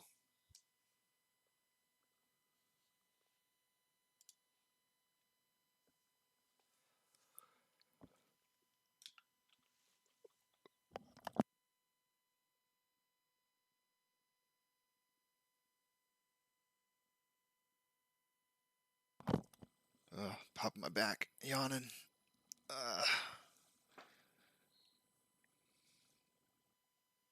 I'd really like to see us hold at 34.12, but we don't. Our big buy wall's at $34 even.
Okay, well, fortunately it's breaking out above. Or it's consolidating some more. It could look something like this.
So this is Jayford on Reddit.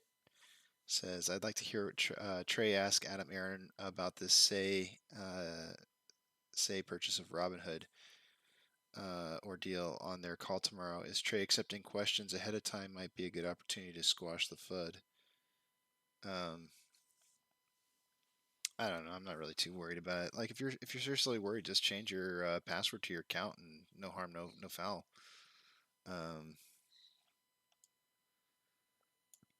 I mean, worst case scenario, the worst thing that could possibly happen if you change your password, the worst thing that could possibly happen is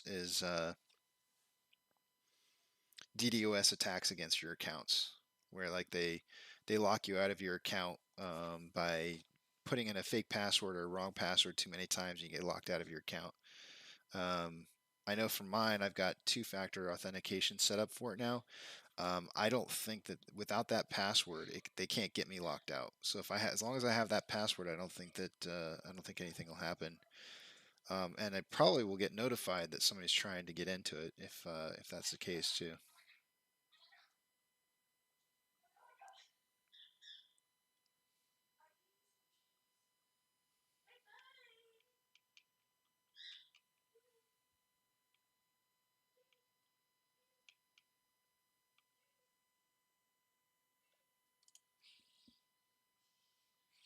Okay, so there's the breakout down below.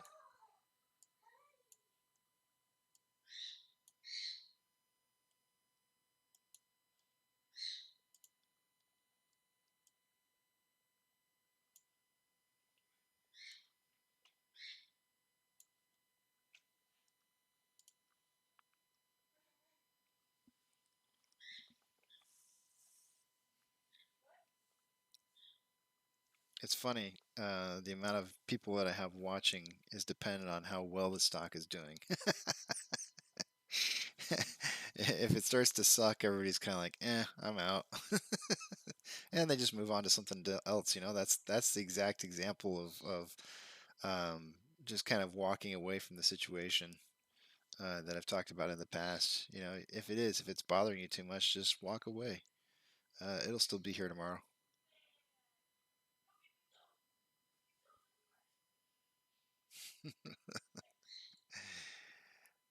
Nothing's going on. There's really not anything to watch right now. The show's kind of being placed on halt, to be honest. It does feel like they've put a big show-stopping run to what was going well. So, hats off to Citadel for one more Citadel and company on another attempt to squash a good running day. That's their job. That's what they're supposed to do.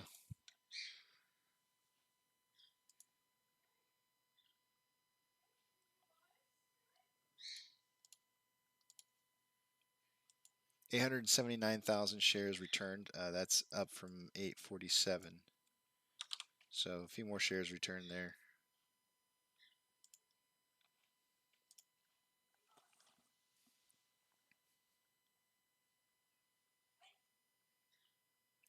There's a 10,000 share wall at 3408.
Okay, so I'm starting to see a little bit of a triangle here.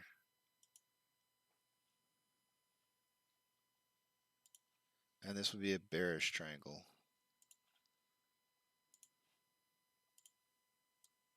So we never got the head and shoulders or the shoulder head shoulder that we needed. But it does look like it's starting to consolidate down here into the end, and we might see a breakout going down. If we can avoid this, that'd be great.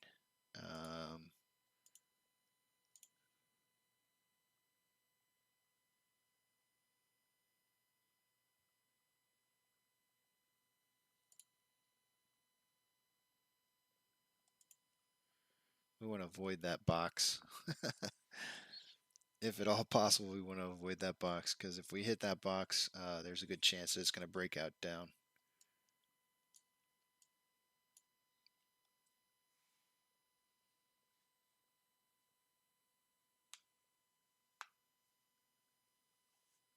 Just being real with you guys. And it's okay. It's okay if it continues to break down. That's fine. That's the way that this, the hedge funds have to do their jobs. Their job is to try and make people sell. So there's always going to be some kind of resistance. Short interest is currently at 15.71% of the free float. I'll update this just in case it's not current. 15.71%, and utilization is currently at 93.55. So utilization won't change until it gets updated every morning at around like 6:30 in the morning. But what that tells us, pulling my notes over here, getting rid of my tally marks so you can read them. What that tells us, though, is that the shares left to borrow. What you do is you basically take the shares on loan, which is up here, 103. You divide that by, turn this into a percentage point, 9355, and that gives you your total amount of shares that are available to be lent. Right, so I can just do that for you right here, just so you can see 103.35 divided by 0.9355, and that gives us 110.475 million shares that are lendable. So then you just subtract the original shares on loan amount in there, and that tells you how many available shares left to borrow. And so I put 7.125 shares left to borrow. Yesterday it was at 6.61 or 167, so it did increase slightly on the amount of shares that could be borrowed, which means they had returned shares. You can see it says 953,000 shares returned. It looks like those numbers are really close to matching up with how much it looks to be returned. Really, really close. So it makes sense. And normally these numbers don't make sense, so it's good to see that they do make some kind of sense. And so today it's showing that they've returned 879,000 shares so far. So they have returned shares today, but only 879,000.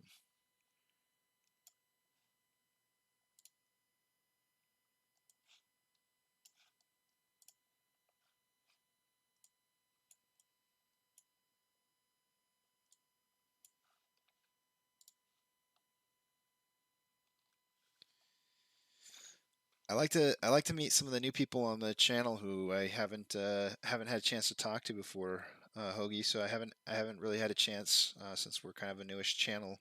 It's nice to be able to. Oh, all right. So the Say Technologies. If you voted on the Say Technologies to have a representation of your shares in the quarterly meeting. Basically, what happened today is that Robinhood announced that they were going to be buying or did buy Say Technologies for 140 million. And instantly, what a lot of people noticed is that they got really worried, so they tried to go in and start deleting their Say Technology account that they had set up, and so they were having problems deleting their accounts. It wasn't allowing them to. So a lot of people started having, a lot of people are having issues and are kind of like freaking out a little bit. But the worst, what you can do to prevent that if you're part of it, if you did sign up for a Say Technologies account and linked it through a third-party broker to verify your total shares that you had in your account, just change your broker's password, right? Go in there and just change your password, and you won't have a problem. If you didn't partake in it, then you have no issues. I did participate in it, but I used the iOS app for Fidelity, which was you didn't have to use a third party. You could just go straight through the app to place your vote.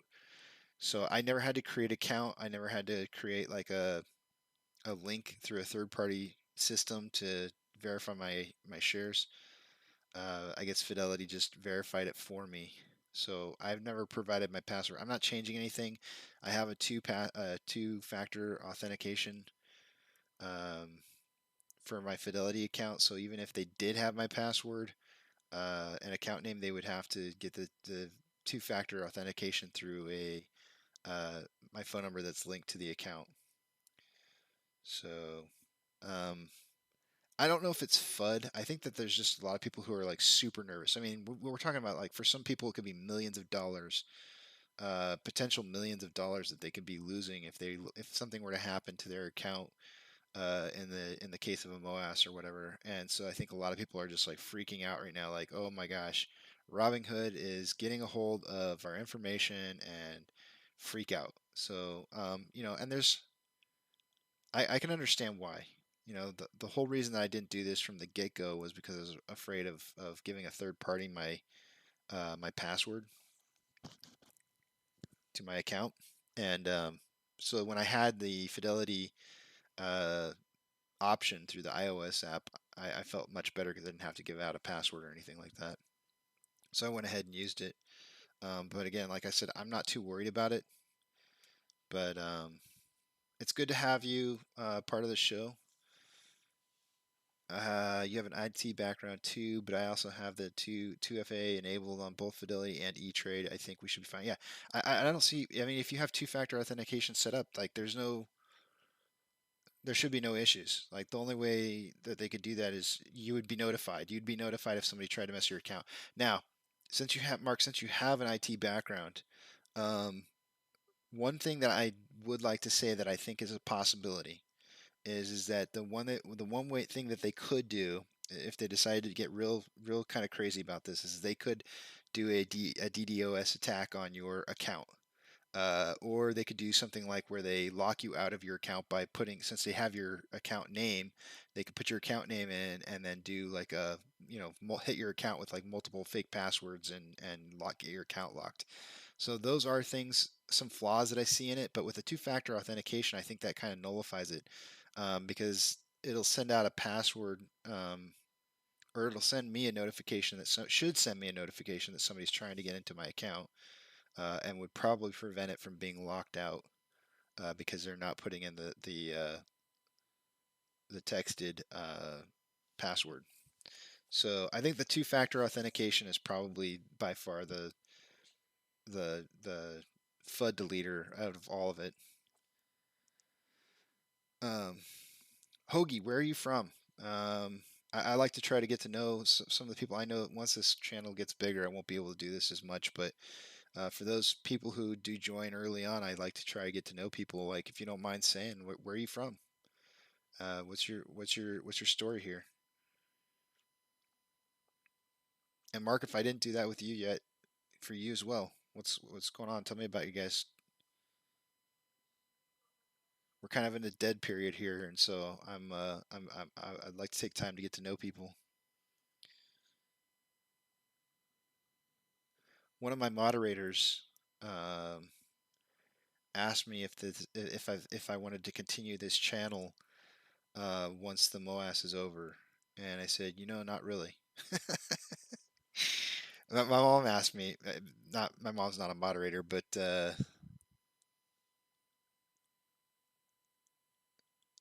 my mom had asked me if I wanted to continue on with the channel as well and do future trading and whatnot after this is all over. And I told her no. But I'll tell you what, though, I do have an idea. Oh, that's right, Reston. I remember the DC area, Reston. Okay, I remember that now. I'll be heading out that direction sometime in the future, and we'll be connecting. I'm positive. Because I told you about my dad, I'm pretty sure. So, but yeah, it's a beautiful area.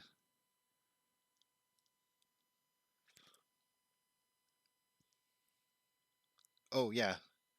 So what I was gonna do is, one of the moderators asked me. He said, "What are you going to continue this show after the MOAS?" And I said, "Probably not." And I said, "But if there was anything that I would do to continue the show,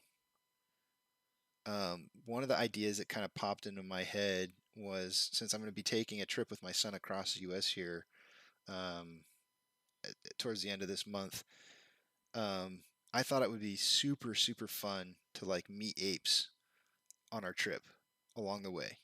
I think that'd be like totally awesome. But if I were to continue this channel, I think post MOAS, what I would do is I would do something where like I would reach out and try to find apes who are doing great things with their money post squeeze, and then interviewing them and talking to them, maybe in real life, like person to person, like sitting down with them, finding out who they are, what it is that they're doing, if they feel like they want to talk about it, and just like, I don't know, just spreading good news about the positive impact that apes have had on their communities post squeeze. So that's kind of one of the things. If I were to continue with the channel, I think that's probably where I would take it. But there's no guarantees. We'll see. There's post MOAS, the whole world is open to so many possibilities. So I kind of identified this, what looks like to be a triangle to me. This is a bearish signal. And what I wanted to see us do is avoid this box, because if we hit this box here, it's going to break out, more than likely going down. That's what this signal is showing me, but I can't say for certain it's going to do that. The stock's been kind of crazy lately. So we'll see what ends up happening, but it should consolidate down in here somewhere and break out one of these two directions. Typically speaking, it doesn't go all the way to the very end, but it could. We'll see.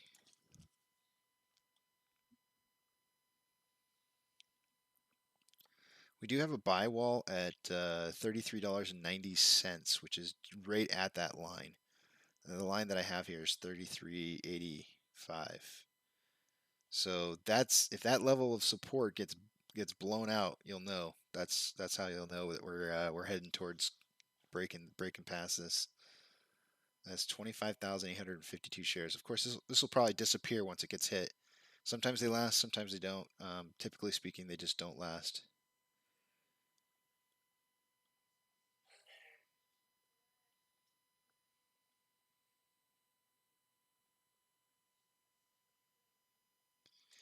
I don't know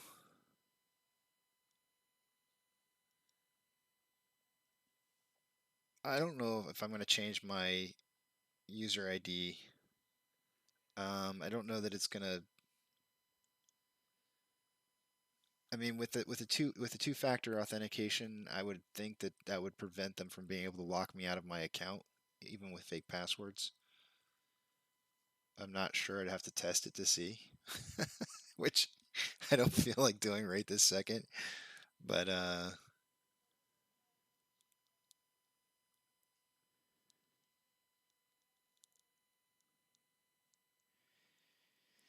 yeah, I hear you, Johnny. I really do hear you. This is. I feel like there's a lot of suppression on share price right now. We had a lot of volume to begin with in the morning, and we were heading towards what looked to be like a very easily 200 million share at least day trade for the day today. And now now we'll be lucky to hit 150 million.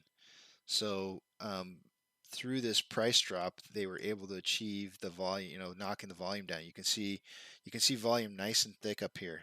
There were candles, not candlesticks. There were columns of volume that were like 800,000, 400,000, 300,000. Those are all amazingly good.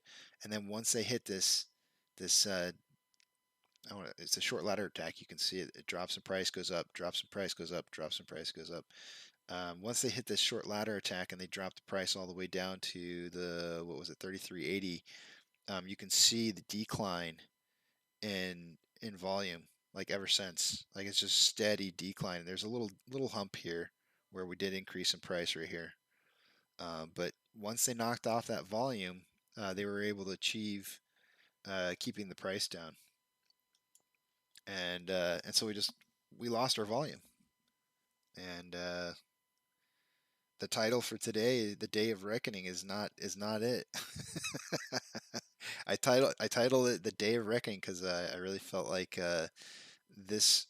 I mean, you can see from my price prediction for the day today. I'll put them up here for everybody, that all the moderators.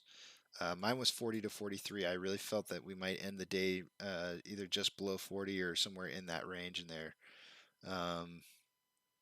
So I'm going to be way off. Eric's 38 to 41, so he was bullish. Duncan was bullish at 37.1 to 40.1. John's the only one that picked 33 to 36 and went bearish. Did he go bearish or neutral? Let me see here. Yeah, he went bearish.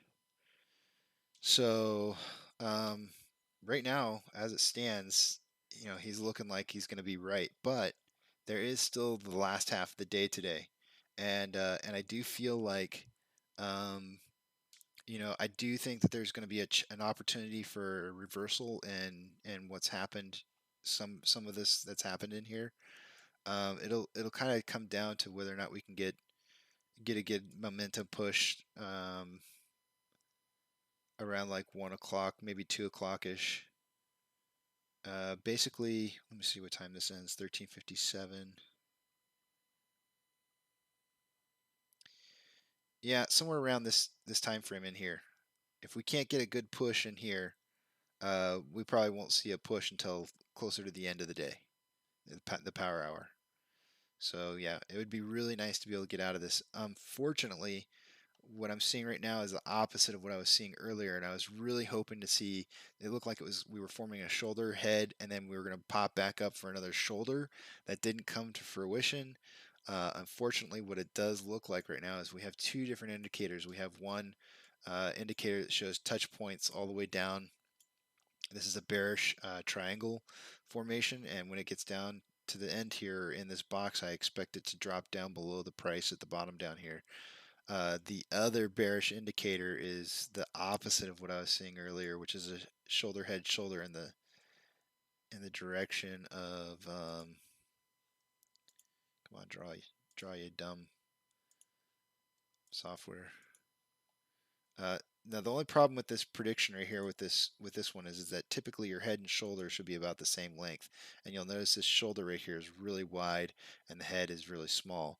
It's okay. It can continue to stay that way, but if we see if we see this continue to fall and consolidate right across the line here, the dropout that it does have here might put us down into, down into these ranges down here at 32.98 to 32.81ish.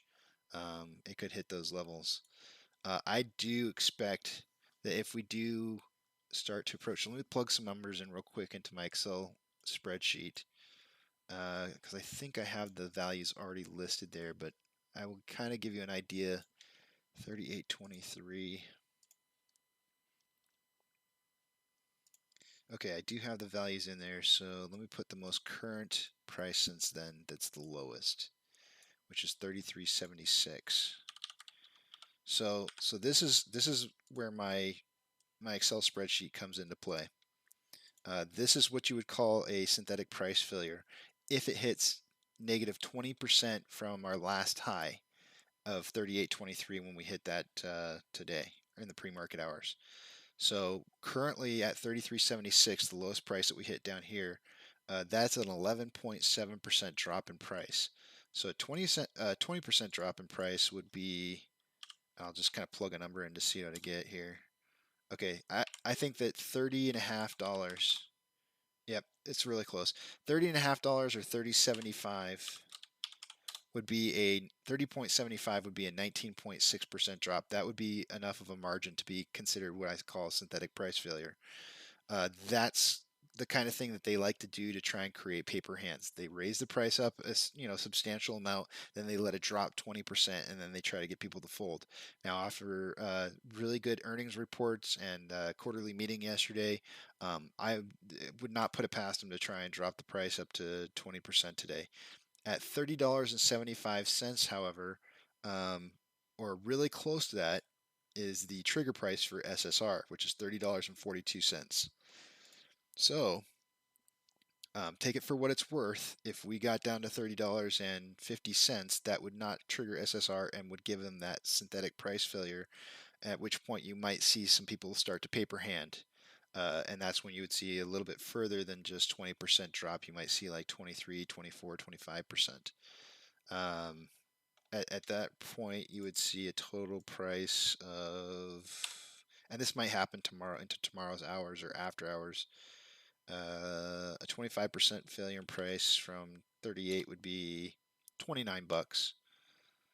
So, but the good news is that from the last 9 days of down days that we had, which was like a total of 30.2% decrease in price, we went up 33.8. So we recovered everything that we had lost and just a little bit more. So that's actually really good. I know it doesn't seem like everything because obviously we have 70 something dollars that we got to get back up to again. But just based on how I'm tracking this on these synthetic price failures or drops, that's what I'm kind of looking at. So don't put it past them to try and get us back down to about $30.50. They would love to see that. It will definitely generate people folding and giving up some of their shares. That's the whole point in these algorithms that they run. So you're probably wondering, like, how the heck do I come up with this? So I modeled out GME and I looked for very specific patterns during the GME squeeze in January, and I found that there was 3 really specific times where you saw what I would call investor psychology moments, like these moments where people just kind of like gave up, and they're 20%, 40%, and 60%. Those are the 3 numbers.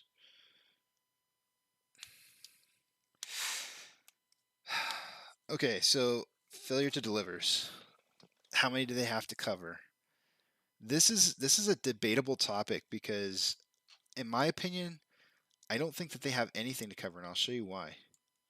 I think they've kicked the can down the road. So if you go to Ortex, and of course we know that Ortex is not completely 100% on its data collecting, but if you go to Ortex and we zoom in on, because everybody keeps talking about T35 and it being, like days that they have to start covering, these failure to delivers in here disappeared. And I believe that's why we're no longer on the reg show. They don't have failure to delivers that they have to cover because there's nothing showing here.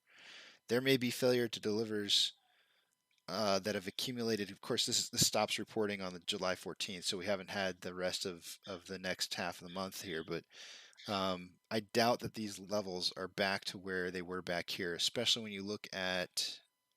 Let me pull it up. When you look at Stonko Tracker, and we're tracking this number. This is the short exempt volume is a number right here that we asked Stonko Tracker to start putting up for us. These numbers, this short exempt volume is not increasing a whole lot. It's not in the millions right now. So I would not expect there to be a whole lot of failure to delivers at this point. So the question is how many? I don't know. I don't know the answer to that, but I don't think that they have any. That may not be the answer that you want. But I'm not seeing failure to delivers that have to be covered by a certain period of time. They're not showing up on any indicators. Now, if somebody can correct me where I'm wrong on this, I would love to learn. But I'm not seeing anything that shows that we have failure to delivers they have to cover by.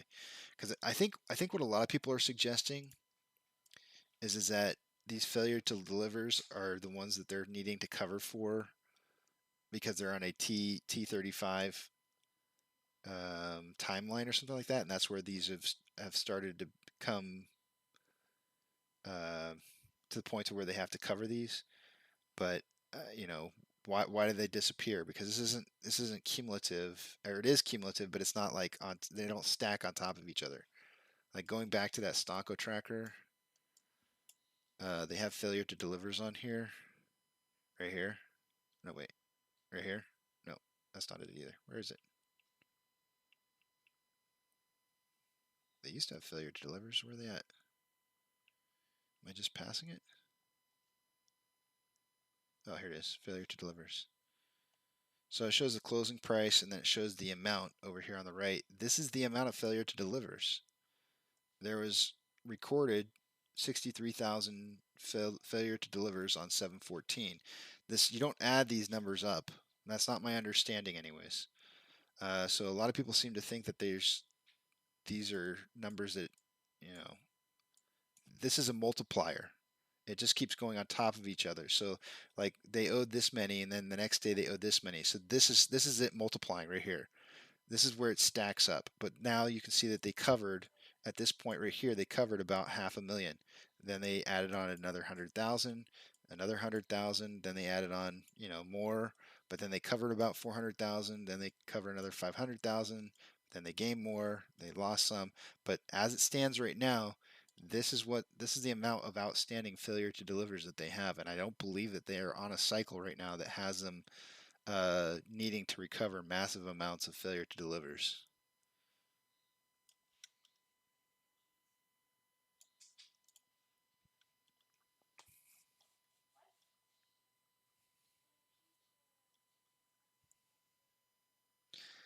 That's right. Duncan's. There's a lot of different opinions as to how those are working. I think personally myself, when you see these failure to delivers, disappearing like this, I think that they're wrapping these up into ETFs somehow. These failure to delivers, or they're borrowing more shares. There's two ways they're allowed to do it. They're allowed to borrow more shares in order to cover for the shares that they have to deliver for, which they may have done, and that's why the numbers are low again. But it just that's a way of kicking the can down the road. These numbers are going to start picking back up again in the future. So I think the answer to your question is I don't think that they have any. Nothing that's going to impact the price. What day did you say by? By Friday? Yeah.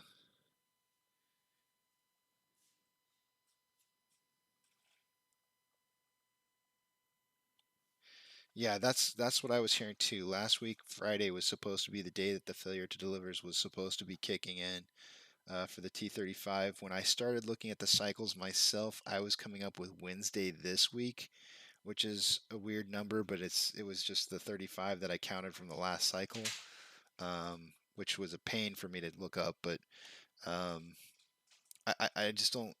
I don't think that there's anything to be covered. If there was something to be covered, we would be on reg show. I think that's how you can define whether or not we have stacking failure to delivers that are going to impact the price of the stock, and that's when we start going on to reg show. It's they're stacking because of that, and that's how you know. If you look at on the rules for reg show, it tells you like what has to happen in order for you to go on the list, and this right here was the reason that we were on reg show. When this disappeared, we went off the reg show, and failure to delivers became a non-issue. So I think that's, you have to consider that the fact that when these disappeared right here and they no longer continued down the road, that it no longer impacted the price of the stock.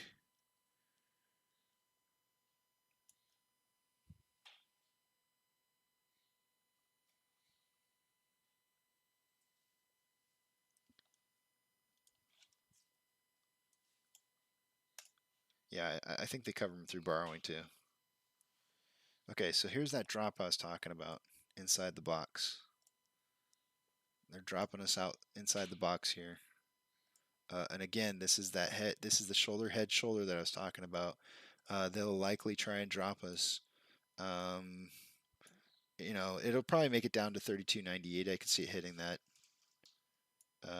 as a level of support.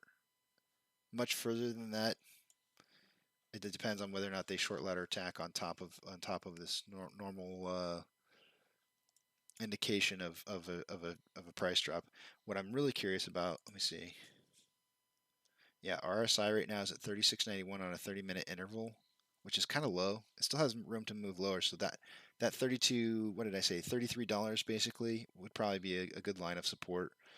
On a 5-minute interval, RSI is at 32.83, so yeah, it's not going to drop too far before it gets some kind of support.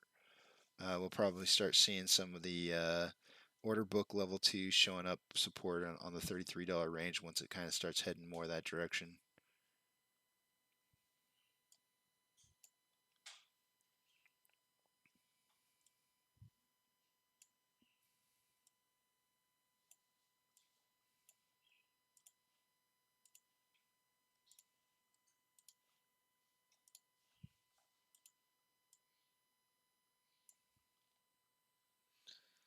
So volume did kick up for that push. It went all the way up to 610,000 shares.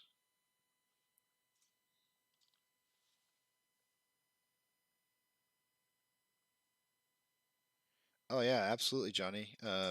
Come on back, and love to help out. We're learning too, So, and hopefully we can just all learn together. And absolutely, we'll try to answer as many of your questions as we can.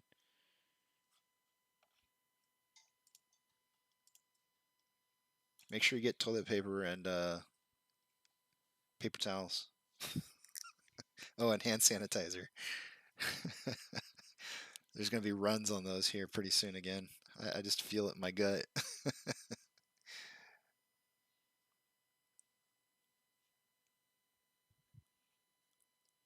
I'm surprised we didn't have like a gas shortage too.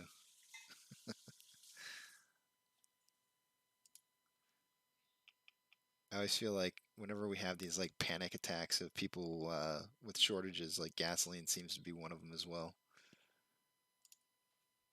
Let's look at options again real quick. See where we're aligning. Oh, hell yeah. You sound like you're from the South.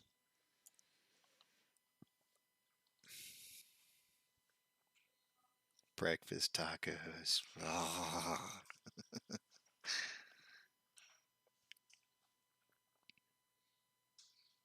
Call options are still strong at 40 with 33.7.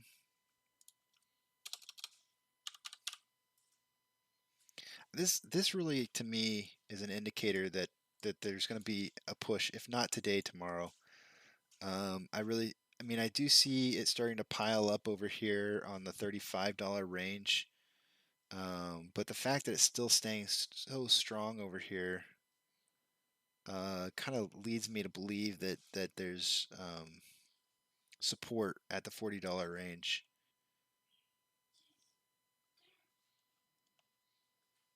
or it's just a hedge.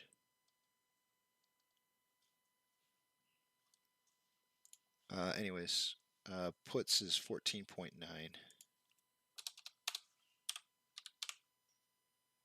So back down to about a 2-to-1 ratio.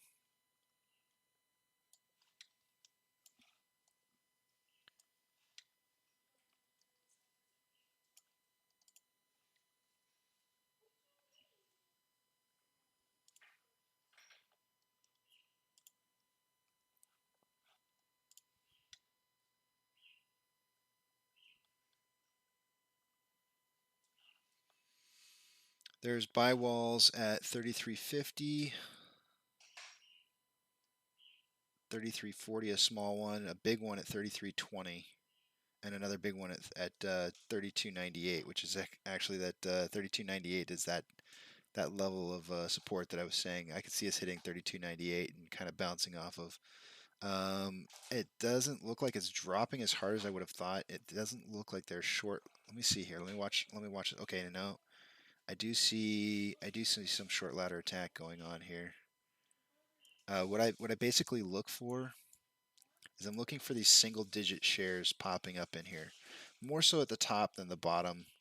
Like this, I wouldn't say that this 33.42 share here is indicative of it, but what I'm looking for is I'm looking for like single digit shares to pop up for just a fraction of a second in the size and bid column here. And when you see those really low values, here's a 12. I just saw a 12 that popped up. When you see those low ones pop up in there like that, that's pretty much a short ladder attack that they're trying to drive the price down. They're just stair-stepping it. They're using the spread between the bid and the ask to drop the price. And so they sell a few shares and then buy them back, and then they keep doing it back and forth until they get it to the whatever price it is that they can get it to. So I do see there was a 2. I just saw a 2, a 13, 14.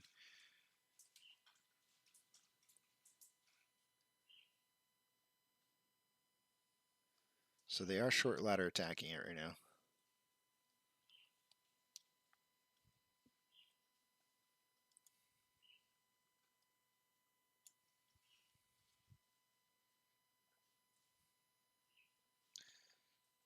I do like I said, I do think that there's a possibility that they're going to try and do that synthetic price failure,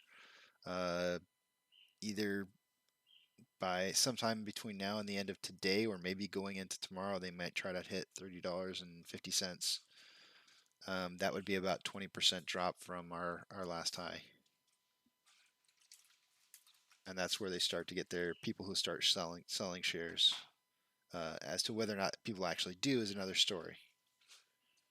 But that's typically when you'll start seeing a rebound after we hit that 20%. If they don't get paper-handed people, then they won't continue to drop the price more. They'll let it rise back up some, and then they'll attack it again with another synthetic price failure.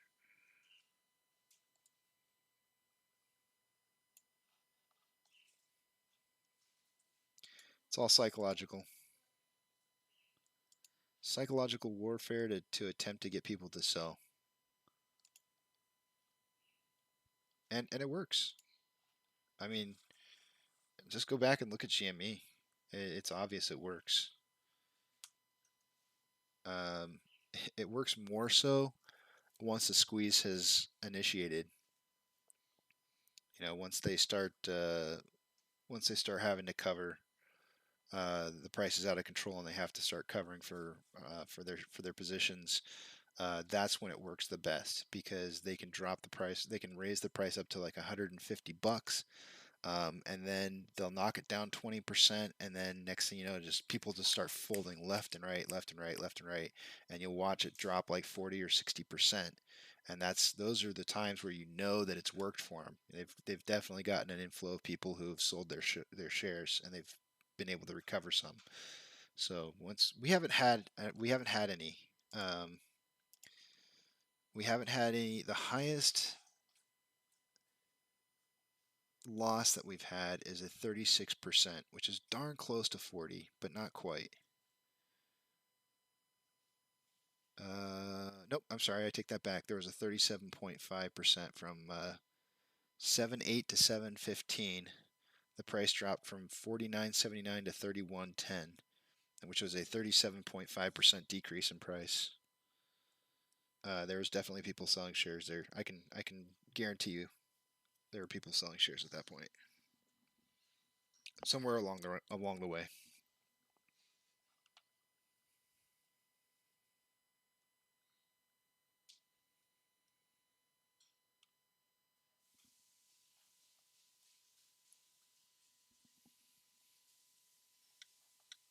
More than likely, it's people who got in when it was like $60, $50 or something like that, and they just couldn't hack it anymore. Some people are, like I keep telling people, some people are built for this and some people aren't. You know, not everybody's built to hold through watching, you know, a 50% of their earnings disappear. Right? Because if you got in at 60 and it got down to 30 at some point, you know, that's pretty much half your money gone. It's rough. I know when I bought in at was it 14 originally? I think I'm pretty sure it was 14. Yeah, I watched it get down to 5. That was rough. It was almost 2/3 of my money. That was super rough. But that's when I started averaging down big time. I was like, the only way I can win on this is if I average down a lot, and so I just kept buying more and more and more. So I was able to get my average down quite a bit, but I actually have a much higher average now because I've averaged up as well. So, but that's because I believe in what's happening here.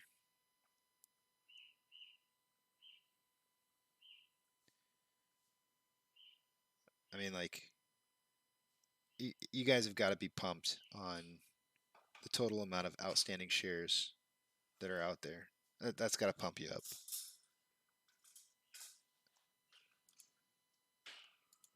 Inflow versus outflow right now is 535 to 537. So we're down. This is like the first time I think today that we're down by 2 million. So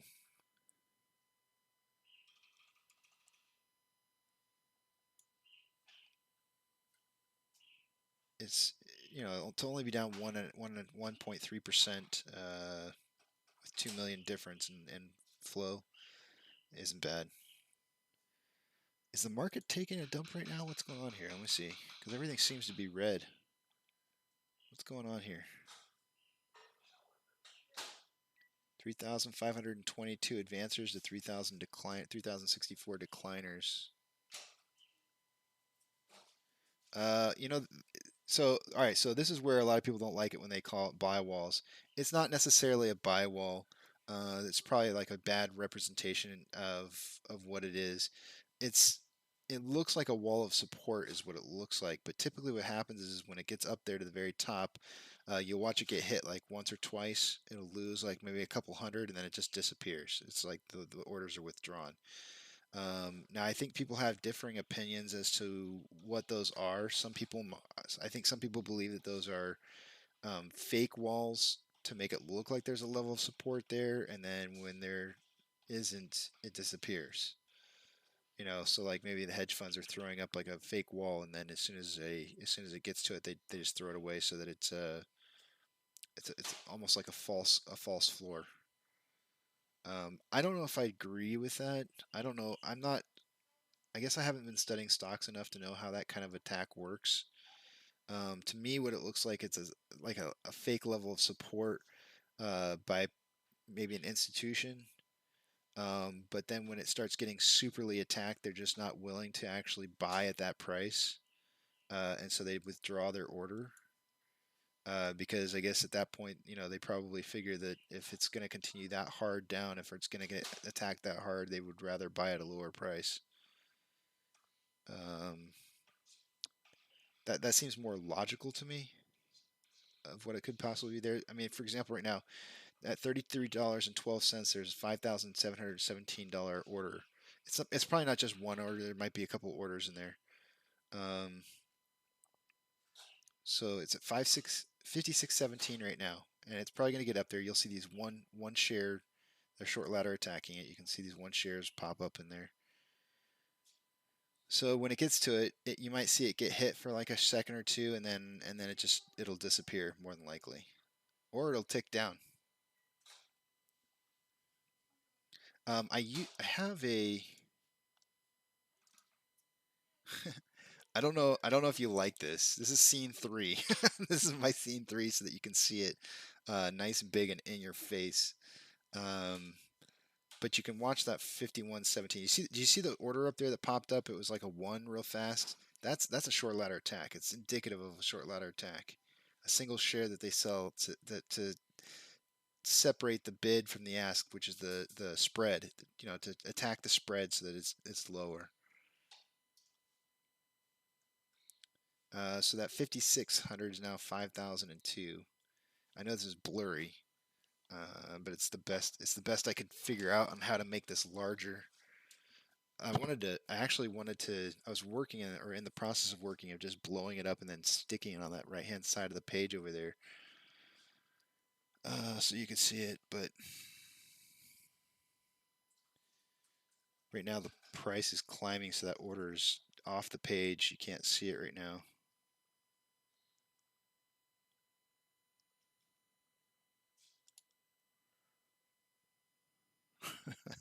I don't know if that was worth watching or not. When I see it get back towards the top, I'll pull it back up again, and we can watch it.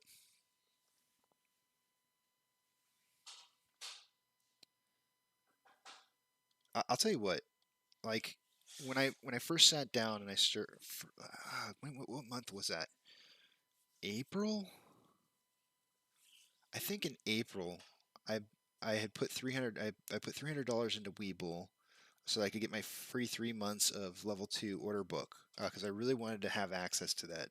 I wanted to be able to watch it live. And my gosh, by just sitting and watching order book all day long, you can learn so much. Okay, it's about ready to get attacked here, so I'll put it back up here. Oh wow, it disappeared really quick. Here's one at 33.03 for 56.04. Watch which it's just gonna boom. It got hit once. 50.16. Okay, that one's holding. That one's actually holding its place. You can see. Okay, boom, gone. Here's another one. There was another one there. There's 2 there, and they just disappeared. So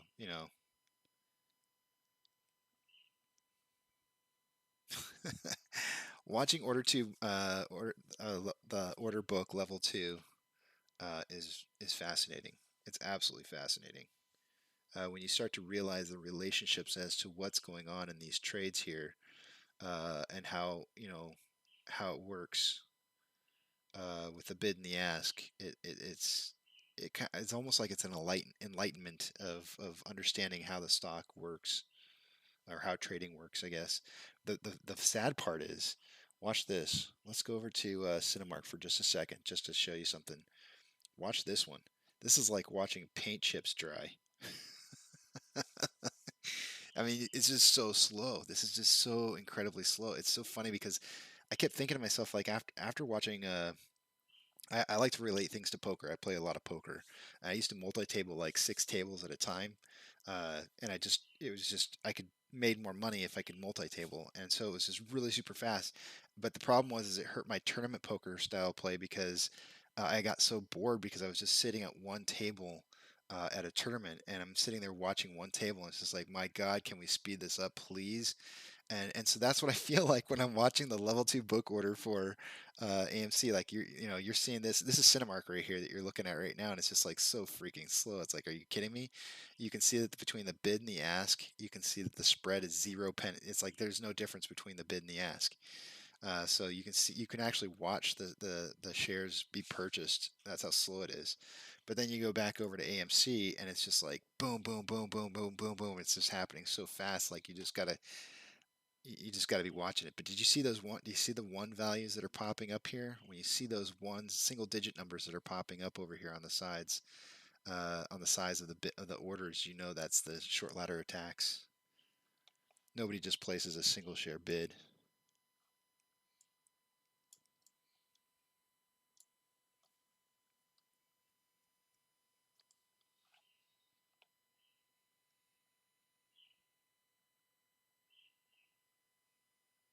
But yeah, if you, I'd love to leave it just sitting on this, but just because it's so much fun to watch. I don't. For me, I'm a nerd, and I could just watch numbers like this all day long. I don't know if that's going to necessarily be palatable for everybody, though.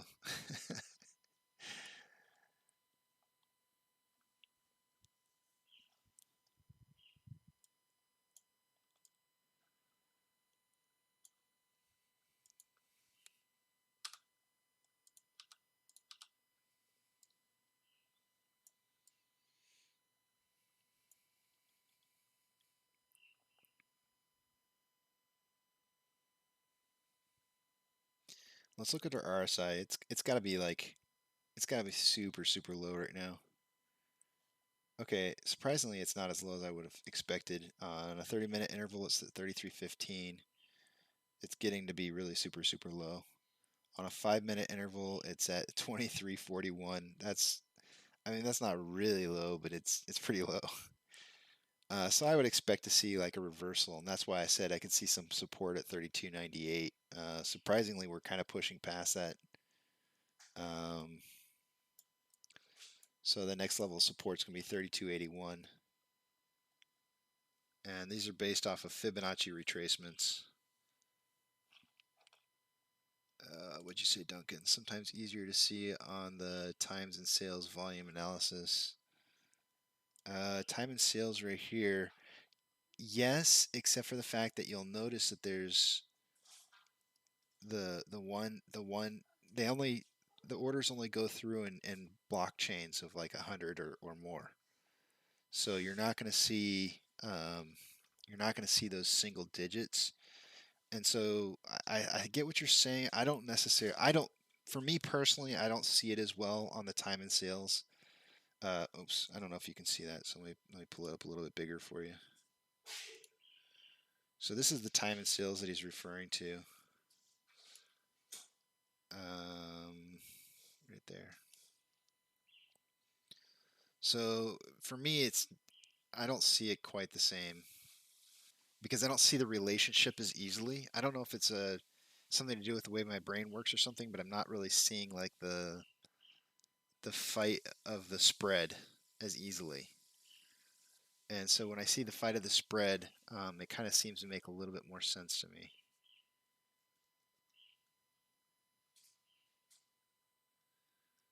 But the other thing is, with the time and sales, you can't see one share transactions. Like the minimum you would see is 100.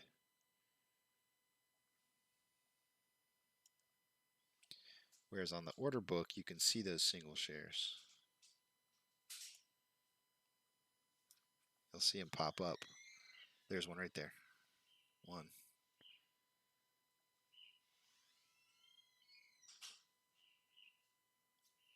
3. Yeah, you see them.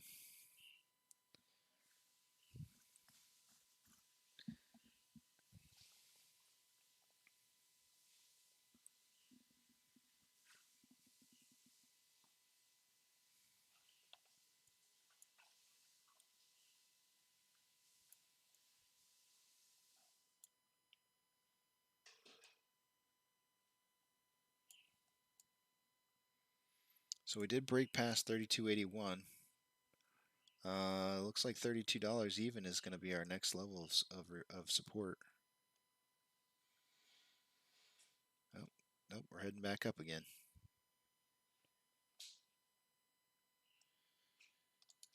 How low can you go? 32.73. That is a 14.4% drop in price since the pre-market hours this morning.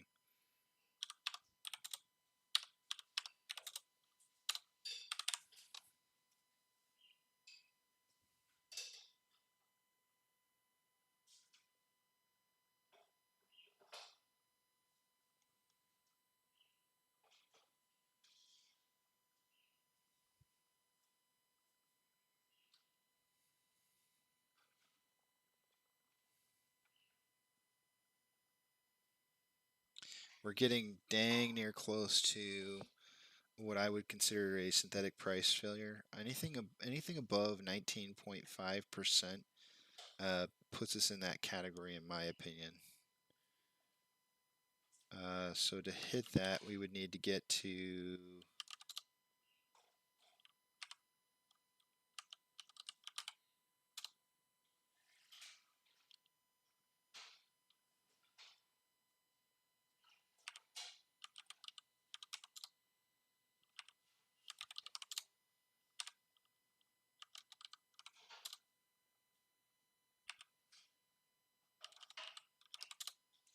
30.75. 30.75 is the synthetic price failure. In other words, they've been shorting the stock down to a point to where they feel they can get people to start selling shares again. That would be the mark that I feel would be the point at where they would kind of let the market do its thing.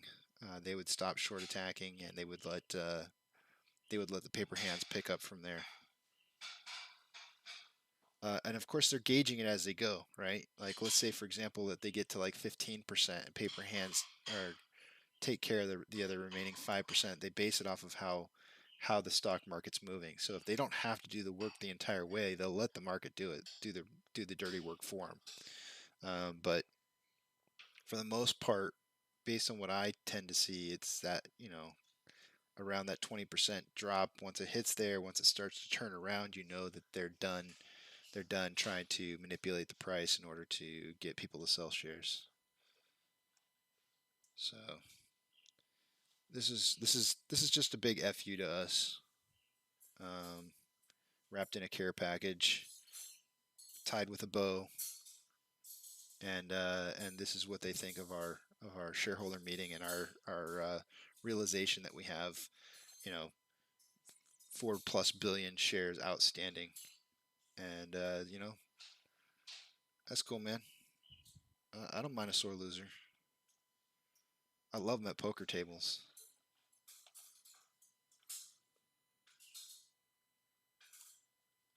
They're the guys that can't stop throwing money.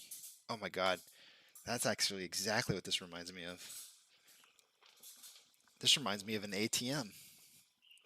That's what you call somebody who sits down at a poker table and they will call every single hand that you play against them.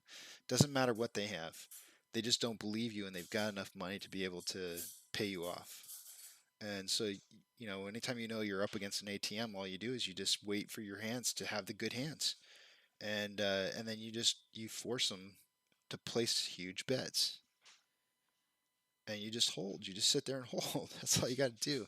If you try to play an ATM to where you're bluffing, you'll lose. If you bluff an ATM, you lose a lot because they're gonna call you no matter what. So, but that's what this is like. This is like it's like somebody who sat down at a poker table has got too much cash to burn, and they don't know how to control themselves. They just keep throwing more and more and more and more, and they feel like they're gonna eventually hit that one hand. That they'll feel like they can hit those pocket aces and suck everybody into the table into a pocket aces hand. But they're also the guy who sits at the table and as soon as they get pocket aces, they go, ooh. And everybody else at the table folds. So, there's no sugarcoating this. We know what the story is. They've already gone ooh. We know they don't have a hand. And we just milk them.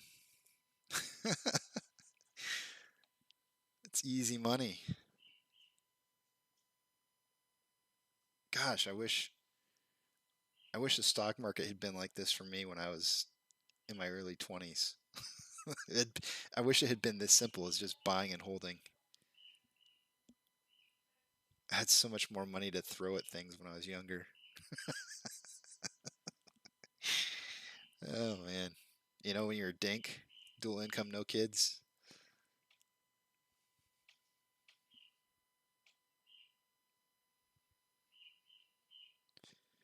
I remember when I was saving up for my first house. I like telling this story to people who are looking to buy their first home. My ex-wife and I, we went on this like super dieting plan because we were eating out like constantly, just absolutely constantly eating out, and we ended up saving like $20,000 in like a really short period of time. I think it was $20,000. I don't know, maybe it was less than that. Maybe it was $15,000. I don't remember. It was a lot for us. It was a lot of money, and when we realized that in that short period of time that's how much money we can save from just not eating out, it was like, wow, where are we just burning cash at? Because when two people work, they're married, and they both are making good, decent money. Um, you got a lot of cash to just burn.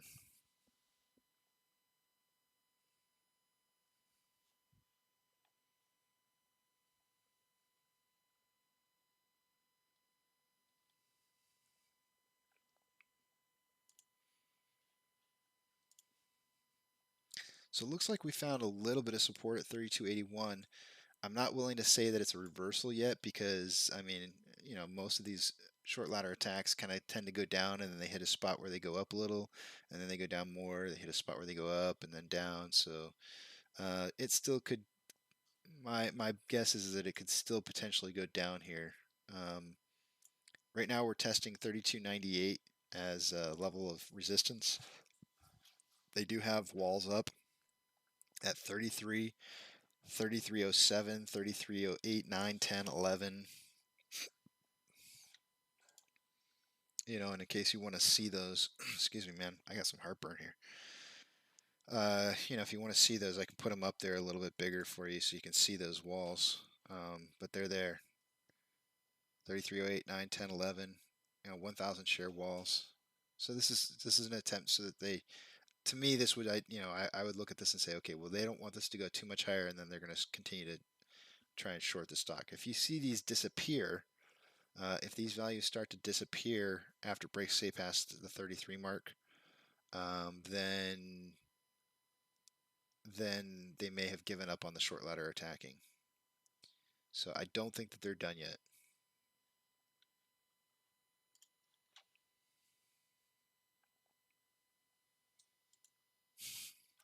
Duncan's like you've had that ability to blow up that the bid and ask this whole time, and you've never done it until just now.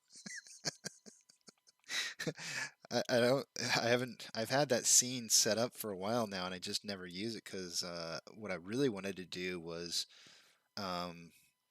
post it. I wanted to blow up that order book too and just have it like this entire section over here on the right side just blown up. But whenever I was trying to do that, it just wasn't quite working out for me. I couldn't get OBS, the software that I'm using to record with, to do it properly. So yeah, I kind of gave up on the project, but that's the leftovers of my attempt to blow the section up.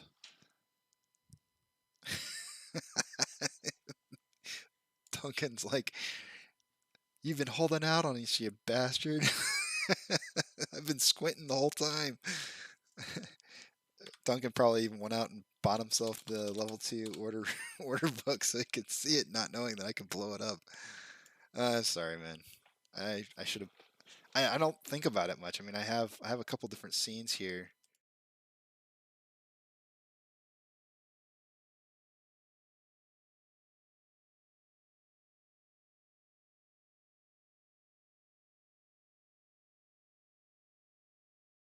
What I was doing for that. Oh, you know what? You can't even hear me talking when I switch. Oh.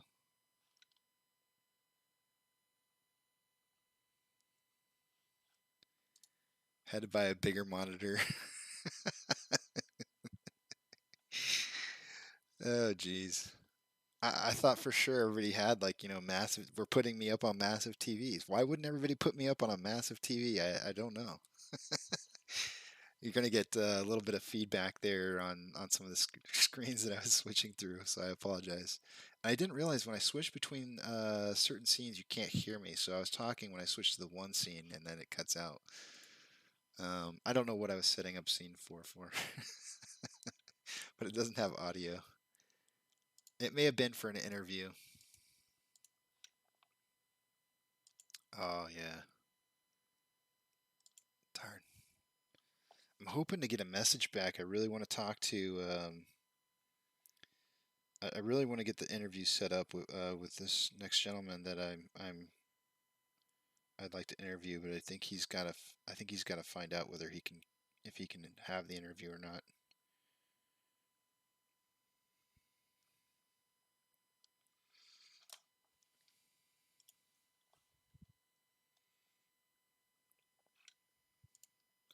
All right, we got a few extra people here now. Let's go over some technicals. Just kind of cover them. Shares available to borrow. Let me get rid of my ticker here. My tally points. Shares available to borrow is 350,000 shares. Over time, it's kind of remained around the same. Not a whole lot of change, maybe 50,000 going in and out. ETFs appear to be about the same for most of the day as well. Looks like they did borrow about 50,000 here. 40,000? 50. 60. 60,000.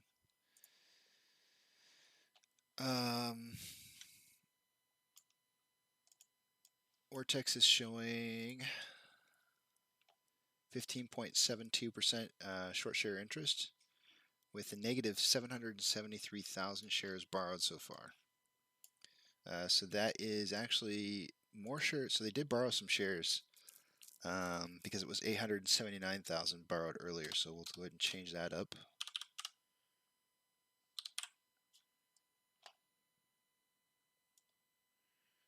For those of you who are looking, based on the SATEC votes, I'm saying 2.815 or 2.185 plus the institutional and insiders brings us to a bare minimum of 2.37 billion outstanding shares.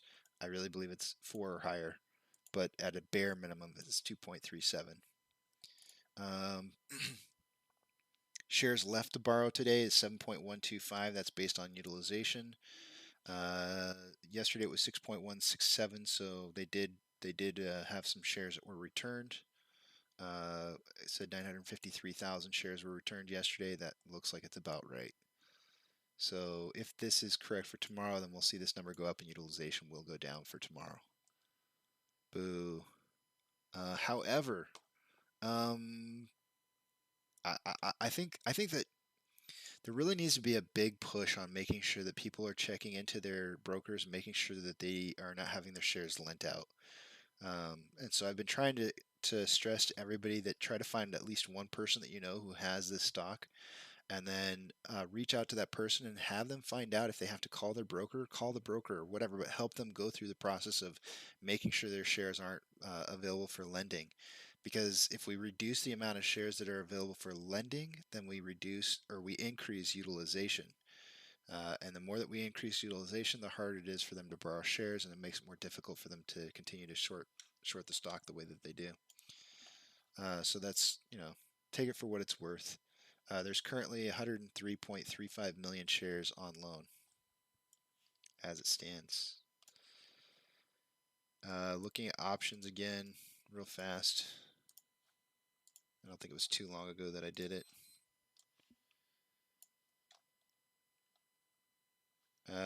Biggest level of support is 33.6. Huh. That's less than we had earlier, ever so slightly. Stemming around the $40 strike price on the puts, it's 18.6, so that number's going up. They are definitely looking to try and hit 30. I was trying to tell you guys I could see 30.5. That hits the 20%. If they hit 30.5, that hits their 20% synthetic price failure. That's where they start to get the most amount of people who start selling their shares. SSR is set to trigger at 30.42. We know that there's a condition that allows them to do naked shorting legally when SSR is tripped to create liquidity. So they could be looking to try and trip the SSR, which allows them to start shorting shares, which also allows them to start inducing paper hands and getting people to sell back. So it's like a wham bam thank you ma'am kind of spot. George W.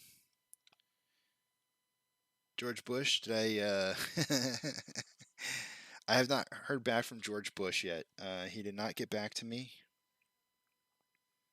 that I'm aware of. I could be snubbing him on my email list. It is the interview.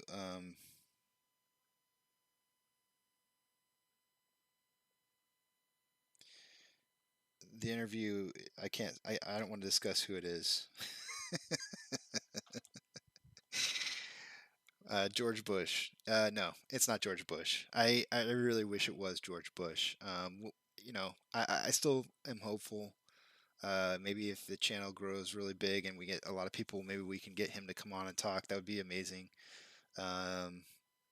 Being that I'm in Texas and this is his home, it would be really an honor to speak to him about the state of affairs of our economy of our country.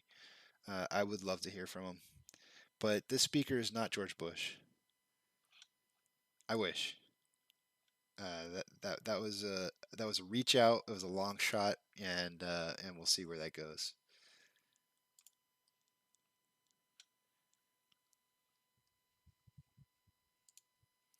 Not everybody appreciated him very much as a president.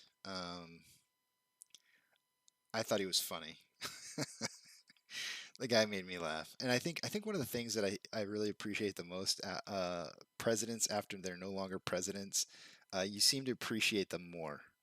I can't think of a single president that we've had that I didn't appreciate more after office than in office, and that goes with everybody, both sides. Both sides. It doesn't matter who it is. You always appreciate them more after they've left. You're like, they weren't so bad after all. And of course, I know there's gonna be people like out there going like, "Well, we don't say that about Trump," but whatever. I think people would probably appreciate more that he's not in office after than when he was in office. That's for sure.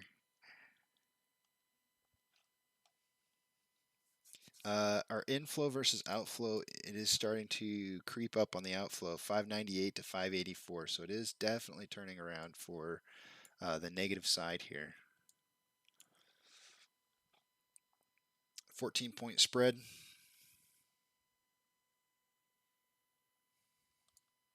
I'm just looking to see as this drops.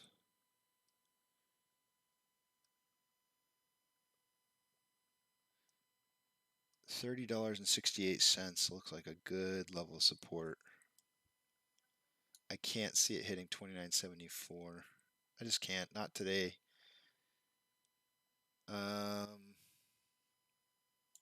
Look at the amount of shares traded, guys. Any guesses on any guesses out there? What percentage of our shares are going to be traded through the dark pools today? Because if I had to guess, I'm going with 70% or higher. Almost definitely. Let's see, what was it yesterday? 26 something? I'm sorry, I meant 66 something. 67.7. So we would only need, like a 2.2% increase in order to hit 70. I don't think there's going to be any issue hitting 70 for tomorrow, but we'll see.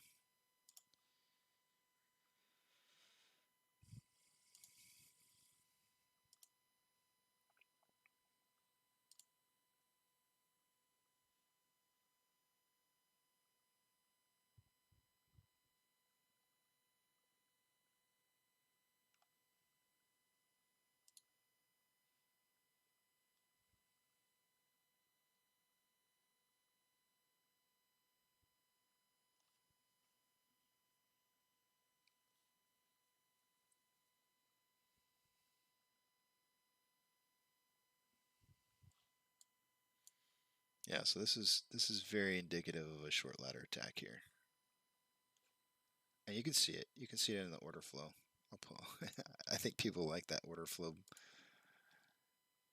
You can watch it. Look for the single digit values showing up in the bid and the ask over here. So size 10, do you see that size 10 right there? That would be, usually you see them in single digits or 10, 12, somewhere around there shares that'll just pop up. There was a 7. You'll see it on either side. And that's how you know that they're bidding down the price. by using single shares. There's a 6, 10. They pop up super quick. You gotta be fast. You gotta catch it quick. It's certainly a lot fat. Oh, dang! There was 2 single ones. Did you see that? Wow, that was huge right there. Did you see that? My gosh. I mean, that's how they do it. Single share by a penny. Basically, what they're doing is they're filling the gap between the ask and the bid, the spread. The spread is the gap between them. So, say for example, you have 43 and 45, right? And then all of a sudden the 43 disappears, but the next value number down is like a 40 or something like that. They'll bid a single share at 42 to get the price to drop to 42 and then down to 40. So it's like it's just stair stepping down the price.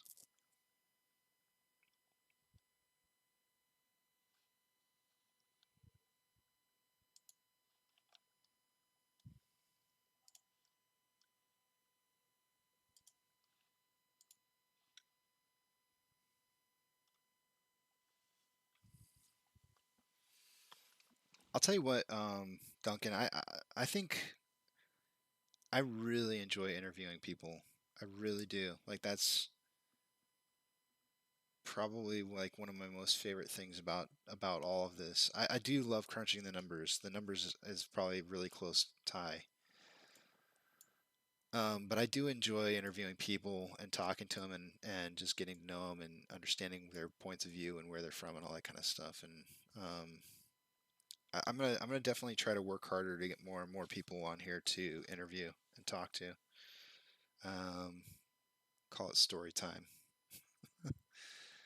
I used to do that at work. I used to tell everybody that I worked with, every job I've almost ever worked at, that the last 15 minutes of work or so was story time.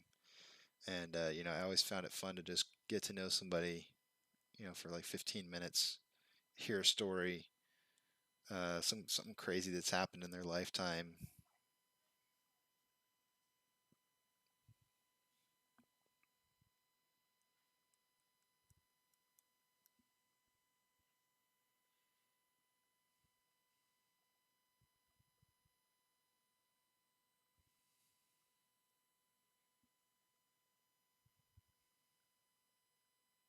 I will say that the person that I'm trying to get to interview had some DD on Reddit about the SATEC data.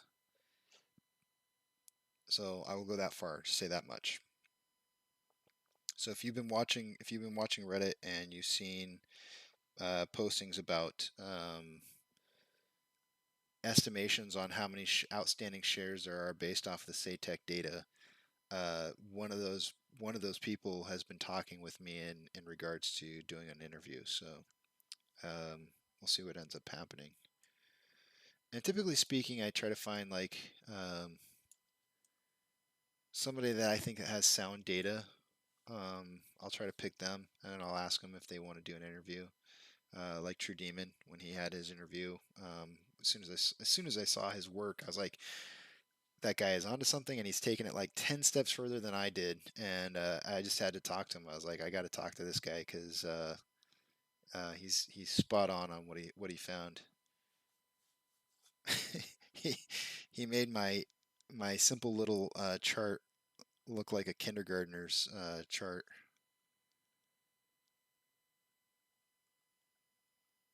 Smart guy. The interesting thing is, I probably can't say that. There's some similarities between the two, between True Demon and the other interviewer. I can't say what they are, but there are some similarities between them, and I thought it was kind of interesting. I was like, what is up with this? Why are these similarities popping up? I don't understand.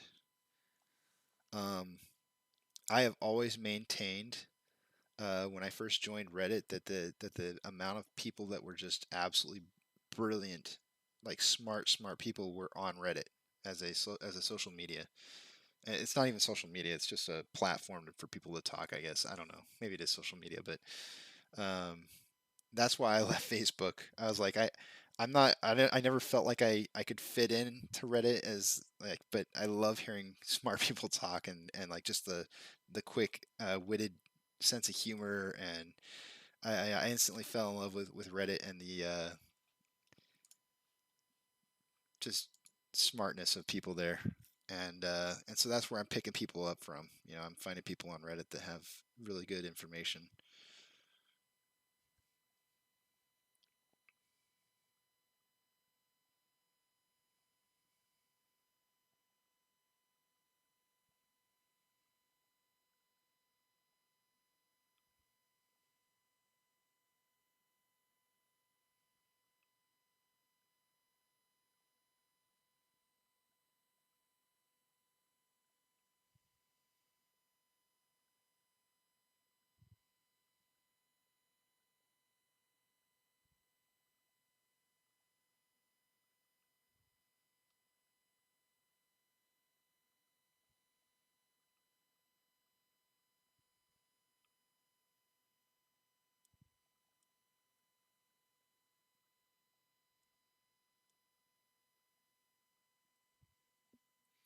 So Robinhood is down 4.15% for the day.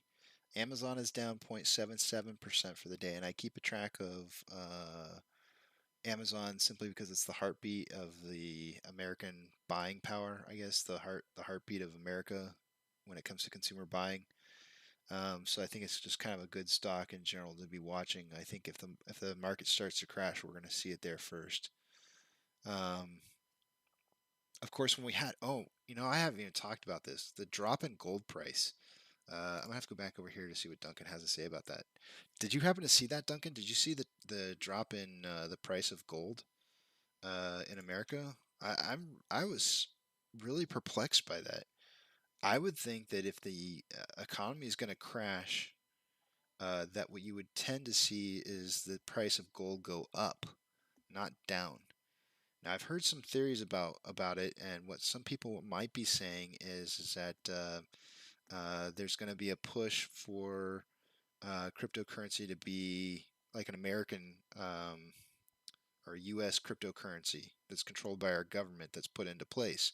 And if so, because apparently I guess Gensler has some kind of background in cryptocurrency. I'm not really sure about what it is, but they're saying that he may have been picked for that reason. So it was odd to me when I saw that massive drop in gold. Can we pull that up? Let me see if I can pull that up real quick. It was a massive drop. It was really insane to see. Gold prices.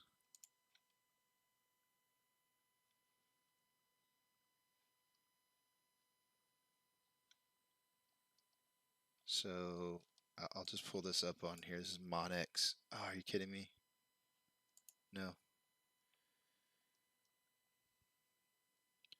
So it went from like 1813 down to 1731, so almost $100 drop in price over the last couple days. Since like August 4th to today, it's dropped almost $100 per ounce. What is this, per ounce? I would assume this is per ounce. Yeah, per ounce. That seems pretty massive. I mean, it's not really massive. That's probably too big of a word. It seems large. Seems like a large drop. Why would we have a $100 drop in price of gold if the economy was about to tank? It seems to me like it would be going up, not down. And I'm not really sure what to make of it. So if you see right here, guys, there's a whole bunch. You can see how there's candle wicks on either side of these candlesticks. These candle wicks are indicative of there being a fight in the price. One side's pushing and one side's pulling. And it's, these don't have any kind of resistance to the price falling, whereas these have resistance in both directions.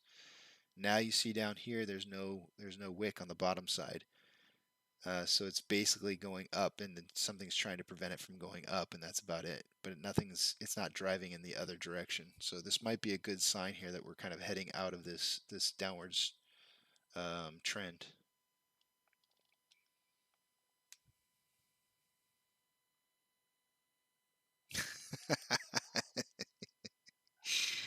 Where's Trump? We need him to build a wall so the position can't fall anymore.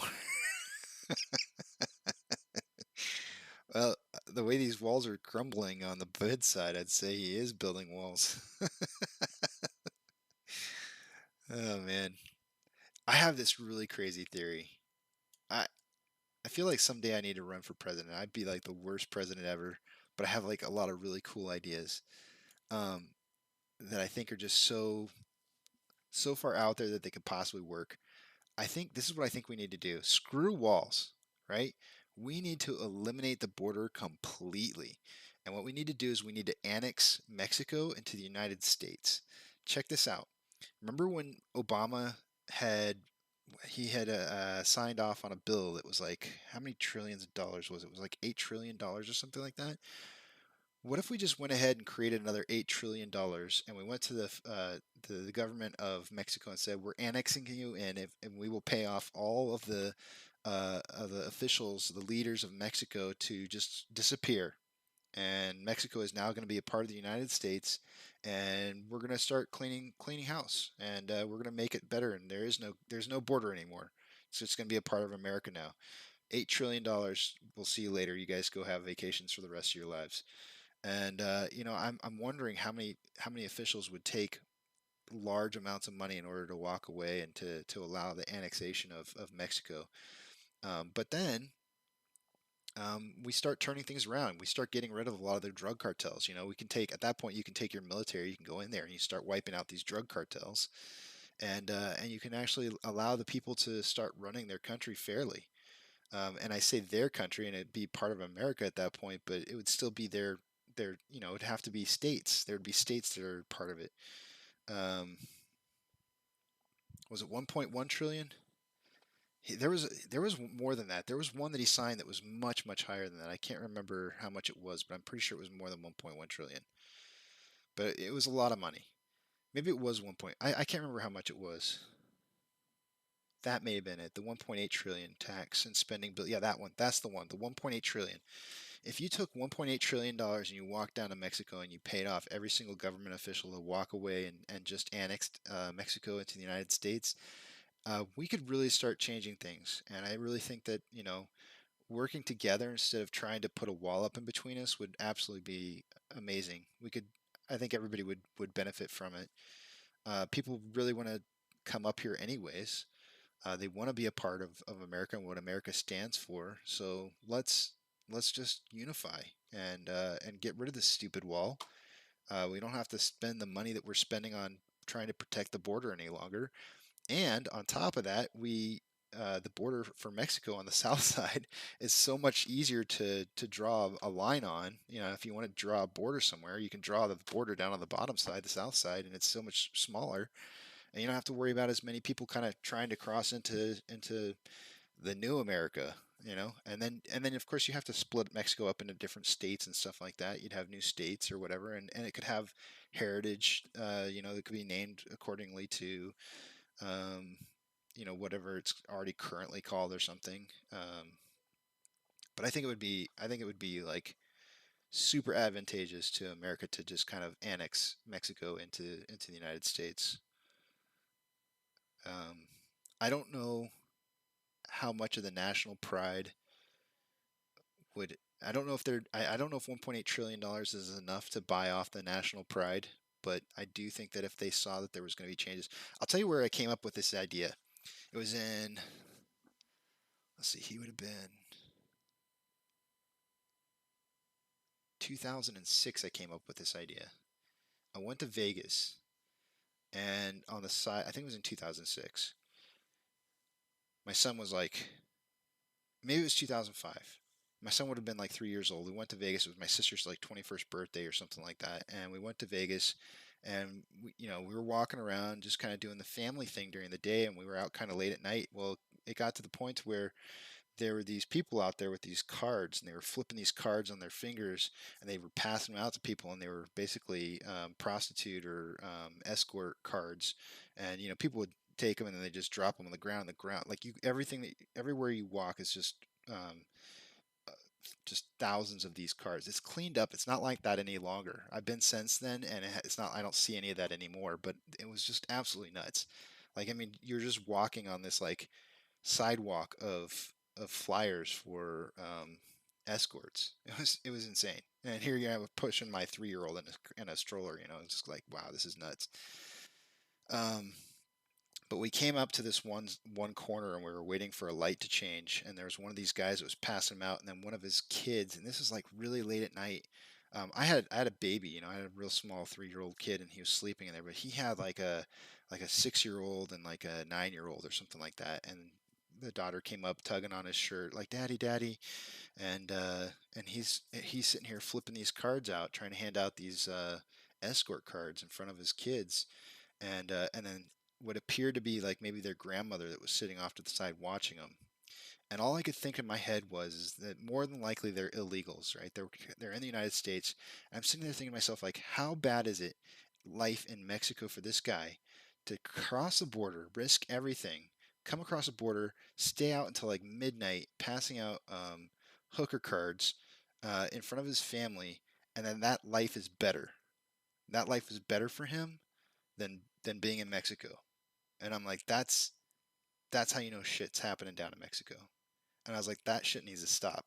And the only way we can fix that is if we just annex Mexico and the United States, and we start kind of pushing all of our laws onto Mexico and kind of cleaning things up.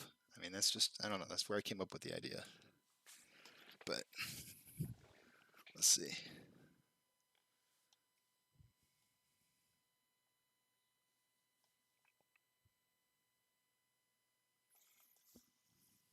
I also have other crazy ideas, like we need to get rid of the penny. Like, why do we still have pennies? Like, does anybody use pennies anymore? Like, I feel like all my change just collects in my car anymore. I'm starting to feel like maybe we should get rid of the penny and the nickel. Imagine this for a second. What if you got rid of the penny, if there was a national movement to get rid of the penny, and every single company had to increase their prices to the nearest nickel? You would see an instant, of course they're going to increase up instead of down, but you would see an instant revenue increase across the board for companies everywhere. It would just be it'd be an instant increase in prices. Just get rid of the penny. That's all you have to do is the Treasury doesn't have to print pennies anymore. That's a plus. And then it's an automatic increase in revenue for companies across the board. And you can't pay people in pennies either. You have to pay them. They'll probably average people's prices down, or you could sign it into law that they have to pay people up. They have to round up.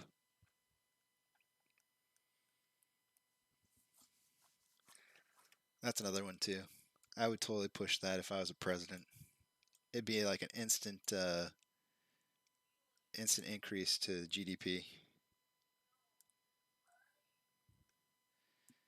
I know. I mean, I still get nickels and pennies back and stuff, but I mean, why do we have them?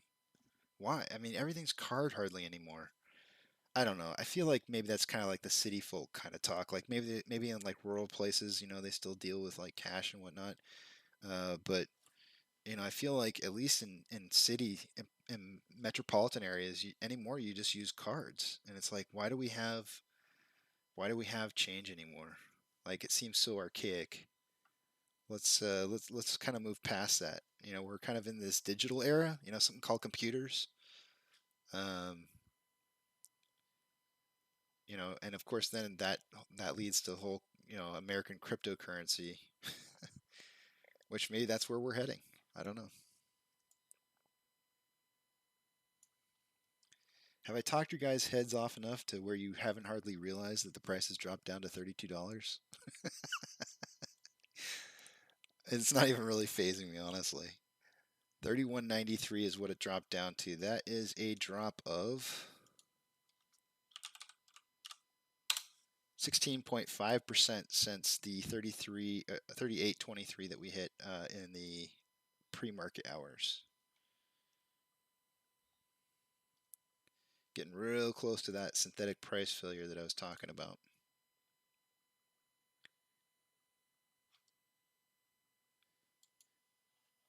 volume's just kind of nutty.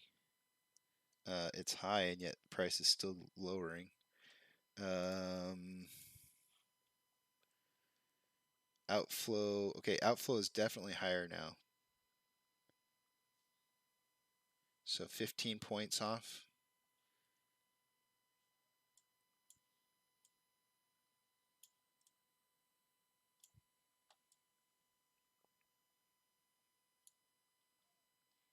All my indicators, all the stocks that I'm checking over here on the side.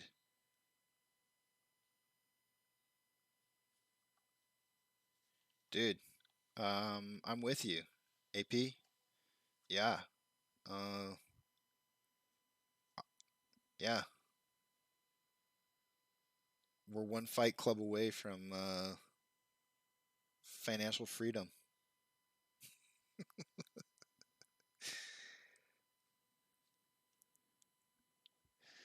I think so. So for those of you that don't know, I've worked in the semiconductor industry my entire life since 1998. Um, if there's if I think one of the first times that I started realizing that did you guys hear? I don't know how I want to say this. Did you guys hear about Facebook having like a barge? Was it Facebook or Google?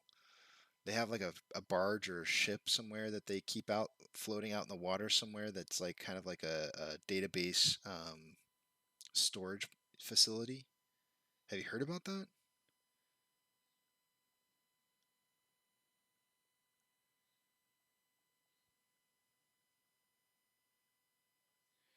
I feel more comfortable using cash because of those card readers where people can steal your info. Will, something will gain back Friday, if not tomorrow. Oh, okay, yeah, we'll gain back tomorrow. We will gain back the value tomorrow. Um, do you ever walk up to like every machine you put your card into and it's like tug on it first to see if it's like fake or something before you put your card in? I know I do. I don't even know if that would help. I just, for some reason, I just grab it and I tug on it first, and I'm like, oh, okay, it seems real. I doubt that it, I don't know. Would it just come off if it was fake? I don't know.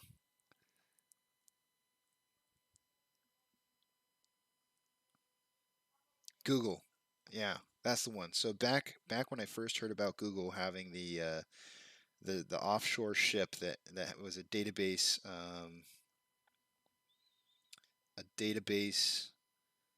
uh, storage facility, I I instantly knew um, I knew that things were going to be changing in the world because I feel like that was a long time ago that they announced that that was happening. It was like I don't know, it seems like forever ago. But you know when they start doing database storage offshore in a ship, um,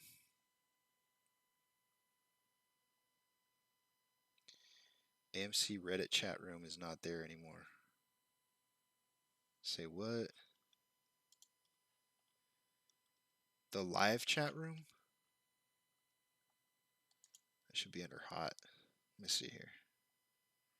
I'm still seeing the live chat if that's what you're talking about. Are you talking about MC stock? Is that the one you're referring to? Because if that's what you're talking about, I'm still seeing it. It's right. If you go to hot, it shows it pinned by the moderators live, and I'm still seeing it. The Charles Payne interview is coming up apparently in half an hour.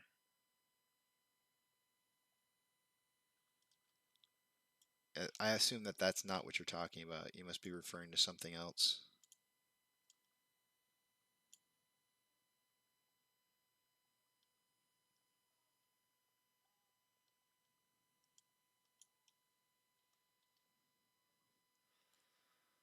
Um,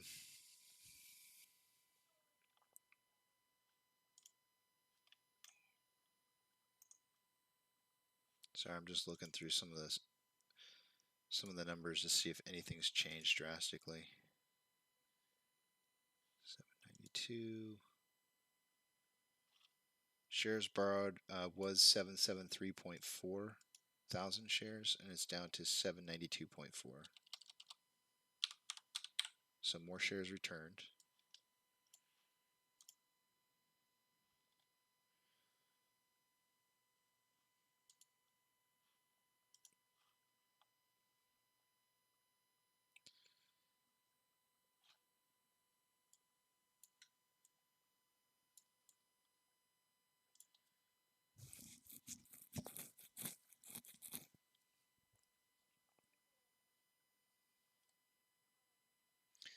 So there's a sell wall of 32,000 shares. I'll put this up bigger since that might help some of y'all.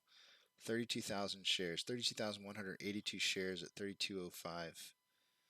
They do not want us going back up again. They want to continue this ladder attack down. That is definitely urging us to not go above 3205. And you can see the $1,000 or 1,000 share levels of resistance as well. There's numerous times where the stock has tried to go back up. Particularly this spot right in here.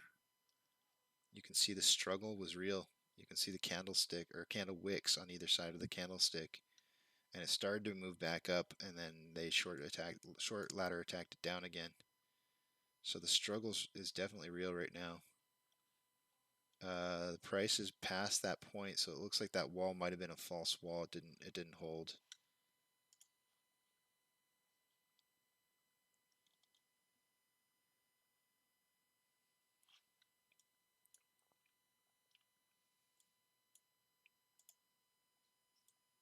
So 31, the level of resistance at 31.99 is holding.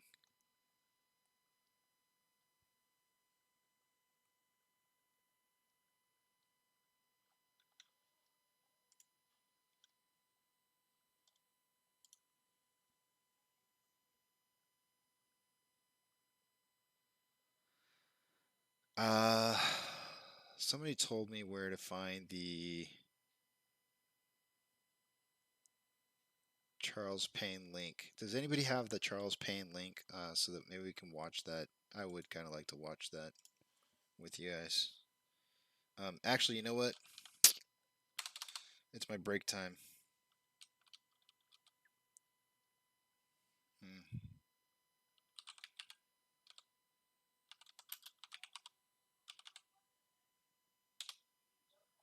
I'm trying to see if I can find Charles Payne's show. If this suddenly starts blaring out music. Okay, I got you guys muted, so I can never find his is he on, what is he on?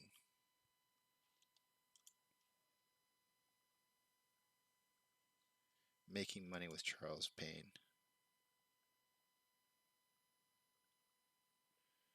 Okay, I'll tell you guys what. I'm gonna cut out until 2 o'clock because I think that's when the Adam Aaron interview is gonna be. It does appear that I have his channel up here.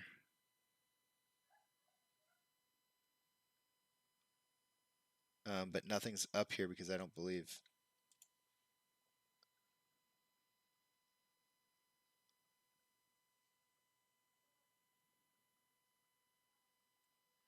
Oh man, I gotta have a link to this. I don't have a link.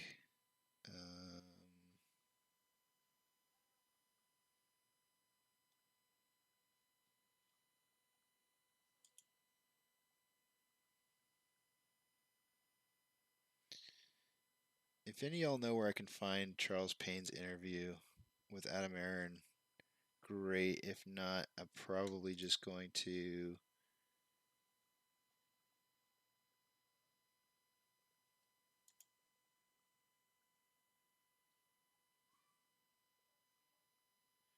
yeah, it says 2 to 3 p.m. Eastern time, which is going to be oh, it should be right now.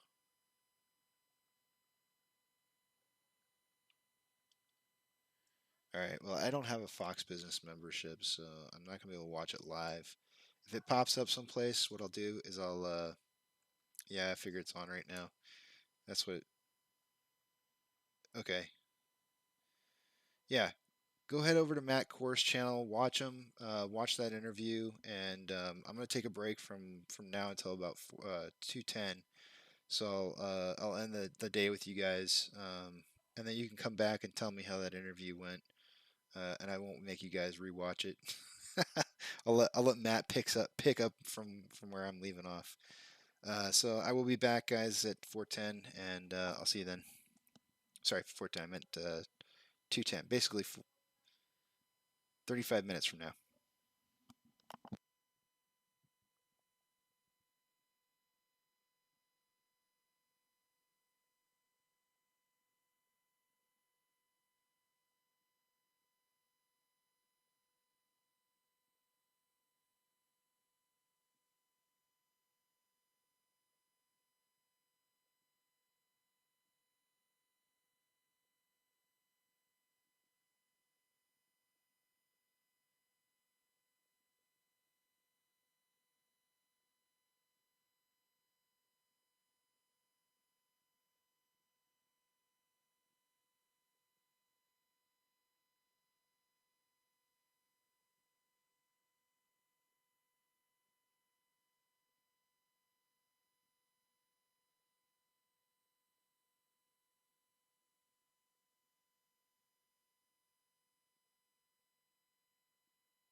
Okay, you filthy apes. I'm back. Filthy, filthy apes. I watched the interview. I went to Matt Core's channel and I watched the interview. It was a decent interview. I do feel like a lot of times that Charles' interviews always feel rushed. He doesn't have enough time to interview his people properly. Just it feels rushed. Anyways, we fell outside of that descending parallel channel. Looks like at around 1441. So 30 minutes ago. So basically, like right after I got done drawing this, it must have taken off outside of the channel. It looks like it bounced off of 90 or 31.99, then it fell down below, tested 31.44, which was really close to 31.34 levels of support, and now it's just kind of it's consolidating. So because it's consolidating, let's take a look at the 30-minute interval and see where our RSI is at. It is at 29.11, so it definitely needs to either consolidate or start heading back upwards. We are at 104 million shares traded so far, so we might hit 115, which is definitely going to be lower than what I had anticipated. So Duncan's going to start really questioning my ability to to guess volume for the day. This is 2 days now in the last week that I've been way off. Let's see. On the 5-minute interval, RSI is definitely low, 27.89. So we are definitely looking for it's either gonna consolidate at this point until the RSI gets larger, or we're gonna have a reversal. So it looks like we're gonna test 31.99, and hopefully we can break through that here. The stock does appear to be oversold currently. Inflow versus outflow. And notice that it's not just us. All the indices that I'm tracking shows negative for pretty much everybody. 722 to 694. So it's just been a massive. We're now looking at like a 30-point difference, almost 28-point difference. Negative 4.2% for Robinhood, negative 0.66% down for Amazon, 0.65% down for Cinemark, almost breaking even for Doge. GameStop negative 2.5%, and we are down negative 5.75%. So hopefully now that we're in the power hour, we'll see a little bit of a reversal here. I'm still going to hold a bullish outlook for tomorrow. Being in this range at $31, this is buy window opportunity right here for people, for retail investors to be purchasing stocks. 31.44. I didn't track that number. 31.44 is 17.8% down from 38.23 that we had in the aftermarket hours. So this is definitely summing up to about, if 31.44 is the lowest we go, this is definitely would be in the category of darn near synthetic price failure. Like they're just trying to drop the price to get people to sell shares. Massive ladder attack. So I'm sure it cost them plenty today. I'm sure it cost them plenty. So they had to borrow more shares. Currently, short share interest is at 15.89%. They were negative shares for most of the day today. Like they had returned shares, but now they're on the buying side. So it went from 792 shares returned to 324.3 shares purchased. So that's it's cost them. It's costing these guys to do what they're doing. Don't.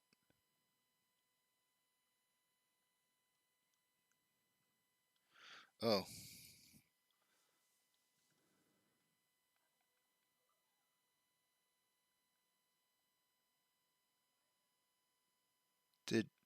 Oh, you know what? I have it on top chat again. Doggone it. What did Mark post here?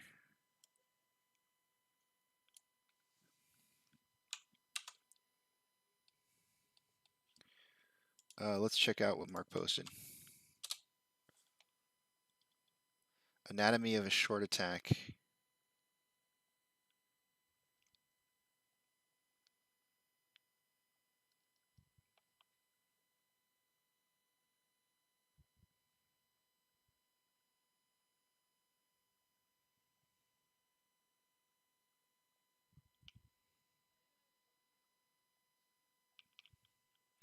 Let's read this real quick here. I'll put it over here on the side. Let's see. We'll cover up price. Oh my! Unless we will. All right. Let's get rid of my ugly mug. Let's see what we got here. Anatomy of a short attack. Abusive shorting are not random acts of renegade hedge funds, but rather a coordinated business plan that is carried out by a collusive consortium of hedge funds and prime brokers with help from their friends at the DTC and major clearinghouses. Potential target companies are identified, analyzed, and prioritized. The attack is planned to its most minute detail. The plan consists of taking a large short position, then crushing the stock price, and if possible, putting the company into bankruptcy. Bankrupting the company is a short home run because they never have to buy real shares to cover and they don't pay taxes on the ill-gotten gain. When it comes time to drive the stock price down, a blitzkrieg is unleashed against the company by a cabal of short hedge funds and prime brokers. I think I said that word right, cabal, I'm not sure. The playbook is very similar from attack to attack, and the participating prime brokers and lead shorts are fairly consistent as well. Typical tactics include the following. Flooding the offer side of the board. Ultimately, the price of the stock is found at the balance point where supply, offer, and demand for the shares find equilibrium. This equation happens every day for every stock traded. On days when more people want to buy than want to sell, the price goes up, and conversely, when shares offered for sale exceed the demand, the price goes down. Let me just read that again in my head and let that sink in. Flooding the so I think this is what Mark's trying to get at about with these synthetic walls that are forming. Flooding the offer side of the board.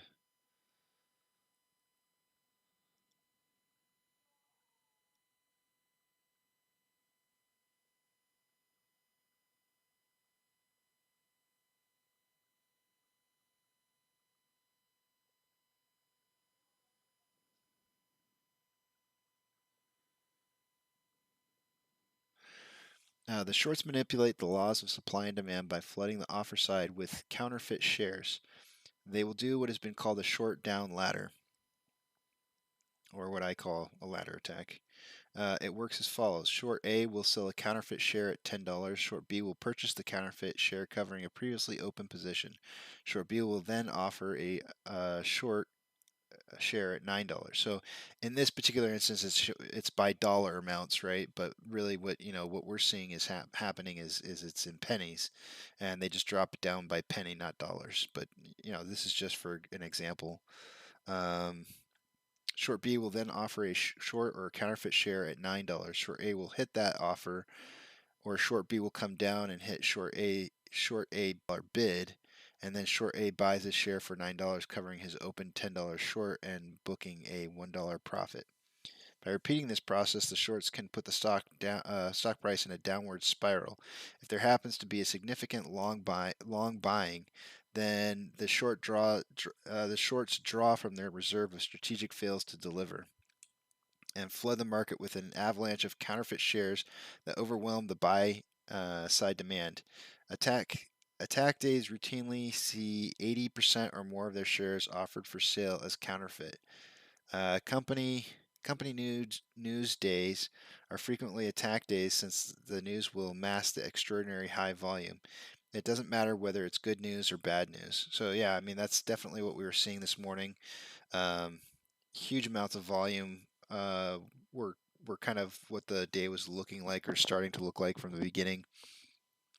We had by my estimation and based off of everything that we've seen in the past, we should have hit somewhere between 200 and 230 million shares traded for the day, and currently we're on a rate of barely maybe hitting 115.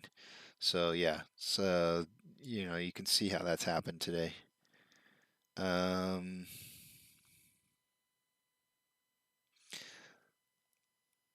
Flooding the market with shares requires foot soldiers to swamp the market with counterfeit shares. An offshore hedge fund devised a remarkably effective incentive program to motivate the traders at certain broker dealers. Each trader was given a debit card to a bank account that only he could access. The trader's performance was tallied, and based upon the number of shares moved and the other success parameters, the hedge fund would wire money into the bank account daily. At the end of each day, the traders went to the ATM and drew out their bribe, instant gratification. Global Links Corporation is an example of how wholesale counterfeit of shares will decimate a company's stock price. Global Links is a company that provided computer service to the real estate industry. By early 2005, their stock price had dropped to a fraction of a cent. At that point, an investor, Robert Simpson, purchased 100% of Global Links 1.1 million issued outstanding shares. He immediately took delivery of his shares and filed the appropriate forms with the SEC, disclosing he owned all the company's stock. His total investment was $5,205. The share price was 0.00434. The day after he acquired the company's shares, the volume of the over-the-counter market was 37 million shares. The following day saw 22 million shares change hands, all without Simpson trading a single share. It is possible that the SEC had been conducting a secret investigation, but that would be difficult without the company's involvement. It is more likely the SEC has not done anything about this fraud. Massive counterfeit. Sorry, my glasses got some stuff on them. Massive counterfeit can drive the stock price down in a matter of hours on extremely high volume. This is called crashing the stock, and a successful crash is a one-day drop of 20% or a 35% drop in a week. Look, okay, Mark, I have zero knowledge of high technicals, but the fact that I was able to identify this 20% synthetic price failure that I've been labeling, when I did the modeling on GME, I agree 100% wholly on what they were saying right here. A one-day drop of 20% or a 35% drop in a week. In order to make the crash stick or make it more effective, it is done concurrently with all or most of the following. No, this is it right here. What you're showing me in this article, this 20% and this 35%. When I say 40, this is textbook. Like, this is the stuff that I saw repeatedly over and over and over and over in GME's model. When I modeled it out, I was like, wait a minute, why are these 20% failures happening? And then it just kind of like bounces around. And so I identified it as a trigger point. And without going into too great of a depth, I use those trigger points, and I've been using them since the get-go to identify points at which I can buy shares from the stock, because I know that's going to be the turnaround points. Some of my admins know this, not all of them, but some of them know that I have buy points that are 20%. As soon as I see that 20% hit, I know the stock's going to start turning back around, because those are the price points. Now, I know 40% and 60% are coming, because that's how GME model worked out. But this right here is identifying and talking about exactly what it was that I was saying over and over and over. And I've been trying to stress to you guys, like, I'm monitoring this. I'm tracking this daily, and I'm watching these swings the way that they're happening. Right now, we're at a 17.8% drop from 38.23 that we had in the pre-market today. That's a one-day drop of almost 20%. Now, it doesn't always happen like that. Like, sometimes this says a one-day drop of 20%.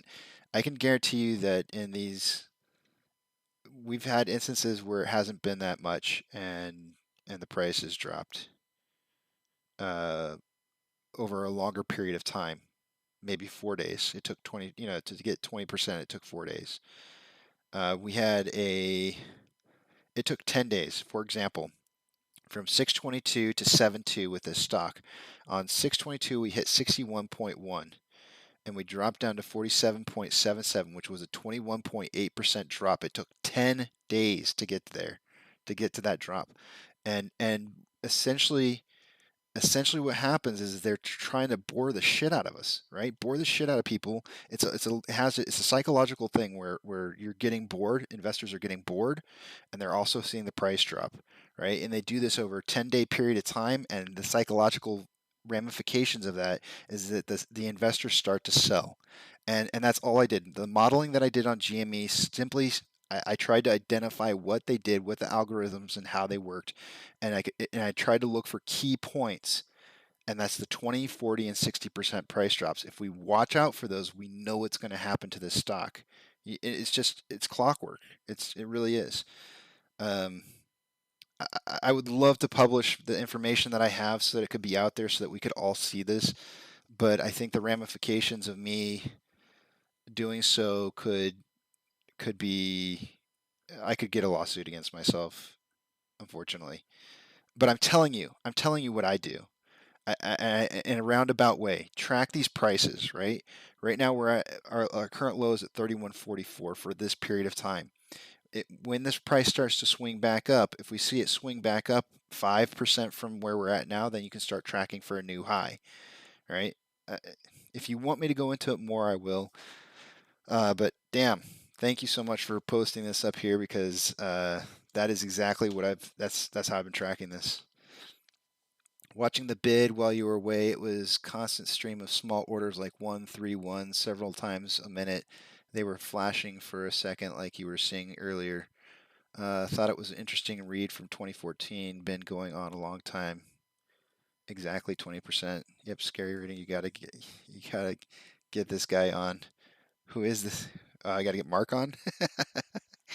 We can have Mark come and talk. Mark, if you're willing to come on the show, we can set things up. You've got my contact information for both Reddit and Twitter on there. You can contact me and we can start talking.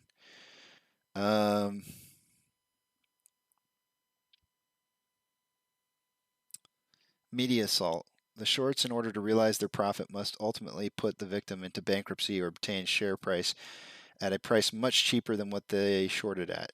Okay, so we know the highest that it was ever up to was like, what was it, 17?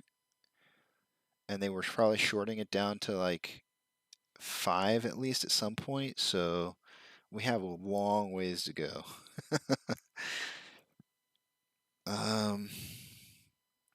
These shares come from the investing public who panics and sells into the manipulation. Panic is induced with assistance from the financial media.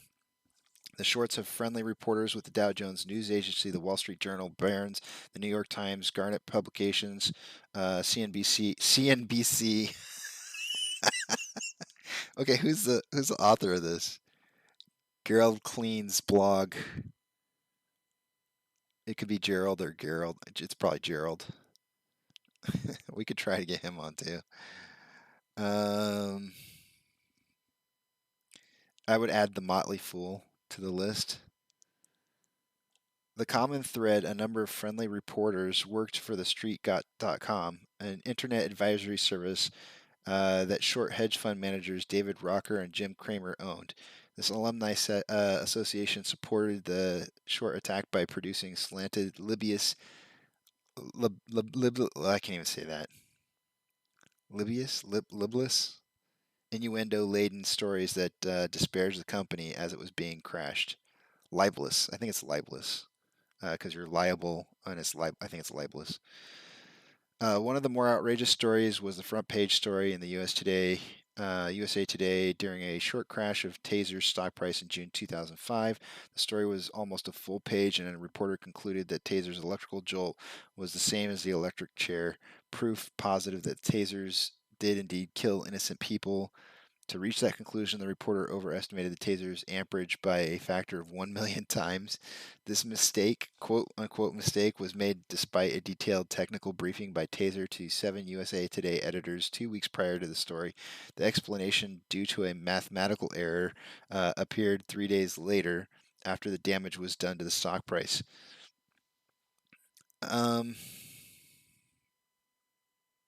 I'm not a suing kind of person, but there's been some blatant bad reporting, and honestly, I really do feel like we need to start holding media more accountable for what it is that they're putting out as newsworthy information. Somebody needs to start holding the media to the fire. The Jim Crater, Jim Crater.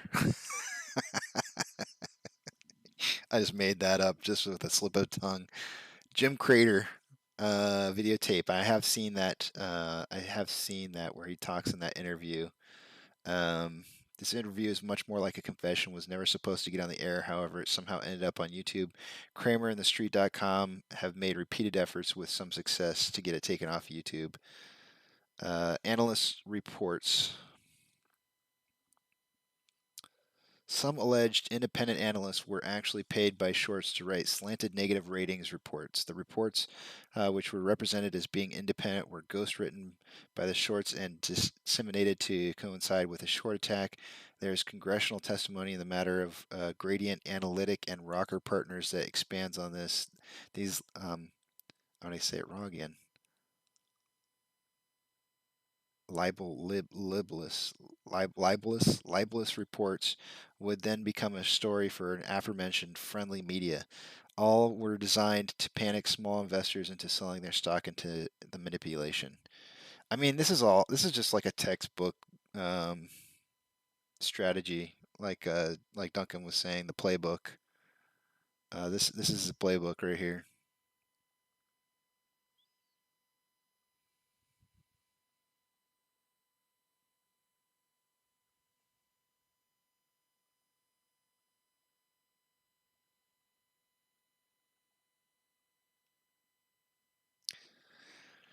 All right, so Duncan, were you suggesting I interview Mark or Gerald? He has 347. Yeah, right. Power Hour Rip. This guy posted this in 2014. He had 347 followers. I will attempt to contact Gerald Klein. Okay, I'll try to contact Gerald and see if he'd be willing to do an interview and talk. That would be probably pretty intense to talk to him about some of the things that I've seen in the modeling that I did for GME's short squeeze and the attacks that were occurring at those different price points. But of course, I'm going to have to research him and find out. 40-year career in finance and executive management beginning on Cooper's. This guy's probably not going to want to talk for free, which is fine. We'll see what happens.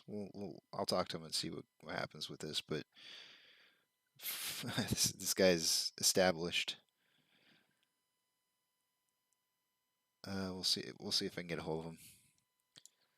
Whatever information you find, Duncan, pass on to me, and I'll also do some digging after the show's over, and we'll see. I'm saving the link up there. Mark, thanks for posting that up. Do appreciate that. That's awesome. I doubt anybody. I don't think there's a single YouTube personality, or anybody on Reddit who's talked about these 20% drops. I feel like I'm the only person who's pointed that out, and I think that's something that we need to talk about. If we can start telling people, like, be ready for these 20% drops. Here comes a 20% drop, and then it happens. It'll help people understand why it's happening. That to me was the only reason I stumbled across it, was because originally the reason that I stumbled across it was when I was trying to figure out, like, how will I know when to sell on the backside? Because everybody kept saying on Reddit, sell on the backside, sell on the backside, sell on the backside. I was like, well, how do you know when the stinking backside's going to be? And so that's why I modeled out GME, and suddenly realized really quickly, I do have the karma for it. I will post it to Reddit. I'll post it up there.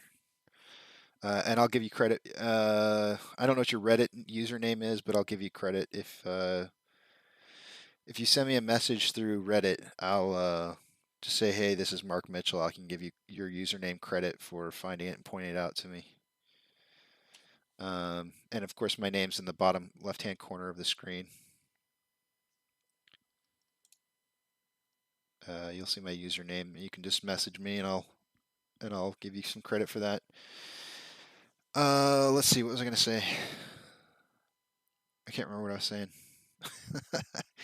Yeah, I mean, but we need to talk about this 20% stuff, because if we can get it out there and we can get people to understand why it's happening, and maybe it'll save some people from selling their shares. I've always kind of seen it as part of business. Um, you're always you're always going to have a certain level of investor that just is not built for this, and there's just no way that no matter how much you prep them, you could tell them that they have an invisible force field around them, that nothing can hurt them, and they're still going to sell their shares because they can't handle the pressure. The pressure is just too great, and there's nothing you can do for people like that. There's just absolutely nothing, and they're, the sad part about it is that they buy into the stock and they don't really realize what it is that they're getting into. That's why I always warn people, everybody that I talk to, I say, look, a couple things. If you're going to invest in this stock, don't put in more money than you're willing to lose, because my hopes is that if they start small, they can lose a little bit and then use the money later that they've saved and not put into the stock to average down, because more than likely they'll have the opportunity to average down. Then I also tell them about making sure that they have, they sign up with a broker who's a legit broker, and that they also make sure that they have after-hour trading. Those are some really key important things to have done. But then I try to talk to people about why things are happening the way they're happening. But it's difficult. You can see the eyes gloss over. It reminds me a lot, working in the semiconductor industry for as many years as I did. People would ask me like, "What do you do? It sounds really cool. You make computer chips," and it's like, "Yeah, yeah." And then you start to talk to them about, the process of making a computer chip, and the eyes. It's the same thing. It glosses over. You can see, you lose people in like probably about 10, 15 seconds talking about what it is you do for a living. Same thing happens when you start talking about the stock and why, the intricacies behind why the stock is trading the way that it is and why things are going to work the way that they should work for the squeeze.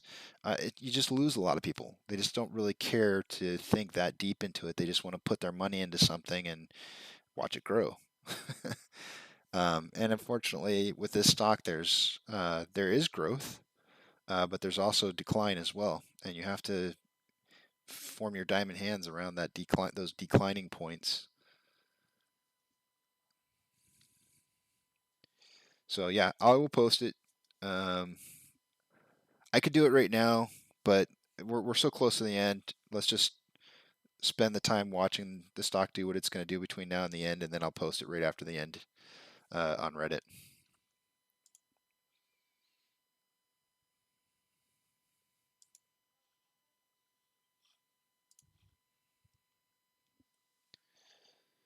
I I have to say I feel a little guilty about the whole that you guys can't post on Reddit stuff, because I did complain to the moderators a long time ago about how like we had too many shill accounts that were like really young accounts. And I told them like we should just like anybody who has less than like I think at the time it was like a 90-day old account. I'm like, anybody who has less than 90-day account, they shouldn't be able to post. They're like, no, we can't do that. And so I think the alternate response to that is getting rid of, or not allowing people to post that didn't have enough karma, which is, I mean, I get it. It makes sense. It's probably better than, but I mean, just people just don't spend time posting stuff that gets lots of karma.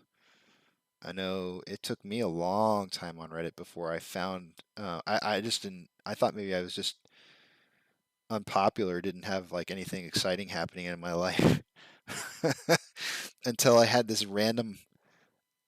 My grandmother gave me a coupon from back when my mom was a teenager, and I posted the coupon on Reddit and got like just shit tons of karma from it. And I was like, really? It's kind of stupid. Why did I get karma from that? So you'd be surprised.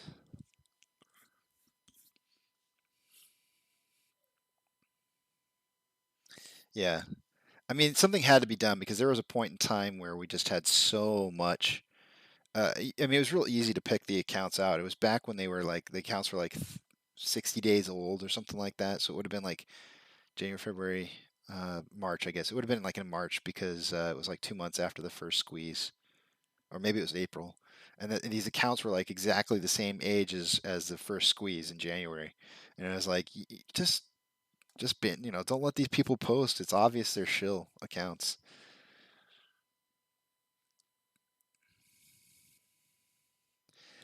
Yeah, I was the same way. I used Reddit for a while too before I finally signed up for an account. Um, I think the most attractive thing to me about Reddit is uh, that sense of anonymity. So you can go on and you can say something and people don't really know who you are, which I've destroyed now since I have my username up there and everybody knows who I am. But because you have that anonymity, you can post things or say things that you wouldn't normally say. That if you do get negative feedback from it, you don't care.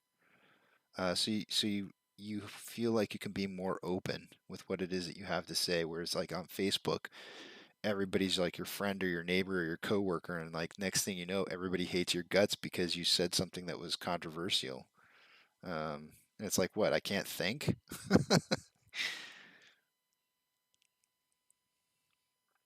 Yeah, that's cool. How long have you been trading for, Mark? If you don't mind me asking, have you been trading for quite a while, or I feel like you kind of have a little bit of a hang of what's going on here.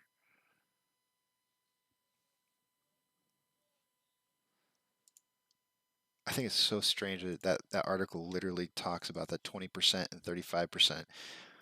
Originally, I had said 35% as well, but I changed it to 40 because I found that like at 35%, every once in a while you have a few swings where um, I'll show you. Actually, I'll just show you.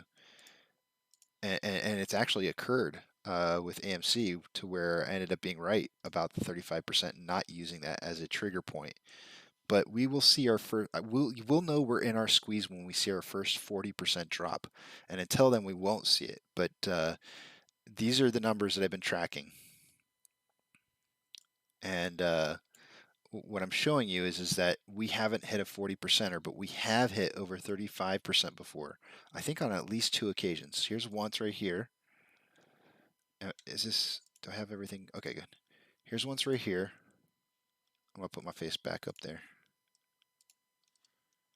And the other time was here. So we've had at least 2 occasions where we've hit 35%, or once, here's once where it was really close. And so I almost said 35 when I was kind of defining the points, but there became a huge spread between 40 and 35 where like when you started to group the data and where the prices were swinging, there was this massive difference of people or sell points, volume points that were occurring at the 35 or the 40% sell-off point and versus the 35. So it was like the 35 may have been a trigger point, but when it got to 40, it was like, yep, this is definitely it. You knew something was happening for sure, that people were selling shares. And so I think the 35% would be the trigger point, but 40% is where the big sell-offs start to happen. Big, big, big sell-offs. And that's how you'll know when we hit a first 40%ers, you'll know we're in the squeeze. We probably won't hit a 40%er until we hit something astronomical, some price is just insane where we're like all freaking out and it hits $150 and we're like, we're like just freaking out and everything, and then we'll see a 40% drop. That's how you'll know. And there's going to be paper hands that will fold during that 40% drop, guaranteed 100%. And this is AMC's data right here. And the small summarization, and I'll pull it up on the thing here. The small summarization of the GME model, and it was so much. It all fits almost onto one page, the entire thing. But if you look at it, this is the worst part of it right here. Right here when it hits this 136. So it goes from 54.47 up to $136.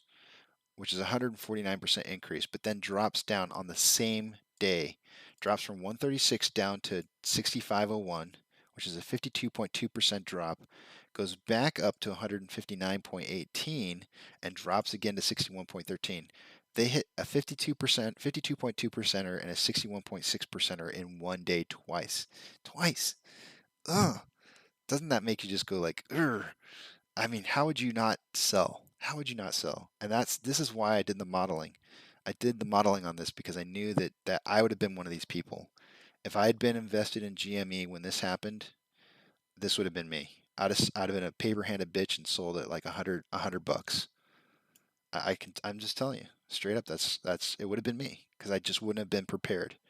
And so by doing the modeling of GME, it helped me to understand the relationships to the prices, the volume, and people selling their shares. That gives you an idea for when you're on the backside. And I can't tell you all the details without influencing your trading, but we can talk about it as it happens.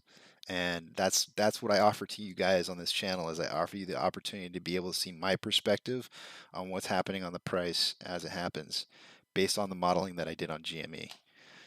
That's probably the best thing that I can offer you guys. Hands down, that is probably by far the best thing I can offer to anybody who's watching this show.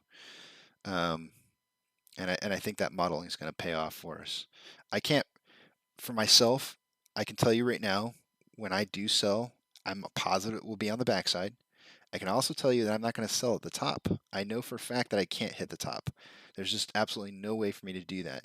But what I can tell you is based on some of the indicators, is I will probably be selling somewhere close to within 25% of whatever the maximum is. And I believe I can do that by watching the way that the numbers roll. And that's my plan. One of the pieces of advice that I was given is that if you're not willing to leave some money on the table, that you're not going to be able to have a good plan. And so I think my plan definitely leaves money on the table. Of course, I would love to be closer to 100% from the top as possible, like 90% would be awesome. But in the grand scheme of things, pick whatever number your high number is, right? And subtract 25% from that and ask yourself, is that still enough money for you? I know what my number is. Everybody's number is their own number. I don't have a number. I'm actually going to be going off of other things that are besides numbers, but I have a feeling I think I know what it's going to get up to. So 25% of that number for me, or less of that number, is more than enough money for me to live off of for the rest of my life. So I'm completely comfortable with that number. I haven't been reading what you guys have been saying here.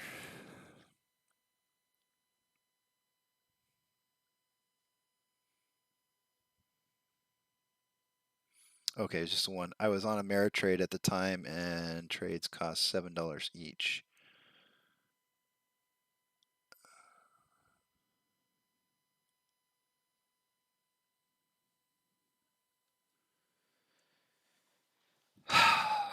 So let me read what you're saying here, Johnny. In other words, when they ladder attack, it's a good time to place a call. And you're talking about options.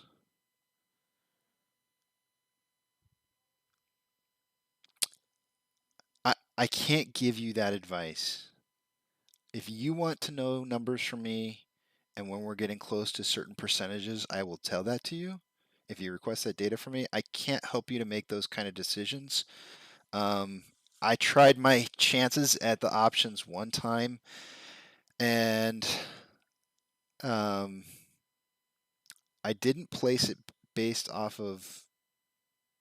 I hadn't thought about it all using my strategy to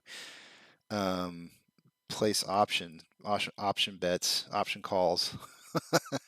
It's interesting. I hadn't thought of that. It could work. I'll tell you what I did do.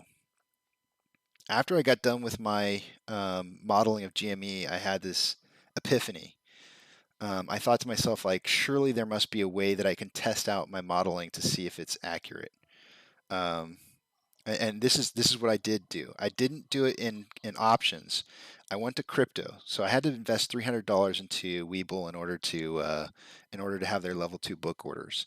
And once I had done and completed my modeling, and I had been watching Dogecoin because it was the talk of our work, I kind of started thinking to myself like, well, Dogecoin seems to be like a kind of like a pump and dump for the hedge funds. I mean, it's just kind of what it appeared to be like. And so I started crunching the numbers. Um, I don't want to say that the numbers, they're not exactly the same. There's not 20, 40, 60. The numbers are slightly different, and I think the algorithms are treated a little differently on crypto. So I kind of crunched some numbers through that. I did some modeling on crypto, specifically Dogecoin, and I found percentages in there that lined up kind of similarly to the 20, 40, 60. And so what I did is I invested some of that $300 into Dogecoin and tried to figure out if I could predict their swings. So I swing traded basically the Dogecoin, and I was extremely successful, like really, really, really successful. And I was just basically trying to place bets based off of their pumping and dumping. So I was writing their algorithms, and and it was working incredibly well. And then I stopped, and that's when I went to go do the options. That's the very first time I placed option. I took some of that money and I put it into options. I bought 3 options back when it was $10. I did a $10 strike price, and this was way early on, and it didn't work out for me. We actually did hit $10 the day that they expired, but for me to be in the money, I would have had to been like $10 and like 20 something cents or something like that, and it got up to like 10.14. I had never played options before in my entire life. It was completely brand new to me, and I didn't realize that I could sell them at a loss and get some of my money back. And so I ended up losing all the money on those 3 options that I placed. So it was a good learning lesson for me. But I just want to say that, like, I've used Dogecoin as a testing ground uh, for for my model to see if I could predict their algorithms, and it worked out. It worked out really, really well. And I also modeled it to. I took the same model for GME. I applied it to Volkswagen, and I applied it to Tesla, and it worked out as well. And basically, what I have to do is I have to look at those. I went back in time and into the stock prices and lived it as if I was living each day, and tracking it the same way that I would if I were tracking it the way I would be tracking AMC, and it worked out. It worked out each time. So there's definitely I can't say for 100% certain that it's going to work, but it worked on Tesla, it worked on VW, and it worked on Dogecoin. I think that these algorithms that they have, I don't think that they modify them very much. I think they pretty much stick to these algorithms, and they're pretty set in stone. Um, I don't. There probably are some factors that they use to. Um, well, when I use Dogecoin as a testing ground, it suddenly dawned on me that I think that they used Dogecoin as a testing ground themselves. If they want to find out how investors are trading, they'll go over, and when I say pump and dump, they don't necessarily pump and dump. I don't believe they pump and dump Dogecoin or any of those other cryptocurrencies just so that they can get money. I think it's also a test to see how investor psychology is working at the time. So if they do minor tweaks to their psychological algorithms, they'll do it based off of how traders are trading currently in cryptocurrencies, because those are the paper-handed people they're looking for. Those are the people who they're going to try to manipulate and get to sell their shares. They're the people who are coming in and out of different stocks that are trading well for the day or the week or whatever it is. So they're trying to get those guys. But yeah, I can't tell you. I can't tell you when to place a call. Um, Especially because I don't know how low they're going to go. For example, throwing that back up here on the screen again. Um,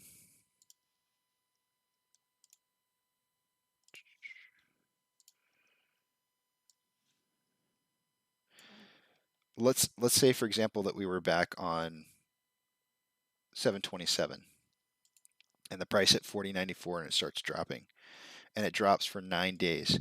How do you know when it's going to stop? Because you don't. You don't ever know how low it's going to go. But you do know that when it hits around 20%, that there's a chance that it could swing back the other direction. But you don't ever fully know when it's going to stop. So you have to wait for it to end on something before you can call it the end of a cycle. You can't predict the future. So just because it hits 20% doesn't necessarily mean that's going to be the trigger point at where it's going to flip over. So you have to be careful about that, because if you were going to do call options around this 20% thing, if you place those call options right now, you could be wrong, because we could have, right after this 30% here, we could have another 30%er coming up. So it's difficult to say. It's easier to predict it the other way around, knowing that you're going to have a swing up once it starts to swing up. That's the part where you're going to know where you're doing well. Because as an example, 38.23 was the high last, or in the after pre-market hours today. When we do hit our low, whatever that low ends up being, we'll start to see an increase in price. So right now the low is 31.44, right? So you could say that's the lowest it's going to go, and you could start tracking new highs, and you would come in and you start plugging in the numbers for the new highs. And when you see about a 5% increase, that's when you know that you're going to have that we're in a correction period where we're going in the other direction. So you want to see some kind of correction like that. But right now it's only at 2.3% since that last. Do I even have the values correct here? Oh no, I don't. Yes, I do. 31.44. So our next high after 31.44 is 32.15. So I would say at this point right now that we are not in a solid reversal from the last low, meaning we could still continue to go lower. So, I mean, I don't know if any of this is making any sense to any of you either. We're like 2 minutes away from the outro, and I'm like sitting here trying to explain to you something that took me a month or more to perfect before I finally understood it completely myself. If you guys want to talk about this some more tomorrow, we can. Like, come on and just say, hey, can we talk about this again? I'm willing to talk about it, and we can cover stuff. But again, I can't make any recommendations to you. That's something you got to do. All right, cool. You're all good? Awesome. Awesome possum. Guys, it's been an awesome day today. I know it hasn't looked like it because we're down 5.7%, but we are doing really, really well, believe it or not, because to me, the volume is what counts, right? I'm seeing 113 volume. I know they've been working super, super hard to get us to where we're at. I'm bullish for tomorrow. I really am. So we'll see what ends up happening tomorrow. Absolutely, Mark. Thank you, Mark. And I won't forget to post your link and give you credit. Hopefully you sent me a message and I can give you some credit for that recommendation. And I guess I'm going to play the outro now, guys. And I will see you tomorrow. Take care.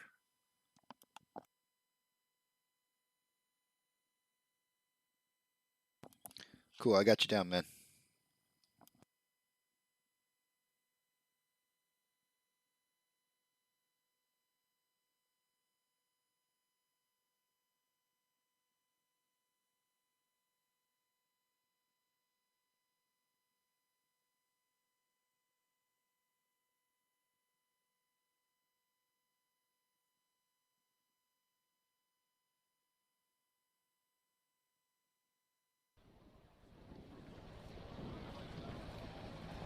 T-minus 90 seconds and counting. All systems are go. We're about 90 seconds from the launch of Space Shuttle Discovery.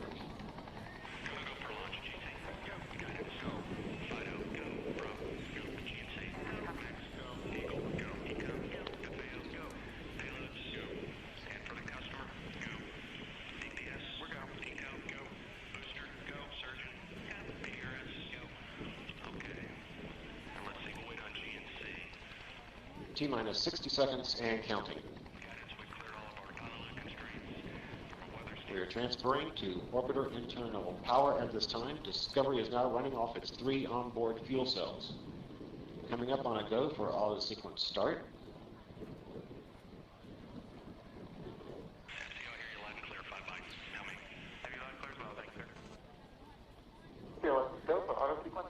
And we have a go for auto sequence start. Discovery's onboard computers have primary control of all the vehicle's critical functions. T-minus 17 seconds and counting. 15, 12, 11, 10, 9, 8, 7, 6, start, 2, 1, booster ignition, and liftoff of the Space Shuttle Discovery, returning to the space station, paving the way for future missions beyond.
Separation confirmed. Guidance now converging. Discovery's onboard computers commanding the main engine nozzles to swivel, aiming the shuttle for its precise target in space for main engine cutoff. Hey, we've got a problem here. What did you do? Nothing. I stirred the tanks. This is Houston. Say again, please. Houston, we have a problem.